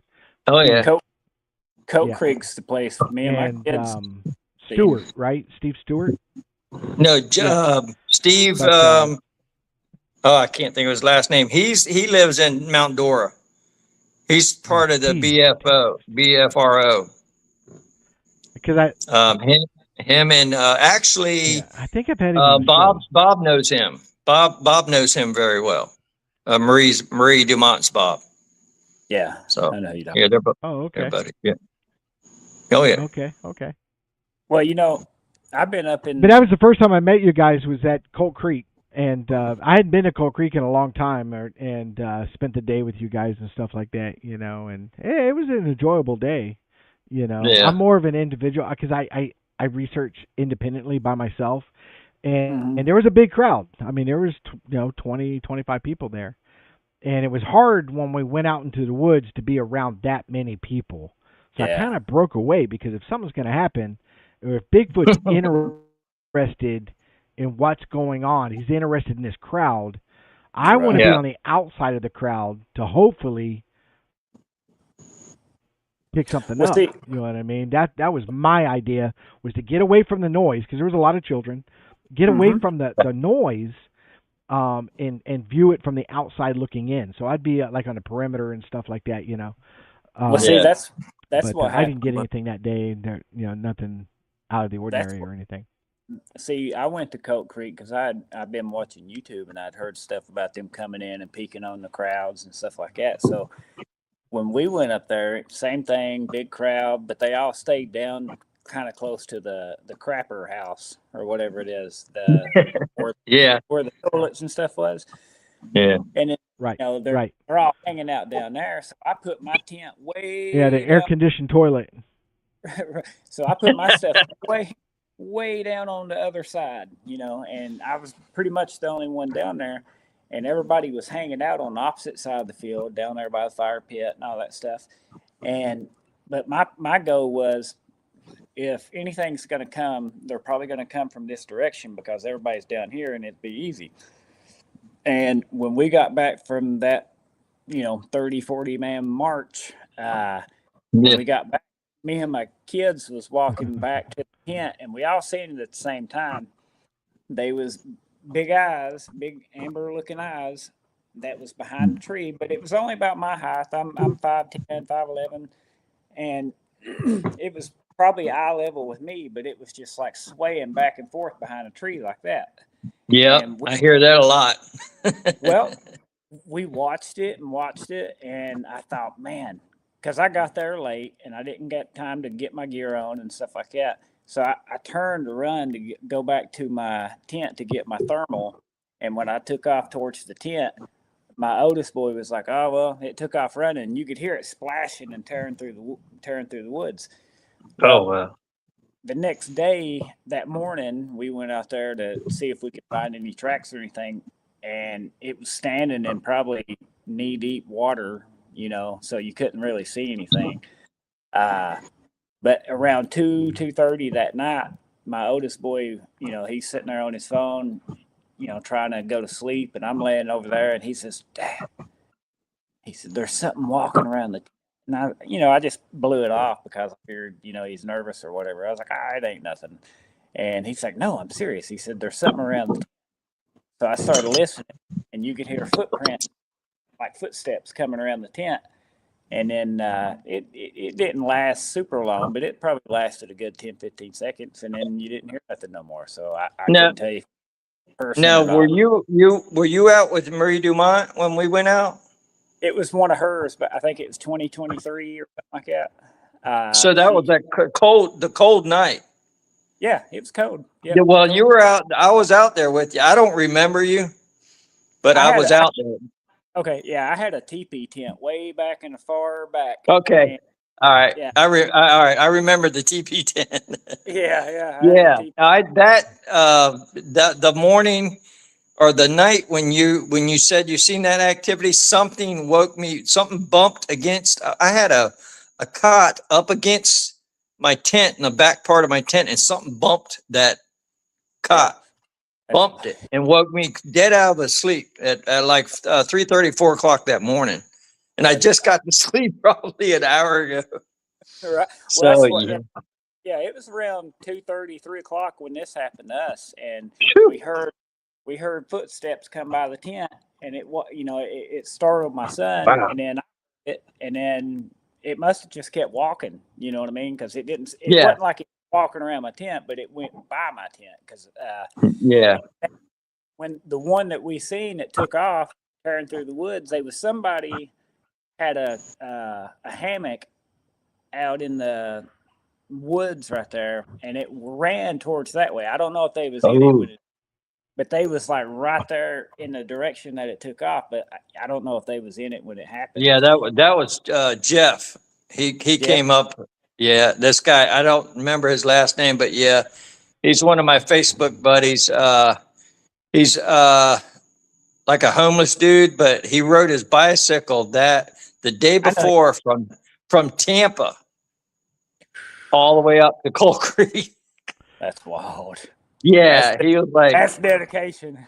but he was from. He told a crazy story. Talk about a From Frank, Yeah. have you ever been to the location of the 168? I don't know what that is. You remember? Hold on, you're cutting out. Say what now? Yeah, Richard, you're cutting out a lot. He froze. He's froze now. Yeah, I think we got a storm. You're good now. Yeah, Have I ever been where? let me try again. Frank, have you Yes. ever heard? Have I ever heard? It's, and then he freezes up. It don't want me to know. No, it don't want you. He's froze on a phone. Have you ever heard of the 168? No. No, he said no. 168. I'm gonna have to look that up. The 168 was Kerry Arnold's documentary, where he brought together a bunch of different researchers to film 24 hours a day, 7 days a week. Hence the number 168. In Coal And Creek? it's a really unique area. Okay. So if you ever want to get,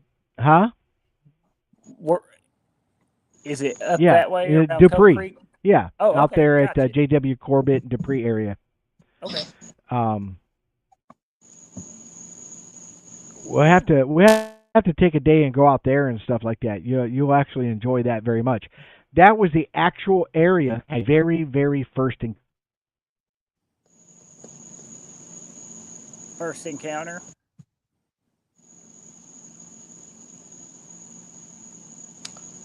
You froze up again, Richard. I'm gonna start talking like, can you?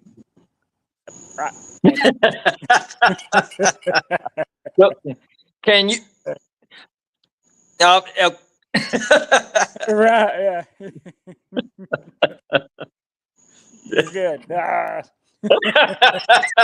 Right.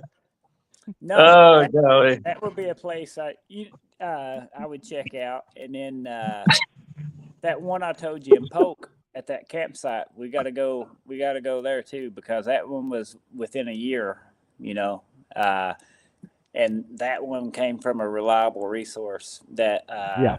they didn't post on the BFRO or anything. They reached out to me personally because I'm down in this area, and they said that they was at this campground in Polk, which I gave you the location, and they smelled an odor, like a really strong rotten meat, nasty odor, and the husband smelled it stronger than the wife, but when she noticed it, she brought it up, and I guess when he started looking around, he caught it walking by. I mean, it was in the woods, but he caught a glimpse of it walking, and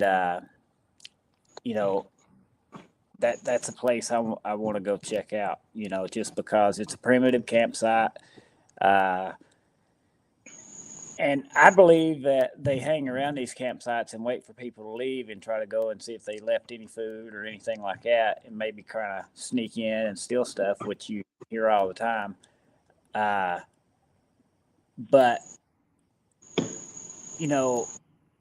Todd mentioned it earlier, talking about the population and stuff. I don't know how many they are, but there has to be quite a bit in Florida. You know what I mean? Like, Because you get so many ones that's got different toes, 3 toes, 4 toes. You know what I'm saying? They get into all this stuff, and then and I'm like, just like what they posted in the hunting regulations of the lower Swanee, you can't take one, and then they'll tell you, oh, we put that there so people can read it. I don't believe that. I believe they put it there just in case something happens. They can say that, hey, well, it's in here, so you can't, you're not supposed to do it. Mm-hmm. And I just think that kind of right there where you're at, from Green Swamp all the way up into Citrus, all the way up into Gotha, like, I think that's a big area. I think that's a hot area. I was sitting in a place up in Citrus, and me and my buddy was sitting out there, camping. Nobody's out there. It was just us. And you got to walk about half to 3/4 of a mile into the woods to even get to the little campsite, because it's primitive. And we're sitting there cooking, and this dude comes walking by, and he don't look homeless, but he looks like he's like kind of like a naturalist, survivor-ish looking type. He had all the knife with the fire starter, and he looked rough, but he looked like he'd been outdoors a lot. And he said that he likes to go and whitewater rafting and go cave diving and stuff like that. And they're not, I don't know how big they open up to, but the holes are not that big. But right there around Citrus, there's some caves in there that's because I guess there's a limestone mine in there. And, they got some of the places fenced off, saying that, they're protecting bats and whatnot. But never knew the guy. He didn't even know we were Bigfoot people. Like, we never mentioned anything about anything. As far as I know, he just walked up on 2 people cooking, And he said that there was a cave it's like a 40-foot drop that he dropped a rope he was going to rappel down to it and try to go in it. And he said as soon as he threw his rope over and his rope hit, he got this huge guttural growl. And he said it was like nothing he'd ever heard. He said it vibrated his bones. Well, we all know that bears don't growl. They huff. So what else would it have been? And it hit, like, soon as his rope hit, he heard it. And he was like, he was hinting around wanting to say it, but he was kind of scared to say it, because he didn't know who we were or anything like that. And he was like, oh, I don't think it was a bear. You know what I'm saying? I'm like, well, I just threw it out there. I said, well, it could have been a Bigfoot. He was like, that's what I'm saying. He's like, I think it was a Sasquatch. And I said, a Sasquatch? I thought he was mistaken. I thought he was mispronouncing Sasquatch, And I was like, a Sasquatch. He's like, yeah, it's Florida. It's sand. I was like, oh, all right, But that's a place that I would like to do that. I would like to go down and find that place, because that's just one of those stories that, why would he even come in there and say something like that to 2 random strangers that he has no clue that we're Bigfoot, researchers? We didn't have no stickers, no nothing to show we're Bigfoot. Well, that's why I brought up the 168. Okay. Yeah, that's why I brought up the 168, because there's a homeless guy out there that lives in a tent, and he talks about sleeping in his tent and something coming in and rubbing his tent while he's sleeping in it. Man, that'd be freaky. At Mammoth Cave, I had it's happened to me. We have one scream at us at Mammoth Cave, me and 2 others, and it freaked me out because it just came out of nowhere, and as soon as it screamed, the smell came in. And that night, I was laying in my tent, and something brushed up against my cot hard enough to where I kicked the side of my tent. You know what I mean? Like, because it was pushing my tent in, so I turned and kicked it. And obviously I'm sitting there thinking, am I going crazy? Like, because here I am kicking my tent in the middle of the night. Like, am I freaking out or what? But something pushed up on my tent, and when it did, it made like a huff sound, but uh, it brushed up against my tent enough to where I kicked my side of my tent pretty hard, to make sure whatever it was felt me. And I never heard nothing else after it. I couldn't tell you what it is, but it was just odd that same night. And what was crazy is after that happened, we was probably a couple miles away from where we was camping at. It screamed. You heard this. You seen the smell. It screamed again.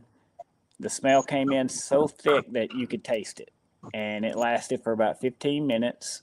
And then we're therming. My thermal died, which never happens, but it was also cold. So the batteries ain't what they say. If they say they're charged, it's been sitting in cold weather, they're probably not fully charged unless you just, so that falls into play.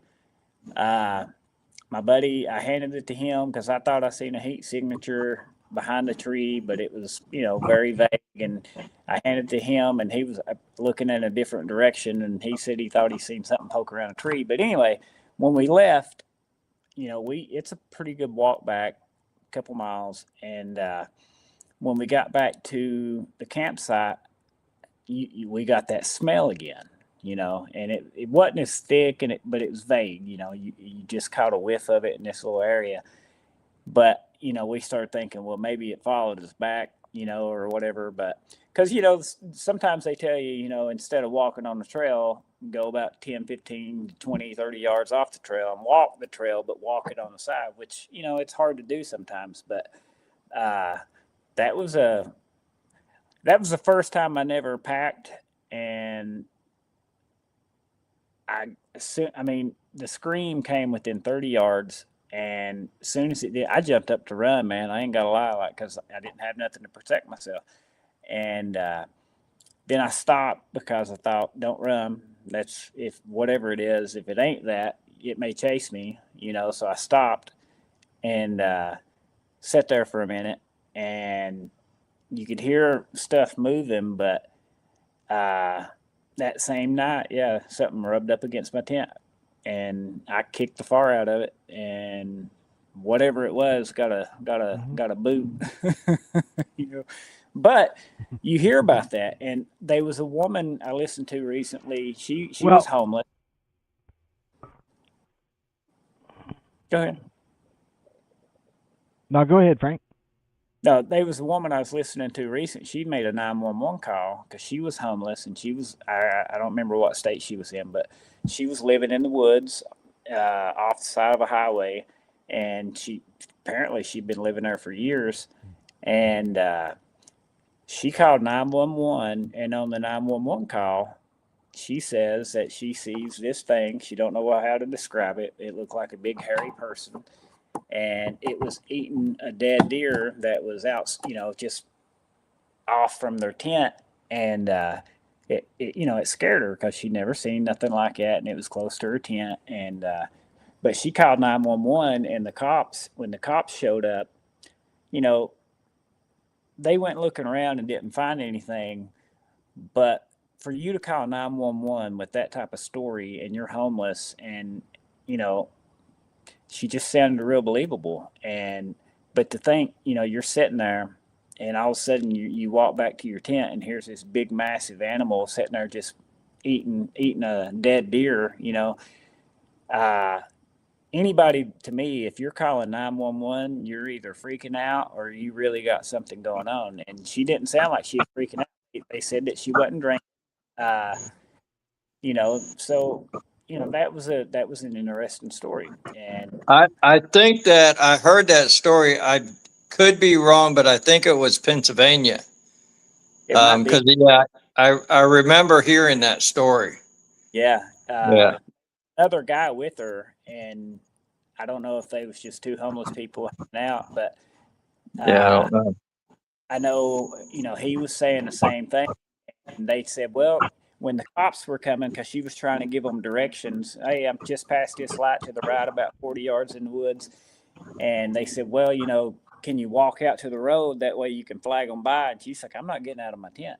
She's like, I don't know what. She's like, I'm not moving until somebody. You know? And you kind of can't blame her if that was the case. But it's funny to me though how it's like kids. When you get scared, you put your head under the covers. It's like that tent ain't gonna do nothing if it wants to do. If it Yeah, it's nothing. Even if it's a bear, that tent's nothing. yeah. So. But yeah, I wouldn't. How many do you think would, if you had to just randomly throw out a guess, how many would you think's in Florida? Me? 100. Yeah, Jeff. Is it Jeff Meldrum that passed? Mm-hmm. He did a study. I think it was over 5 years study for all the analysis, fingerprints he's got, footprints, of course. He was up there. I think the first conference I went to. He's estimating Sasquatch, which is it's very much more than what he said. He said it was 368 for like the whole United States. No, Florida. Oh, Florida, just Florida, and I think that's Because when I talked to Jeff, he told me between 80 to 100. on the presentation he did the first year I went up the conference, he said 368. 368. I don't know how, I don't remember the name of the group, but it was called the 7 Project. I don't know much about it, and I see you taking a breath, so you may know more about it than I do. But I know that what I'd read, and maybe they're full of crap. I have no clue.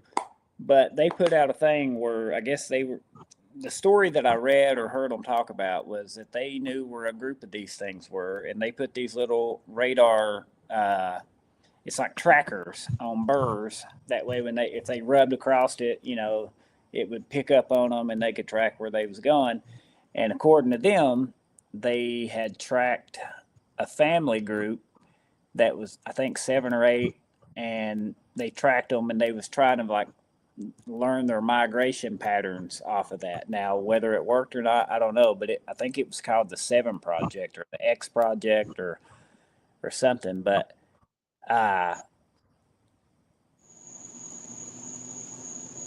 obviously that would be a smart thing, but then you got to know that that's what's picking that up. You can't think, well, what if it's a bear or something rubs on it and walks somewhere? You would have to, in my opinion, you would have to know that you're putting them in a spot where they absolutely get picked up by a Bigfoot.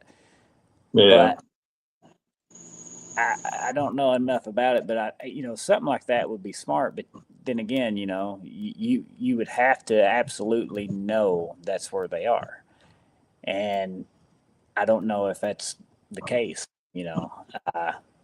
But I'd like to read more into it and see what it's about. Do you know anything about that? No, I don't. You, No. Rich? Have you ever heard anything about that, Rich?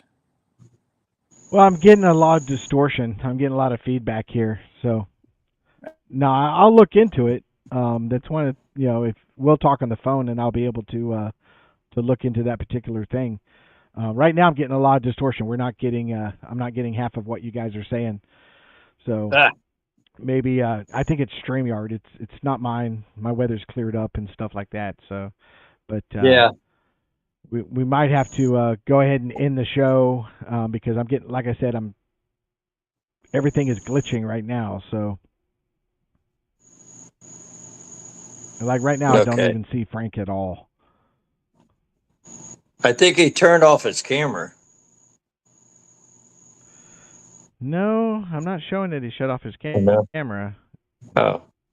But like I said, there's somewhere I'm getting some glitching. And it shows my internet connection is really good, but I'm getting a lot of. See, I lost him, so it must have been on his end. Okay. The problem, because he started glitching and stuff like that, so it's probably on his end. So Yeah. but I'm going to go ahead and end the show, and because we've been Well, going for almost 4.5 hours. Yeah, Go ahead, real John. quick. I'm gonna go up Georgia, the 21st to the 29th, I believe, at Johnny's area, real close to Johnny's area. But it's a little north of what his Good. county. And yeah, I'm going to do some deer hunting, but I'm also going to do some investigating out there at my buddy's property. Like I said, my buddy's got almost 40 acres of pine forest behind him, and he's got 17 acres on his house, and then I think 15 or 18 acres in front of him. So it's a really good area, and I did see something. But let Johnny know I'm going to be coming up up there like the 21st. Deer bow season starts at the 13th of September there, and I've also, I got a license to go, so I'm going to go up. Yeah, the following week. So whenever, I think it's the 21st to the 29th or something. But yeah, I'm going to go up there. Yep. Check it out. I would love to meet Johnny if he could make it over there, because he's just like I said, he's just a one county south of me. So, or my buddy. Yeah, he's a great guy. He is. Yeah. I would love to Johnny's a hear great more guy. stories. So I would love that. Yeah. But yeah, All right. I'll reach out to him also. So Yeah. He's actually opening up his property a little bit to have some people come on his property and do some investigation. So I listened to that. He's he said very carefully. He's going to pick who goes in there on that property. So Yeah. it's very understandable. Yeah. Yeah. But yeah, I like to talk to him. I love to go up there with him. Absolutely. Man, it'd be great. It'd be great. So yeah. All right. Yeah. Well, thanks for having me on. All right. I appreciate it. John, I'm this new year, I'm opening it up. If people want to jump in and stuff like that, we're doing that now. Yeah. I'm glad you jumped in, and we got to talk for a while and stuff like that. It's, like you said, it's a Bigfoot conversation. That's what we talk about. So Absolutely. But yeah, I'm gonna go ahead and end the show because I got to walk my dog and get something to eat. So yes. But it was good talking to you, John. All right, Richard. Take care. Love you, buddy. We'll see you. All right, buddy. You take care of yourself. Hey, sorry. Yeah, we man, lost you there, man. You just disappeared. I thought it was plugged in. Yeah, it was glitching a lot there, and then all of a can't sudden, hear well, you can't hear me, but I'm going to end the show. There you are. Can you hear me now? Okay. I'm going to end the show. Yeah. Sorry. All right. I'm going to end the show, and it was a great show. If any of you guys get a chance to watch it, Todd was amazing. He had to go early, but hopefully we'll have him back soon because there's some other areas I want to talk to and get involved in and stuff like that. Todd's a fantastic guy to pull information from. So if you guys get a chance to watch that, it's awesome. We also brought up some videos. If you guys want to watch those videos, they're in the show. Give me your input. Comment on the show and let me know what you think, because you'll hear our opinion on those videos, but I would love to hear your opinion. So I'm going to go ahead and go. I want to tell everybody to have a fantastic weekend. God bless each and every one of you guys, and we'll be talking to you soon. Take care, guys.